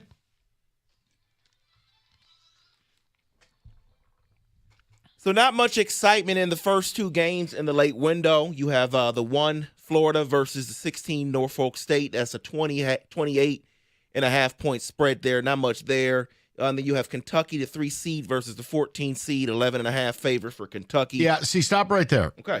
Look, Kentucky, full strength, I'd have a completely different opinion. Yep. They are ravaged by injuries. They got 2 guys that are out. One guy's going to give it a go. And Mark Pope's team, the one thing they don't do is play defense. With Troy, I am not telling you Troy is some amazing shooting team. They're not. But somehow, they rebound the basketball. And they damn near lead planet Earth in steals. It's just there's a shot that game is closer than the experts think. I would not sleep on that one. And I know it's a new coach with Coach Pope, but Kentucky normally gets knocked out in the first weekend. So it's not a given. They should win, David, but they kind of stumbled down the end of the season as well. Like, they could put up a ton of points, but then, yeah, as Mike said, they don't play defense, and when their shots aren't falling, they get run out of the gym. Next game on the slate would be the one that I'm excited about, Marquette, 7 seed versus the number 10 seed, New Mexico. I like that game. I like Marquette, but I think New Mexico, they can keep it close. No, look, New Mexico win the game outright. David, look, the Mountain West is it's a thing. Now, again, if you look at the last 10 years of data, the Mountain West is the worst conference. But if we take the individual of that team, I mean, you have, what is it, Demetrius Dent, whatever the hell his name is, that's an All-American guard. Mm-hmm. He was part of the 3-headed monster last year. Then they got my guy who I've coined, Nelly Joseph Jules Jr. Colson, whatever his name is, Juicy Jones, the power forward. Nelly Jr. Joseph. But he's really good. I understand Cam Smith is electric. He could drop 30 at any point. My problem, 2 words, Shaka Smart. I don't trust him. I leave that to Rico. I don't trust a coach who wears a polo with a long-sleeve T-shirt underneath. No, David, I'm with you. I think Shaka and Cam Jones will go out there. They will get it done. Now, it's going to be an exciting game. I think that this game may be a lot like the Arkansas-Kansas game where it's going to go down. Like, if you want that buzzer-beater type of game, it may be this one. But I just think in the end, Marquette will have just a little bit too much for Richard Pitino. This next game is the game I love as an upset. It is number 4 Arizona versus number 13 Akron. And I guess it depends on how much you value the MAC, because the Zips were 20-1 against MAC opponents. But here's the thing. They score. Yep. They average 84 points per game. Arizona only allows 72, so I guess we'll see what happens there. Arizona, they're 9-1 in their last 10. Arizona's 1-9 against the spread the last 10 first-round games? Yes. So this is about pace. The over-under is going to be in the 160s. This was the game I wanted people to, if you're bored or you hate Michigan State and don't want to watch it, if there's a game tonight and you just want fun, Akron, 14.5 against Arizona. Pace. These teams are going to fly up and down the floor. Mm-hmm. And Caleb Love will either shoot you into a game or shoot you right out of it. What Mike just said. I mean, when Love is on, oh my goodness. Dear Jesus. But when he misses, it's like, Caleb, stop shooting. No? Okay. Here's another heat check. Kenny, Caleb Love is the equivalent of shoot the puck guy in basketball. Like, he gets the ball and he's just like, yell up. It's like a defenseman firing it into a wall of defenders. Oh, you're like, Caleb, you got these other 4 guys out there with the same jerseys? They're your teammates. You can go ahead and pass them the ball. Like, there's still time on the shot clock, sir. You got time. These last 3 games, because I want to hit on some games for Saturday's slate. Let me know if you think about any of these games, what your thoughts are. 8, UConn versus number 9, Oklahoma. It's McNeely versus Fears. Yep. It's Harvey Dent. Is it good UConn or bad UConn? And Oklahoma's kind of sleepy. Again, it's an SEC team. There's a zillion of them. Porter Moser's there. I don't think it's impossible Oklahoma wins that game. No, I think Oklahoma does win the game. I'd love it just to see Hurley go nuts. Yeah, because remember, he's the best coach in the nation. Yes, I've heard that. That's a little bit of a spite for me. But, yes, I do think – And Jeremiah Fears is a scorer, and he didn't get shot. Thank you for that. Thank you, Gus Johnson. In the 5-12 matchup, Oregon is the 7.5-point favorite over Liberty. Any upset possibility there? It's always possible. The problem is it's a bad matchup for the Flames. They're small. They're slight. Oregon is big. They got Biddle. They got very athletic. Yeah, I don't think that this is probably one where the 5 seed can rest easily. I think Oregon just pulls away. The only offense for Liberty, David, by metric is three-point shooting. They're just going to hurl threes. Now, if it's their night and they make 18 of them, well, then yes, there may be a problem. But Oregon is not terrible at anything. They're just not awesome at anything. They're complete. They're there. And they play solid. And they have a 36-year-old British man at center. In the 6-11 matchup, you got the Illini versus Xavier. Xavier coming off the first 4 victory. Speaking of, if it's your night and you're hitting threes, Illinois will run you out of the gym. Yakachonis, the NBA lottery pick that Illinois has, he's good. But, David, the problem with Illinois, they don't recognize when they're off. And it's kind of like Caleb Love. They will shoot themselves out of a game, and it's like, guys, how about you go inside? Nah, we'd rather take 30 more threes. If Illinois plays the way that I think that they can and can hit at least 35% of their threes, they should win this game over Xavier. I like Xavier. I don't trust Brad Underwood. I like him. I don't trust him. His tournament performance leaves a lot to be desired for me. And Xavier, you're going to get two-man game. You're going to get a ton of Cromwell and Fremantle. Rico's right. If Illinois goes out, knocks down 16 threes, lights out. But Xavier executes. They play in-your-face defense, and they have grown men. This ain't a team of kids. No. So don't sleep on Xavier. And I'm rooting for him. Sean Miller might be a scumbag, but he's a good coach. And there's 2 I'm games. Big Ten except for one team. I know that. I know. Oh, yeah, I get that. I understand. I hate the Big Ten. There are 2 games that I want to hit on for Saturday slate based on the spread. Yes. And I'm going to start with St. John's, the 2 seed, going against Arkansas, the 10 seed. 6.5-point favorites for St. John's, but I think the game is going to be closer than that. Plus 6.5 Arkansas is what I would do. Look, Arkansas's problem against St. John's is going to be the way St. John's guards. They really take away space. Arkansas wants to drive, wants to create space. The issue is Arkansas is just not a good enough shooting team. Right.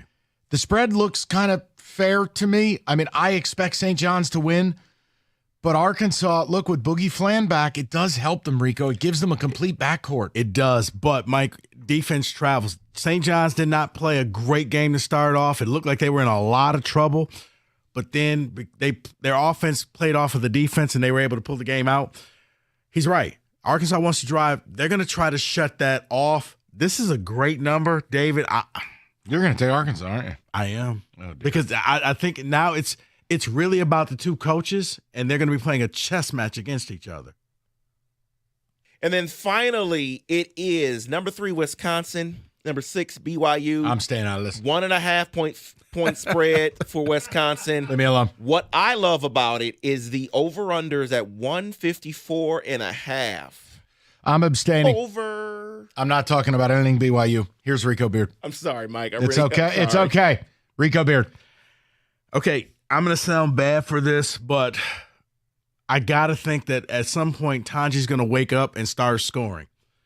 That's why I like the over. He did not I think he scored 14 points yesterday. It was an okay game. I'm not saying he's going to be like he was in semifinals against MSU, but Blackwell and the rest of the Wisconsin Badgers are out there getting it done, and he's just kind of sleepwalking. You got to figure at some point he's going to wake up. It's not the game I thought you were going to go with. Which game? I thought you were going to say Michigan, Texas A&M. Well, it's now a 2.5-point. It is, spread. but A&M. Oh, that was a given. Oh, I really no did. faith? No, it's not about faith. It's just I didn't like the way they looked. So right now, I would lean yes. Texas. I think it'll be an ugly game for sure. Well, A&M makes you play in the mud. Here's Mike to break down BYU. No caffeine drinking, magic underpants wearing, 30-year-old with 3 kids roster. I hate them all. I hate BYU athletics, whether it's football or basketball. They're ball breakers. Get out. Get out. That is your Get out. March Madness Blitz.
4 o'clock, good to have you with us. Tournament rolling on. We'll have a tournament update for you at 4:45. If you want to hear about U of M, we talked about it to open the show, Odyssey.com rewind. Rico then scared the bejabbers out of all of us about the Bryant Bruins tonight.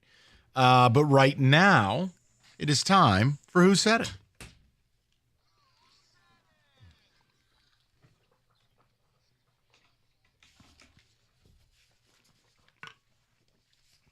This is where David collects audio from our coworkers. We have to decipher through all of his tricks. Who said it? David, are you ready? What is our time check? Ooh, yeah. Let me look at that for you guys. Is that 6A to 8P? It is 6 a.m. to, 8 p.m. Correct. Okay. Everybody's eligible. Correct. Wojo and Rieger. Did Wojo work this week? Yes, he did. Okay. All right, let's go. The Pistons are the rare exception. They defend, they run, they throw oops. They're not running like a math equation to get a 3 every possession down the floor. They're refreshing. Okay, I mean, right off the rip, all I know is I've heard a lot of Pistons talking to Midday Show. They acted like they won Game 7 of the Eastern Conference Finals because they beat a 15-win Pelican team the other day. That felt like Doug to me. That felt Karshian. Refreshing. It does. One more time, David. The Pistons are the rare exception. They defend, they run, they throw oops. They're not running like a math equation to get a 3 every possession down the floor. They're refreshing. Same show. I'm going to go with the midday co-host. Give me Kang. All right. Evan. I heard a little smarm in there. The microphone, please. It's my first day, sorry. I heard some smarm in there, and the throwing oops and all that. It sounds like Costa. See, that's a good point. Who would say the word oops versus alley oops? Would that be Costa or Doug?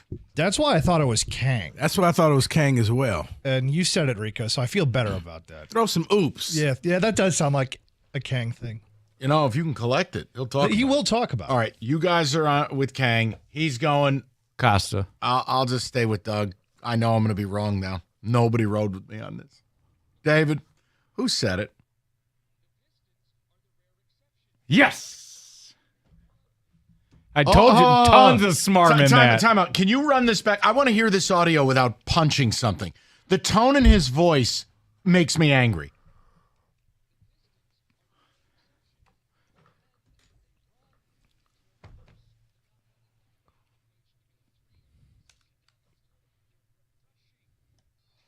Isn't that him? Probably. Why does he talk that way? Because Shaq was not nice to the Pistons. That's why. That explains it. Yep. That all right. refreshing. All right, next. Oh my God. Good call, Evan. Next. People are like, he's not the same. You know what? That's okay, because 80% of Aaron Rodgers is still better than 100% of a lot of quarterbacks that are out there right now. Let's start with Evan Jenkins. Go to me last because I think I have a good grasp on it, and I might have to jank myself. Okay, over to Rico. But I'm not sure. I'm not totally sure. No, I'm trying to, because I think that's something that I said. We definitely had this conversation. We did. This is definitely something we talked about. The morning show did as well, and Costa was like crazy to think that Minnesota should ever take him. He sucks. Sam Darnold's better. Yeah, that's where Jansen put him in a body bag. And that's why I was kind of thinking it might be Jansen. I'll go with you on it. John really, he bodied Costa. I'll go with it. Rico. Could be Rico. I think I said it, so I'm going to go with me. Ooh, I like that. You think you said it? Who does Kenny think If Rico said it? thinks he said it, Because I've said that, 80%. Kenny has no input. I have no idea because I don't know the other show's positions on this. Turn on your radio, Kenny. I didn't know Costa was anti-Aaron Rodgers in Minnesota. Hey, no, he thinks a high school quarterback would be better than him in the NFL. Yeah, I don't get that either. I'll go with you, Rico. I'll say Rico. All We're right. all locked in? Yeah. All right. Who said it? All right. I knew it the whole time. Not really. All right, number 3. This is a 37-31 team. This is not last year's team. This team does deserve respect, and they're not getting it. Oh, God, more of this shilling for the Pistons. No, Sweet it's Jesus. probably based off of Shaq not liking the Pistons. No, I mean, look, let me say this. Have we all said similar, like, yes, they should get some respect for the turnaround? What I can't do is do this leap like they're going to win anything. But they're getting crazy respect. It was just one person that hasn't watched their games that talked about them. I mean, I defended them to a certain extent. I don't know that I said that. I don't know. One thing that I've learned about the midday show is that Gator loves to cite numbers. He's a stats guy. He reads off the stat sheet. He read off the record there. I think it's Gator. I was with Kenny. That's where I was going with it. You know what, Kenny? You went with me the last time. I'm going with Kenny. Oh, boy. Lot of pressure, boys. Let's put all the pressure on Kenny Conn. Yeah, We're going to go Gator? We're all locked in? Yeah. You said it. We're in the ballpark. Sorry, boys. You really screwed us over there. It was in the same conversation. Come on, David. I knew it was about Shaq, Sure though. was. It was back and forth. Shaq makes waves. All right. So they get a bunch of basketball nomads, and then Cade's a star. Beasley has helped immensely. They're doing it without Ivy. They're good. What is this, all Pistons? You realize anytime I hear Pistons on this station, I turn it? I have nothing I can offer you. We had Aaron Rodgers. Nomads. Who would say basketball nomads? I'm thinking Rieger. I was thinking Doug. Rieger doesn't have nomad in his Yeah, vocabulary. but I don't mind that descriptor. They guys like Malik Beasley, basketball nomad. No, I agree. Tim Hardaway. I don't know who would have said that. Who would Who would use the term? word nomad? Yeah. The fact that he just ended with good is why I went with Gator. Maybe this is Wojo. Maybe he's just trying to be saucy with an opinion. No way Rieger would have talked Pistons. I think I've talked myself into Wojo. No, we did it after the Shaq thing, but after that, it's been all more relevant stuff this week for us. I don't know. I can't remember what I said Monday. Who knows? It could be me. Guess yourself. No, I don't want to. Rico, guide us. I can't guide you. I'm going with Rieger. I'm going off the board. The nomad thing it sounds like a Rieger phrase. I'll go Wojo. He's trying to use a fun turn of phrase and saying that. Evan. Gator. All right, I'll go with Evan. I have a less of a clue on this than any of the other ones. David, who said it? Wow. He did know what nomad means. He probably used it in the wrong context. Probably. Dave, you got one more? Wow, they're doing a whole segment on the piccolo player from Villanova. What? Yeah, she was huge, Oh, man. the idiot who cried playing the flute? Yeah. But she played on. She was on the Titanic. What a she would have warrior. played on. Jeez. All right, here we go. One more here.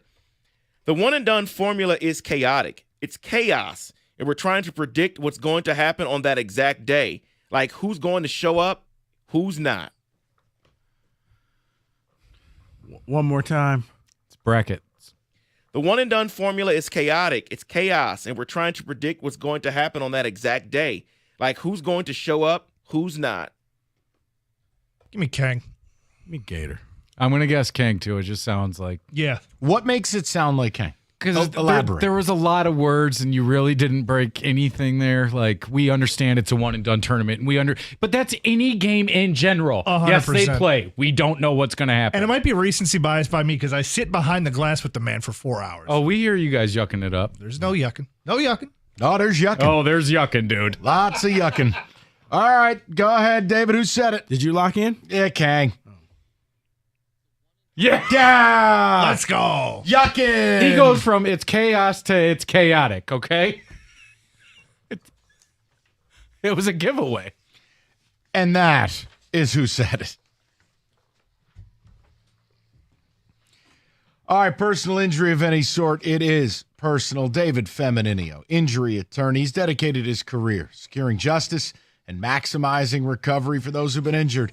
And David, he's dedicated to ensuring you get the medical care you need to put your life back together after an accident. You need an attorney you can get a hold of as well.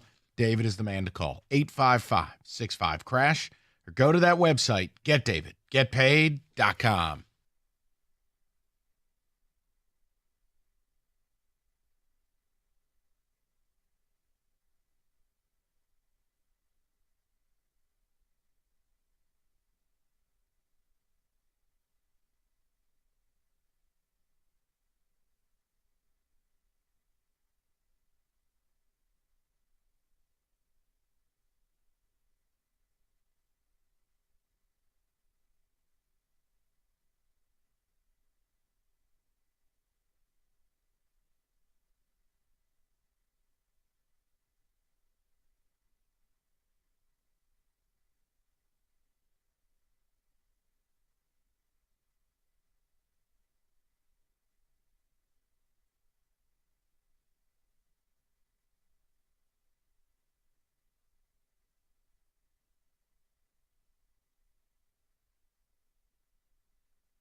Can you take the power of your home internet almost anywhere? Well, with Xfinity, you can. Do more of what you love in the places that you go the most with Xfinity Mobile and Internet together. Xfinity has built a network that is 99.99% reliable. Plus, Xfinity Mobile has Wi-Fi Power Boost, giving you the ultra-fast Wi-Fi at home and on the go. Get the same reliable network in the places you need it the most, like at the coffee shop, in line at the grocery store, or at the game. All the power of more of what you love, whether you're a gamer, streamer, or work from home. Whatever you're into, you'll love how fast you can get it with Xfinity Internet and mobile together.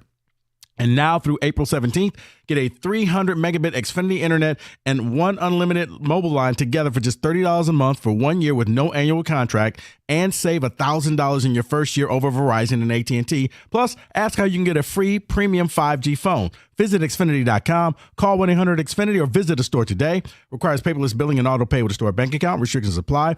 Equipment, taxes, and fees extra after promo. Regular rates apply. Actual speeds vary. Savings compared to Verizon 5G Internet plus one unlimited mobile welcome line and AT&T Internet 300 plus one unlimited starter SL line. Xfinity Internet required. Reduced speeds after 30 gigabits of usage per line. Data thresholds and actual savings vary.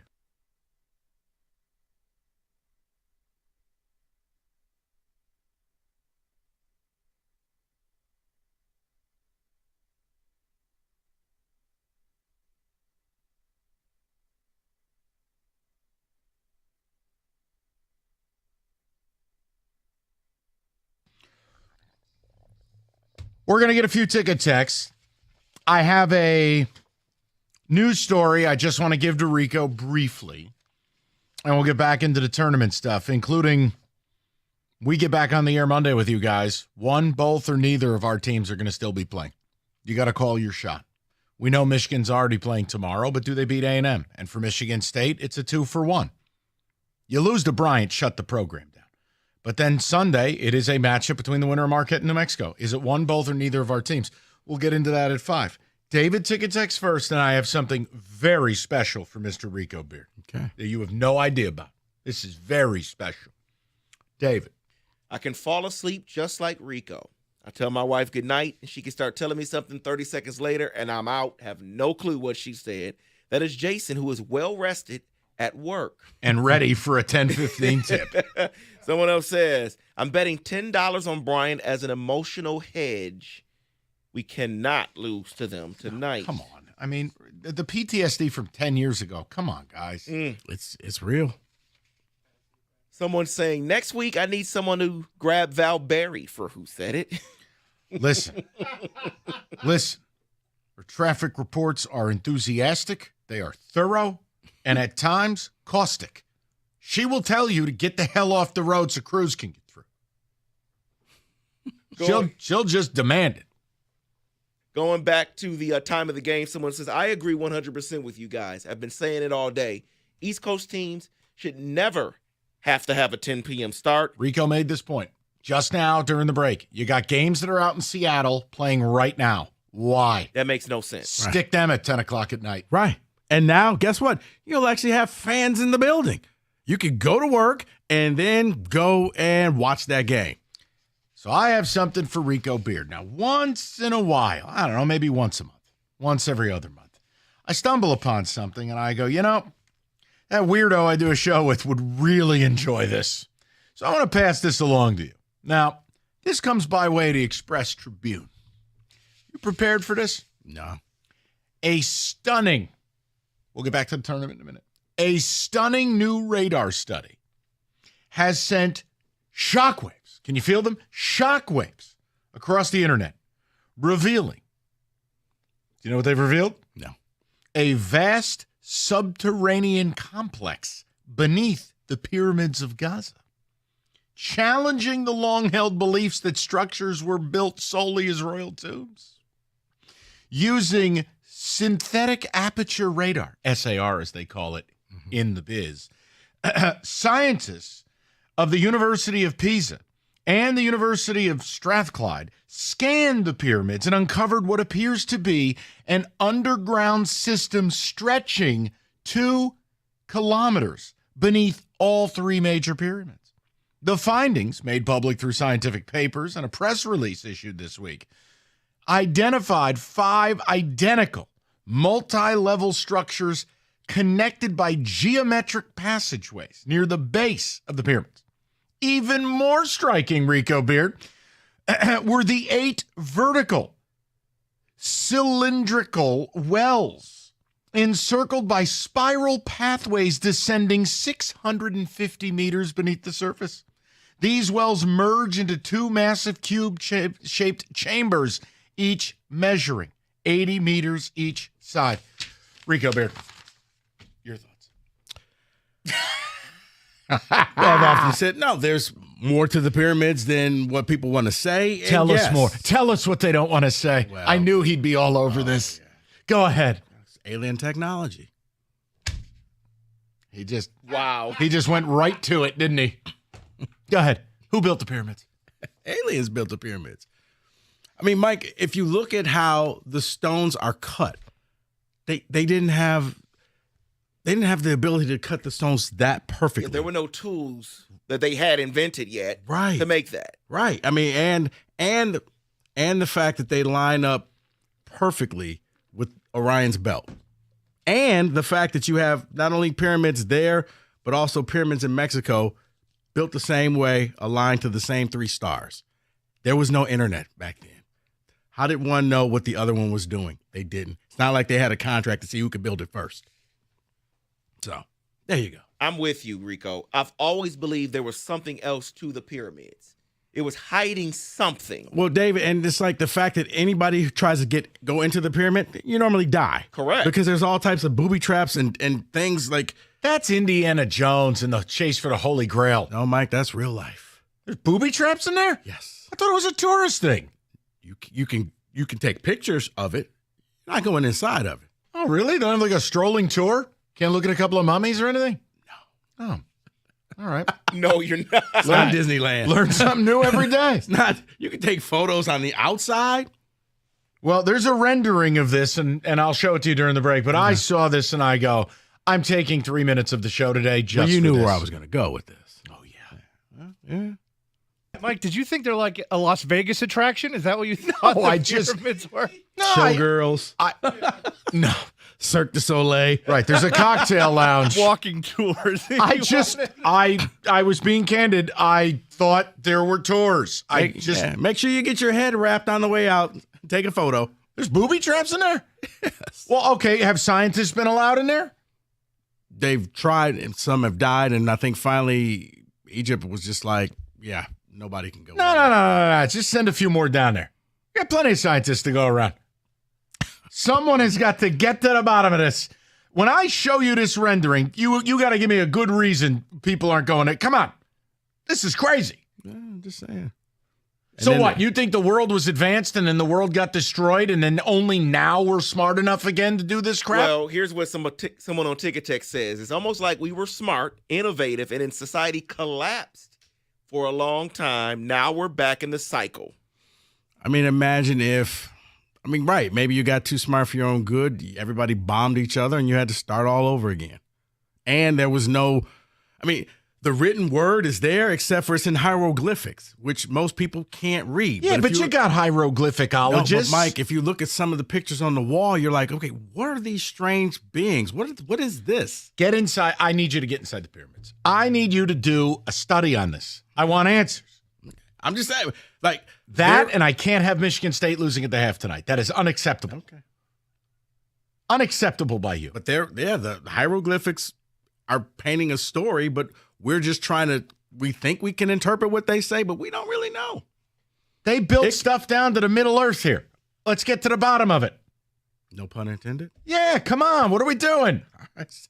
You know what? I'll see if Jimmy will send me over there. All right, look, I had to pass it along to you. I know how deeply you care about alien conspiracies.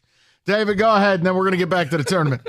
Not aliens, Rico. Someone says aliens exist, but they did not build the pyramids. But here's the thing. You have scientists saying this is beyond comprehension or anything conceived of engineering ability at the time. How did they do it? Right, and if you look at some of the hieroglyphics inside the pyramids, it's a lot of things look like the shape of some type of a spaceship in there. So, okay, time out. Okay, hold on. You ready for this? Yeah. I'm looking at a graph of the tallest structures in the world. The things they found underneath the pyramid are double the Burj Khalifa, that spire in Dubai. It's quadruple One World Trade in New York City. It's 5 times, 6 times the old Twin Towers, and then nothing else matters. The Statue of Liberty looks like a Tic Tac. Oh, and here's the other thing. What are we doing here, Rico? Get to the bottom of this. No, like I said, you have pyramids in Egypt. You got same pyramids in Mexico, a little bit smaller, but they're the same. And how about this? They're still around. They've been around for thousands of years. No wear and tear. They don't break down. They're still there. We build anything, it's done in 50 years tops. Well, we're using cheap materials. Just saying. Look, the point I'm making, can't have MSU down at the half. We'll get back to tournament time. I'll send you the link for this. I just wanted to give you something to read before the game tonight. Okay. Right before the power nap. These renderings are no. This is crazy. Merry Christmas. Thank you. 248-539-9797. Now, for the rest of us, while Rico's going down a rabbit hole of pyramid exploration tonight, you could be sipping on some Old Nation beers, including the Technische. I can't pronounce it. Who cares? It's a good beer. It's a Pilsner. Light drinking. Perfect, crisp German style. Great for basketball. Every sip, refreshing and familiar, yet award-winning. And done the right way. Everything at Old Nation is done the right way. Respectfully brewed in Williamston, using only natural, high-quality ingredients. Taste the difference yourself. You can support local, support independent. Old Nation, the last large, truly local and independent brewery in the state of Michigan. 21 and up, Old Nation Brewing Company reminds you to please drink responsibly.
All right, David, we're going to get to a tournament blitz in a moment. By the way, I'm still catching slander from Rico because I'm sorry, I thought they gave tours of the pyramids. I don't work for Nat Geo.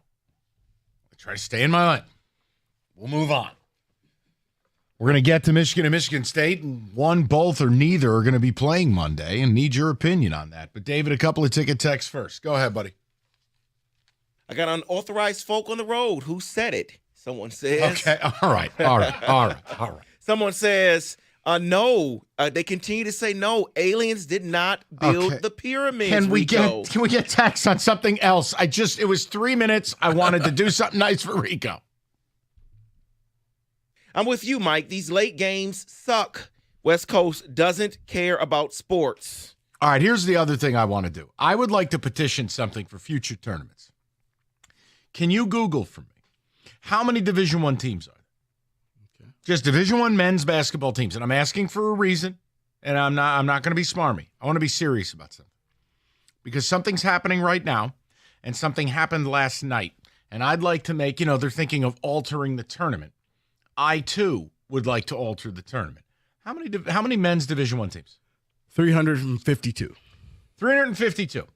So what does it say when a team like St. Mary's plays at the 356th rated pace? Drake plays at a 364th rated pace. You know what I'd like to do? I'd like to ban any team that doesn't play in the top 300 paces in America because they ruin the game of basketball. Drake is a crime against basketball. St. Mary's, if you've watched any of this nonsense, I'm sorry. Alter it. Thank you for winning games. I hope you've enjoyed how you play. We're sorry to inform you. It's like a dress code at a restaurant. Yeah. I'm sorry. The brand of basketball you play is unacceptable. You will not be invited. I would like to ban any of these teams that walk the ball up the floor. Yeah. Yay or nay? Styles make the fight, Mike. You can't do that. I can do whatever I want. It's a made-for-TV product. It's what made Princeton back in the day. That was a backdoor cut. Right, but they slowed the game down. Then when Georgetown beat them 37-36. Rico, these teams are scoring 18 to 20 points and a half. It's unacceptable. It is a TV product. It's not fun. It's not acceptable. Okay. Why? Who would miss Drake or St. Mary's? You just make a thing. Guys, if you're going to play this way, here's the tournament. No Drake or St. Mary's. That means that North Carolina and Indiana automatically got fine. it. I'll take it. Anything's better than this crap. Okay. These teams that they think they're the 04 Pistons winning playoff games 73-67, it's gross. Yeah, but if you don't have the athletes, that's how you win. No, maybe you shouldn't be Division I. There's an idea. Well, it's actually 352 teams plus 8 more that are transitioning. Great. So there's your 360. More of these scabs. Well, no, I think one was UC San Diego. It was like 5 years ago. Okay, so they're already in. They got finally they could get and play. I'm making a point. The tournament is supposed to be about entertainment, and styles do make fights. I think what Drake and St. Mary's and schools like them are doing is dishonest. When you are winding the shot clock 30 seconds every possession, walking the ball, what are we doing? Right now at halftime, what's the score of the game? 28-22. Vanderbilt. Who's excited? You got people looking like you in the crowd, asleep. The thing is, that's how you have to battle because you don't have the athletes to go out there. You can't run up and down the court. Some people want to go the old, you know what, we're going to shoot every 10 seconds, 12 seconds on the clock. It's the brand of offense. If Drake and St. Mary's ever play, the over-under would be 90. I swear to God. Fair. It's awful. Drake yesterday against Missouri, awful. I mean, it's not fun to watch. I mean, I think back into Michigan-Nebraska game. The game was horrible to watch. But it's what Is that the Army Navy of college basketball? Would it be that matchup? It'd be worse Probably. because the difference is these kids don't even serve their country. They're just bad at basketball. No offense, Army and Navy, you got some leaders of the free world of future generations on the field. We know what their future is to protect us. Yes. Drake and St. Mary's, you got what, insurance salesman? Come on. David, go ahead with some ticket text and we'll get to a tournament update. I just wanted to offer it, all right? If the Lions get to make rule suggestions, why can't I? If you don't play with a top 300 pace, you're eliminated from the tournament. Get out. What about the team at 301? You're out. Okay. Love the slower pace. Play real basketball, not ISO basketball. Oh, That's a little okay. different, though. Okay. Norman Dale on ticket text. All right. Someone else says, Mike, I can do you one better. Limit it to top 200. Case closed. And I'm fine with it. Let's go play basketball. It's impossible. Commercial breaks, I'm getting a chance. And again, it's nothing new for St. Mary's. This is who they are. They are a barnacle. Every year they do this. And I mean, I'm sitting there with Kenny and I'm like, I can't watch this. It's making me sleepy. I'm going to end up like Rico if I watch this. You need to go to sleep? Watch St. Mary's. And the other thing that I'm sorry, hold on. The other thing that kills me, these schools, the kids never leave. They got that Saxon kid in Marshalonis. They've been there for a decade. Where are they going? You're not transferring out of St. Mary's to go play where? Graduate. Get a job. I hate them. Just please. Next. Get a job. Don't go on the Mormon missions. Go ahead, Dave. No, they can go on missions. I just don't think they should be able to come back with old man strength and play at age 27. They leave as Bruce Banner. They come back as the Hulk. It's not fair. They got kids, man. Stoney texting in. Gosh, the games before the shot clock were so much worse. Okay. Stoney advocating for the four corners offense. Vandy fan here. Need Hogarth to hit some shots or get it to someone who can. This is awful watching this right now. Bro, it is, and thank God I haven't had a chance to watch a lot of it. But between Drake Mizzou and then you follow it up with a little afternoon St. Mary's delight, you're like, okay, get these teams out of this, please. Yes, someone else agrees with you. This is not good basketball. This is not what I came to watch the NCAA tournament for. I'm at work. Don't like this. Yeah, I'm at work. Entertain me, please. Dick and Tony Bennett would like to have a word with you. I hated them too. They were a plague on basketball. Tony Bennett at Virginia? That's not basketball. And his dad at Wisconsin. He was not. He's another problem. Yeah, someone's saying blame the opponent because if it's too slow, the team can press them, push the pace, force them. Okay, there's only so much you can do when pressing because a team capable of breaking the press, it's mathematics. You can't speed up a rock. It's like a boxing match. If one guy doesn't want to fight, it won't be a good fight. Basically, it's Mayweather's career. One guy's going to fight, the other guy's going to dance. It's not a fight. It's a two-way street. St. Mary's and Drake and teams like this, these vomit bags, they don't want to play. Their average possession is 25 seconds per. Watch the game. What are you supposed to do? Shank somebody? Here, I'll speed you up. What are we doing? They don't want to play. We really need that and Who Said It next week. I get so flustered because the tournament is such a beautiful thing, and then you get these teams. But it's the style, Mike. It's like you said, certain games is going to be the first one to 80, and other games going to be the first one to 50. You know what? That's another thing I'd like to say. If you don't score 60 points, the win is invalid. They actually send you home, and the team you beat moves on. I can't. It's not basketball. But the beauty of it, Mike, is there's so many games that you can just watch another one. I understand that. Yeah, but you don't always get that choice in the tournament, though. It could be a blowout the other game. I don't want to watch that. David, at some point during the day, especially opening round, there's 4 games going on at all times. Only late at night or the very first game do you have a limited amount of games you can watch. That's okay. Time out. There's the solution. I'll make another addendum. St. Mary's or Drake have to play the last game of the night. Why? We're already in bed. Why? If you're struggling to sleep, turn this on.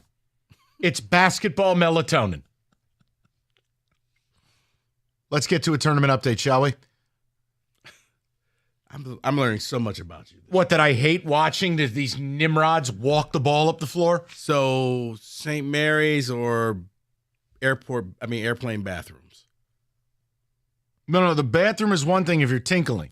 But if you're No, talking I'm saying about, which no, St. Mary's. Okay. There's no that's nightmare fuel. I don't understand the people who just do the duty on an airplane. I don't get it. Nightmare.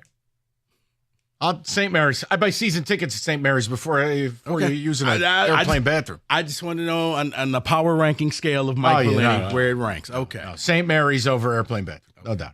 All right, Northville Lumber. What a segue. I'm sure Stu's going to be thrilled. Largest Trex decking outlet in the country. Northville Lumber, Michigan's Trex Superstore. They got all colors of Trex decking, railing, lighting. They have it all the time and at the lowest prices. So whether you're a deck builder or a do-it-yourselfer, you can count on Northville. They'll have what you need when you need it. Now's the time to plan and build that Trex deck and get the best price anywhere. Call Northville Lumber today. Stop by the showroom. Take home some samples. Northville Lumber, Michigan's Trex Superstore. Go to northvillelumber.com. That's northvillelumber.com.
All right, let's get to a tournament update here as we're midway through the afternoon session. Preview a little bit about tonight. David, go ahead, bud.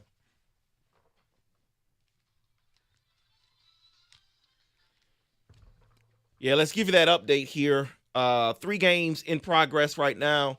Duke, the one seed over the 16 seed Mount St. Mary's, 76-41. No surprise there, but I do want to give people an update here.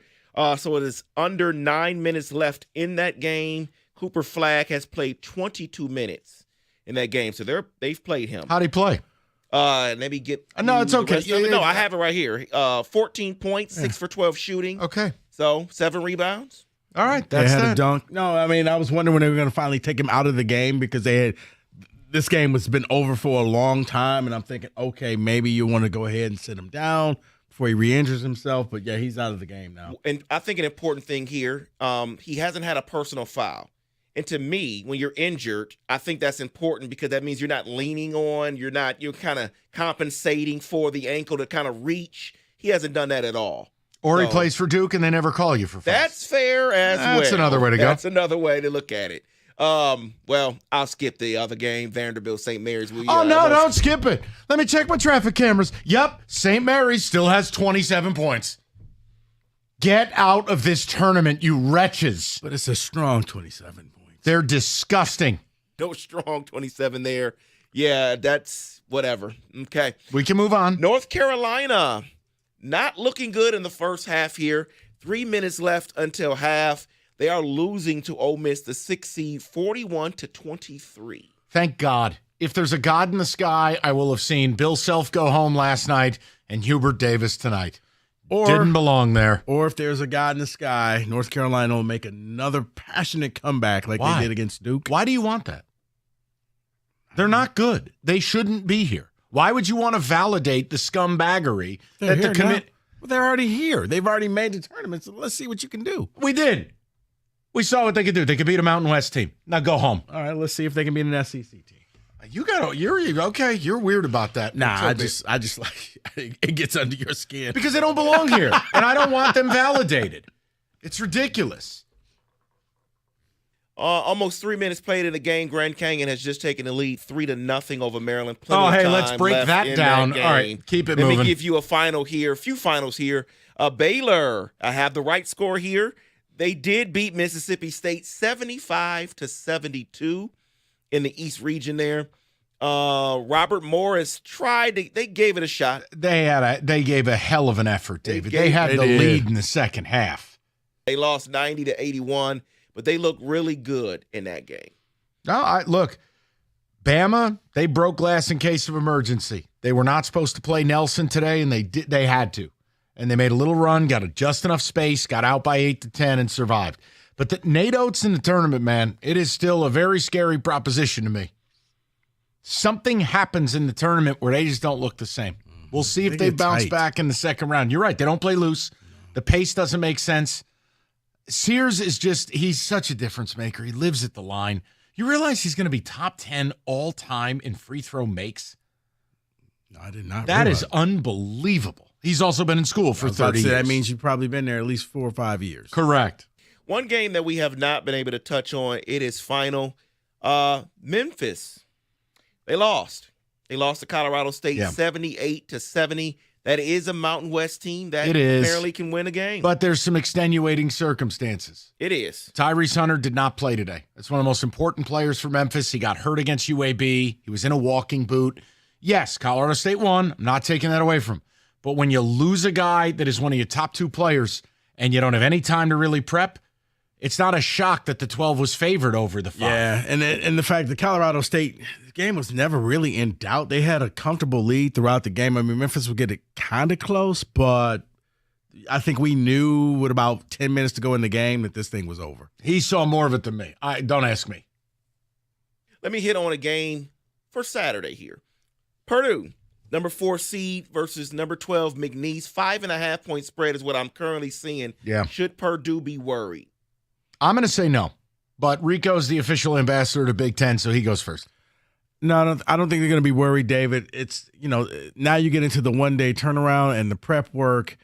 Is McNeese State still celebrating their victory? Can they just, all of a sudden dial it in and get ready for Purdue? Can we throw that team manager in a garbage can, please? Had enough of him. He was signing autographs. Yeah, I want to smash the boombox over his head. Yeah. Now I hate McNeese. Go Purdue. Boiler up. Toot, toot. Go Caden Smith, my favorite furniture maker. No, I've had enough. Why are we turning a team manager into a celebrity? Ridiculous. Welcome to 2025. I don't want to be in They 2025. showed him before the game, and people were lining up to take photos with this guy. He was walking around. He was a celebrity. Like, people would run up, hey, can I get a picture with you? I hope Purdue destroys them. And then Will Wade can go to NC State and take all of McNeese's players with him. Texas Tech, the 3 seed, is going against the 11 seed Drake. 7.5-point favorite for Texas Tech. Should there be concern in that game? Yeah, for anyone watching, eyeballs Drake. bleeding out of their head. The over-under is 126. Yes, it is. Look, it's going to be Bennett Sturtz. He's welfare Larry Bird. He's Jimmy Chitwood. I enjoy watching Drake and Texas Tech. First to 50. Awful. Get Drake out of this tournament. Go Red Raiders. Guns up. Get him out. On the other side of that, you have a over-under that is 150.5 for the Creighton-Auburn game. Yes. 9.5-point favorite for Auburn. It's a lot of points. Look, Rico, you hate Auburn. You think they're booty. Go ahead. No, I don't want think Creighton. No, I don't think that they're booty, but Auburn, kind of like Alabama.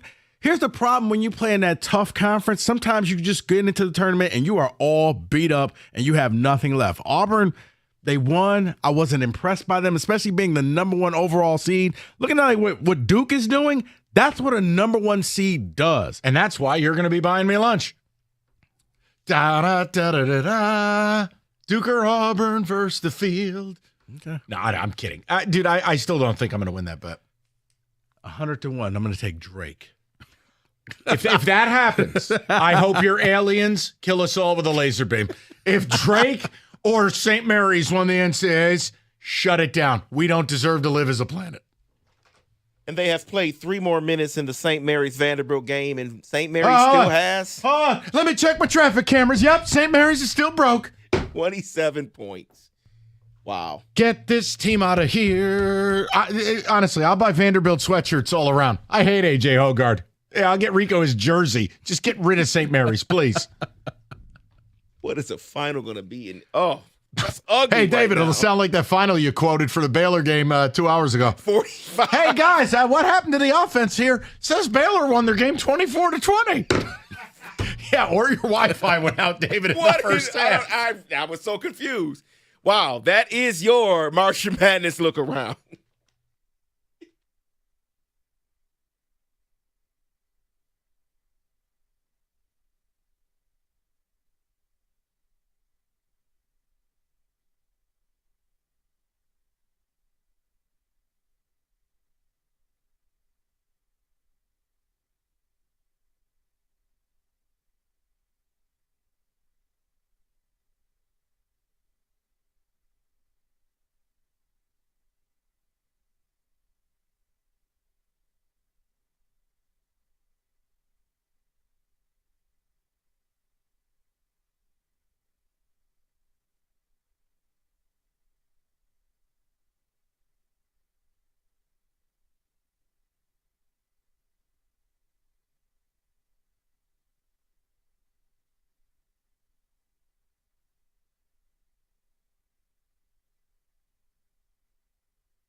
All right, let's get back to it. Real simple. 5 o'clock, Odyssey.com rewind. You missed anything. We did open with Michigan. There's not a lot to talk about with State. They lose the game, shut the program down. Tom can go retire.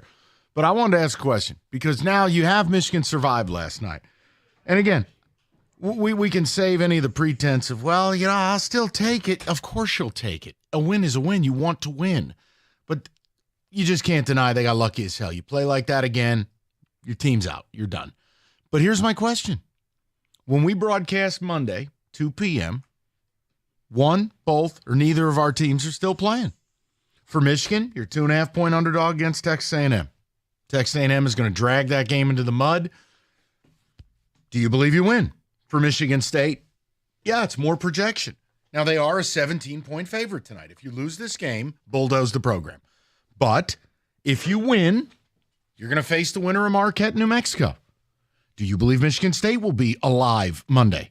So the question is, do you believe one, both, or neither of our local teams will be alive Monday at 2 p.m.? 248-539-9797. And just take me through why. And hey, if you think Michigan's beating A&M, how could I be mad at you? Spread's 2.5. Not mad at you at all. I just tell you better play a totally different game than you played last night. For Michigan State, we've talked about this.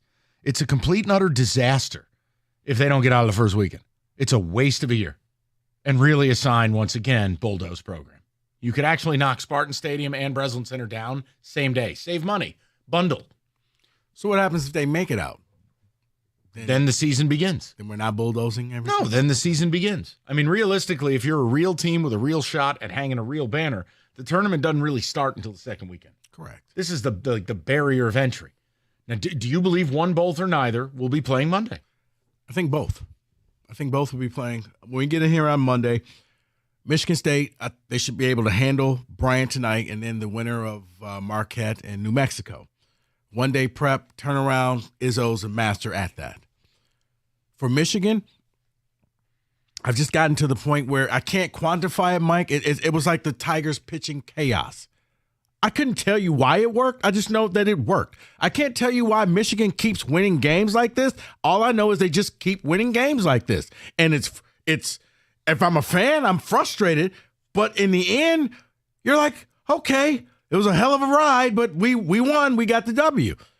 It'll come down to, once again, a 2.5-point underdog, or that's right in their wheelhouse. That's a close game. Golden will hit 2 free throws to give them a 2-point lead, and they'll walk away, and both teams will be sitting there in the Sweet 16. David, one, both, or neither? My. Wow. One. A Sparty said that you're going to make it, and you're not? I'm going one. I'm back and forth because Kenny could tell you. I was like, both. I'm back and forth with Michigan right now. So right now, I'm going to say they lose. Michigan State, they playing Bryant. I mean, there should be they're playing Bryant. Come on now. Yes, you'll be there. Michigan, I don't have the confidence in them. I don't. I'm sorry. They cannot do that. They cannot do what they did last night, and I'm afraid they will. They'll continue to turn the ball over. That hasn't improved. And you do that against a better team like Texas A&M, and think you're going to lose this game. Yes. So both. Wait. I'm sorry. One. Wow. Michigan State. Wow. I told you I'm back and forth in my head. That was like mind-bending. I went, wait, what did he just say? Michigan State will be there. Michigan won't. 248-539-9797. We can get some of the people in the mix. One, both, or neither. For State, I could build a pathway to get in trouble. I mean, if Marquette wins and Cam Jones just goes off, and obviously Demetric Dent, the guard for New Mexico, there are scenarios. The Tanji route. Yeah, I mean, we did just give up 40 to a guy who shot 1 for 30 the next day. It's plausible. For Michigan, it's not that they can't beat A&M. It's that I don't know that they can beat them playing the way they're playing. Even with the Big Ten tournament, there were things in the cosmos. I mean, Tanji having a career worst afternoon, going 1 for 14, and the only make was a dunk. No, Mike, I'm going to go one game before that. Maryland. Not playing defense on the last possession? Maryland. Queen hits the free throws, and they take the lead, and they start celebrating with 3.8 seconds left. and just let Donaldson go right up the middle of the court, unimpeded to the basket. Like, if somebody stood in his way, they lose. But, yeah, Maryland started celebrating. I thought they won the game myself. Yeah, and again, here's the problem. Last night, you didn't win the battle on the boards. It was 37-35. The turnover battle, lost that too. Did you shoot great from three? No, but Donaldson made the big one. Now, Donaldson's the one thing I'm willing to trust, that in the late stages, if you're close, that kid's going to make a play. He started to just make that his thing. But my God, some of the other stuff where I'm like, oh, if I'm watching on film and Michigan's going to switch everything, great. And I'm A&M, I'm just going to screen and get Wade Taylor on a guy who's 7 feet tall, and I'm going to drop 30. Right. So I just, it's hard. They have to play a completely different game. Are they capable? Of course they are. You don't win as many games as they win if you're not capable. It's the why.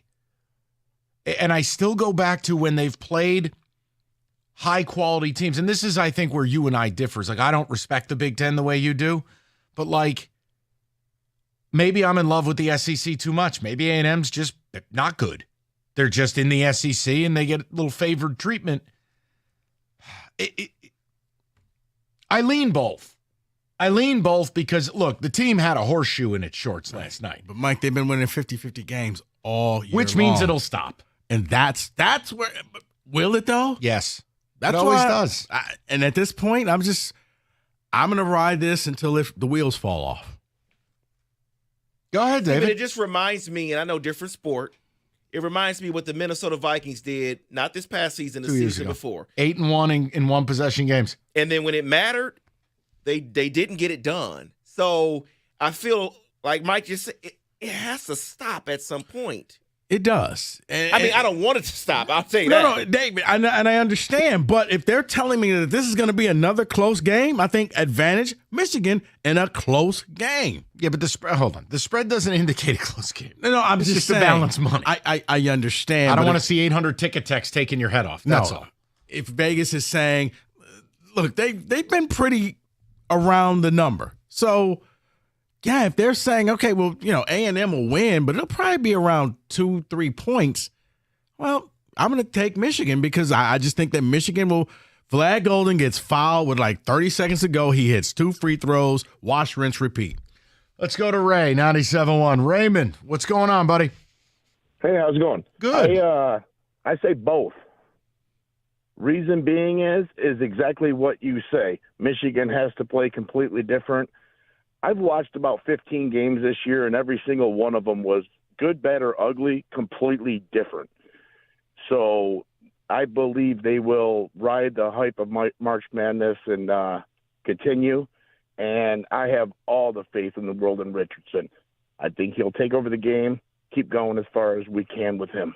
I'll be interested to see what tonight looks like. It's always fun, Ray, as a freshman gets in the tournament. And look, like BYU had a freshman kid yesterday who 25% three-point shooter. He had 5 threes. Sometimes guys elevate. Other times they bleep their pants. So it'll be very interesting to see, okay, what's Jace look like in the tourney? Shot clock running down, unfamiliar arenas. What are you going to do? Yeah, no, I think he's going to rise. I really hope do. you're right. I've seen him rise over the last few weeks. I love it. I hope you're right. It'd be nice. As I said, otherwise bulldoze the program. Okay. No, Rico, come on. How bad would it be? You can't. No, Mike, you're right. It would be epic because this is, once again, is one of Izzo's best teams or better teams, and that were to happen again. Brutal. Let's go to Lorenzo, 97.1. Lorenzo, what's up, man?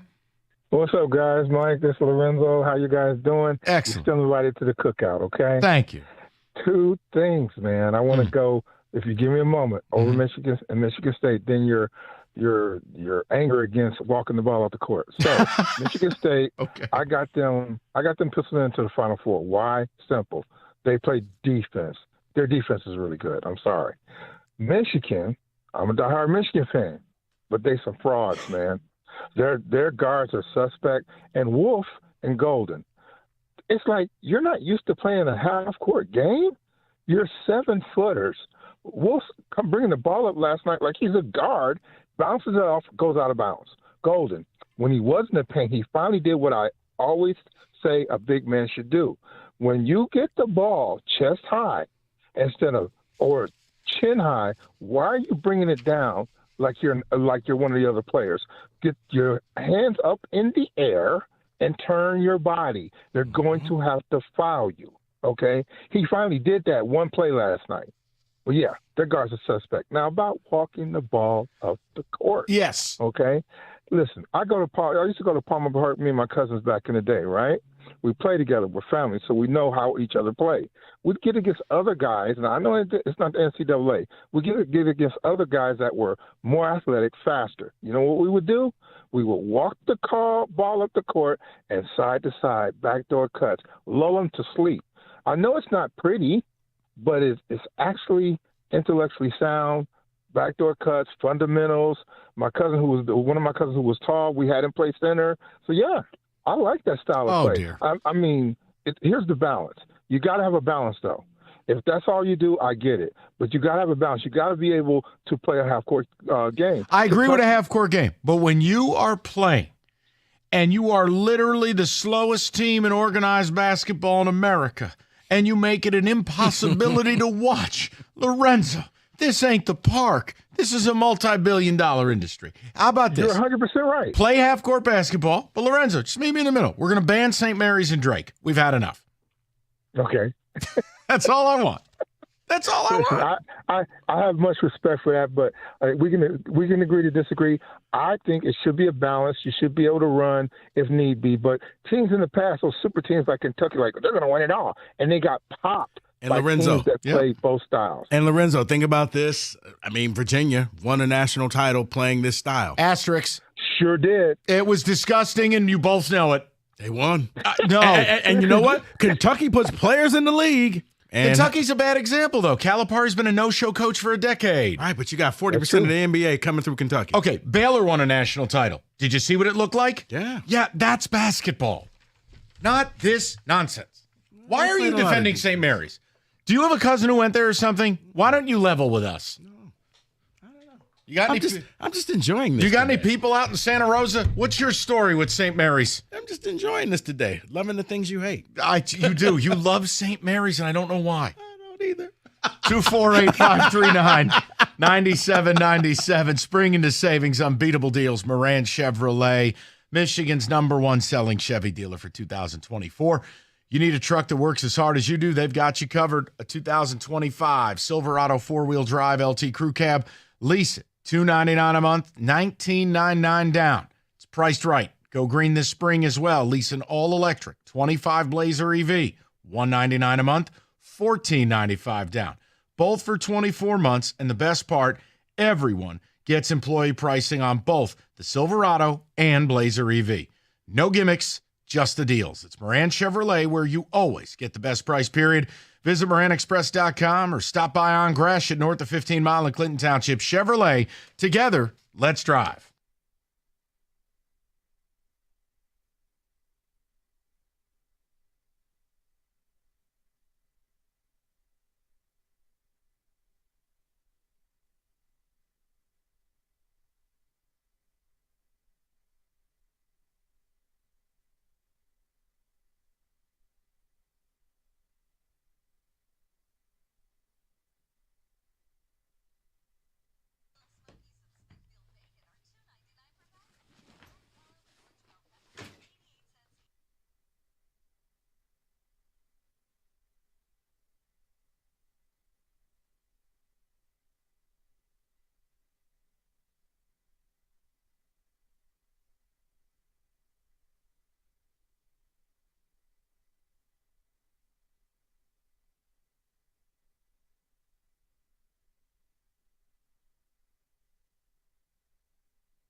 From upsets to buzzer beaters, get in on all the tournament action at ESPN Bet Sportsbook. As a matter of fact, for the game tonight with Michigan State, if you take the Carson Cooper to score 8 points and get 5 rebounds, that's plus 165. All tournament long, new customers can get $100 in bonus bets when you make your first $10 wager. Download the ESPN Bet Sportsbook app and sign up with promo code Radio100 to get started today. Odds and lines subject to change. You must be 21 or older. Gambling problem? Call 1-800-GAMBLER. Terms and conditions apply. See app for details.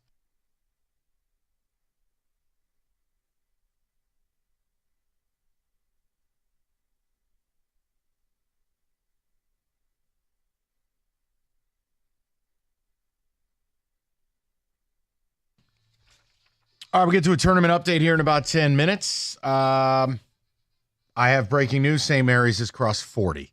It's an offensive fireworks fest. David, some ticket techs, and we've asked the question, one, both, or neither of our teams alive Monday. I lean both. Rico's right. You go 11-1 in one-score games, whether it's cosmic or whether it's ability or both, I don't know. But if you don't play a far superior game than what you played yesterday, no. Now, the good part, A&M is a dreadful shooting team, but they bludgeon you on the boards. So my fear would be, all right, if you couldn't really out-rebound UC San Diego, well, what will that mean against an SEC team that's just got different athletes? I mean, when UC San Diego hit the floor, I go, wait, this is the team that's supposed to beat Michigan? It looked like malnourished children. I'm like, oh, my dear God. A&M's going to look a little different. So, David, what do you got? By the way, as you were talking about St. Mary's, then they airballed a shot from the free throw line. So that's some hot offensive bread great by basketball. The Gales. Ban them. Michigan and Michigan State are meeting in the Elite Eight. So, to answer your question, yes, both will still be alive on Monday.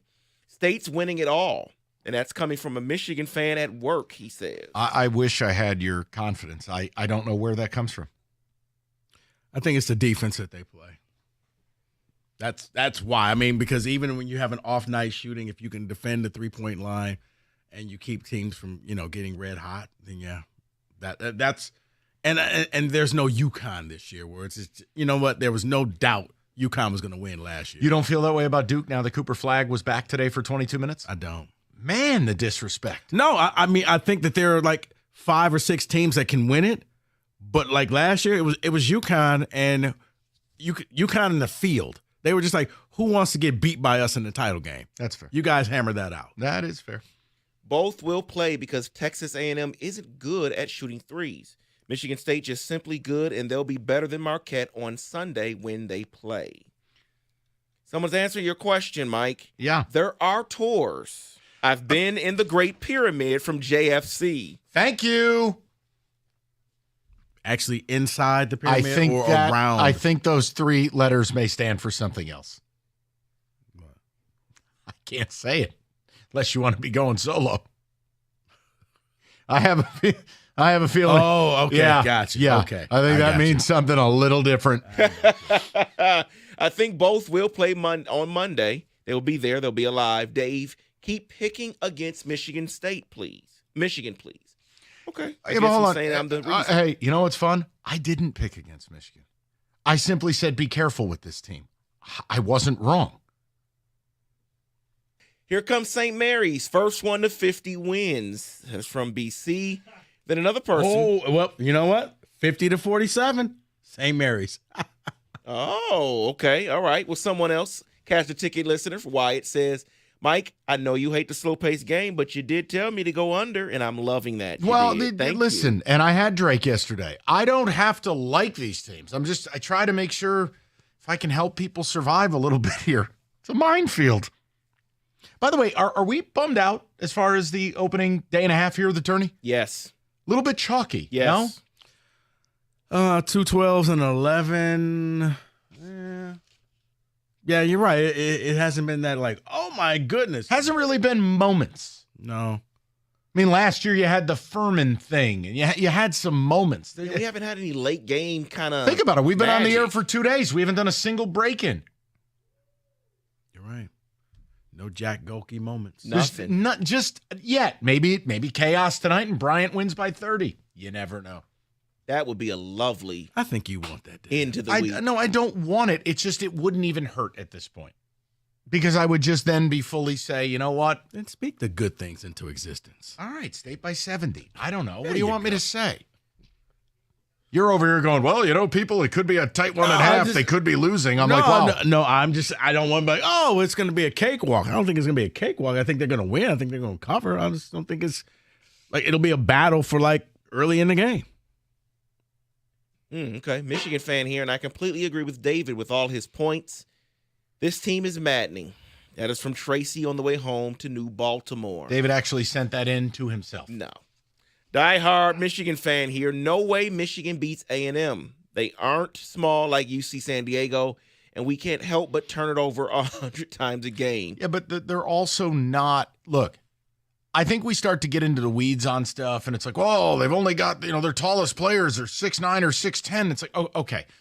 Then we get into like wingspan stuff, and is there really that big of a difference between 6'10" and 6'11", or, oh, it says 7 foot. Really, the guy's probably 6'10". Very few teams have multiple 7-footers. You do. The problem is you don't have much else. So the other problem is they don't act like they're 7 feet sometimes. Well, look, Vlad is a classic center, and I think he does a very good job battling.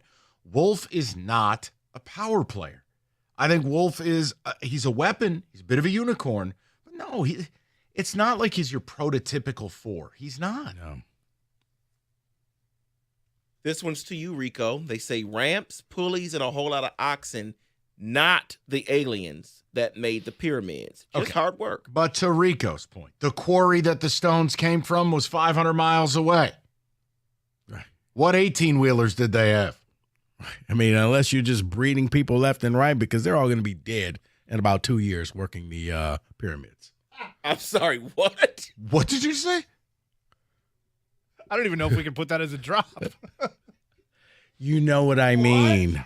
You basically, you need a population of about 10 million in order to get this thing built, because you're killing your workers out there. Breaking news, if you want to build a pyramid, just breed people left and right. I love it. That's so good. Oh, hell, if it's just that simple, how do we fix MSU's football program? Rico's answer, breeding. Left and right, Mike. Left and right. I quit. Rico fixes MSU football. How? Breeding. Someone texted in, I'm dying laughing in my car right now. That's a whole different subject there, Mike. I'm going to leave that one alone. David, please. Sorry. Oh my. Okay. I'm an MSU fan, and I really wanted to watch Michigan last night. It was 9:30, and I said, let me just take a quick little nap. Uh-oh. The old rest of my eyes. Woke up at 1:30 in the morning. Missed the entire game. Listen, Kyle and Canton. That's the biggest lie you ever tell yourself. I'm just going to rest my eyes for a second. Cutscene. See you tomorrow. The middle of the night. Yeah, no, it was a tough one to stay up for last night, but luckily the game got really intense, so it helped. But, man, when we're starting these games 10:15 at night and you have games in Seattle that you could make the last game of the night so none of us have to bother, that would be much better. I don't like the late game. Someone says I was up 6:15 yesterday morning, went to bed at 1:45 a.m. last night, up again at 6:30 this morning, working at 8 a.m. I'll be watching State tonight. I don't know how. He says I am 60. Toughen it out. Hey, listen, it's the same thing when the Tigers go on the West Coast to open the season. Those games, it never used to be an issue. Now, oh my God. As Rico would say, I'm resting my eye. Bottom of the fourth, yep, he's dead. It gets tough, dude. These games start at 10 o'clock. And baseball, you know it. You got a lot of time to burn. Mm-hmm. They say. 248-539-9797. All right. Let's get some business in the mix. We will get to a tournament update as well. FanDuel, turning up the excitement for college basketball. Through the first 2 rounds of the tournament, you bet on the lowest winning seed of the day. You will win a share of $1 million in bonus bets. And again, you can call your shot. I know it's been chalky. Maybe Dave, he's a big Akron guy tonight. If that team wins, you share in $1 million in bonus bets nationwide with anybody else who made that pick. It's FanDuel.com/ticket. You can download America's #1 sportsbook today and back your dog of the day. It's FanDuel. 21 and up, present Michigan. Opt-in is required. Winning pre-live moneyline wager on lowest seed required. Each $1 million jackpot to be split equally among all eligible winners. Bonus bets are non-withdrawable and expire 7 days after receipt. Restrictions do apply. See terms at sportsbook.fanduel.com. And if you have a gambling problem, call 1-800-GAMBLER. That's 1-800-GAMBLER.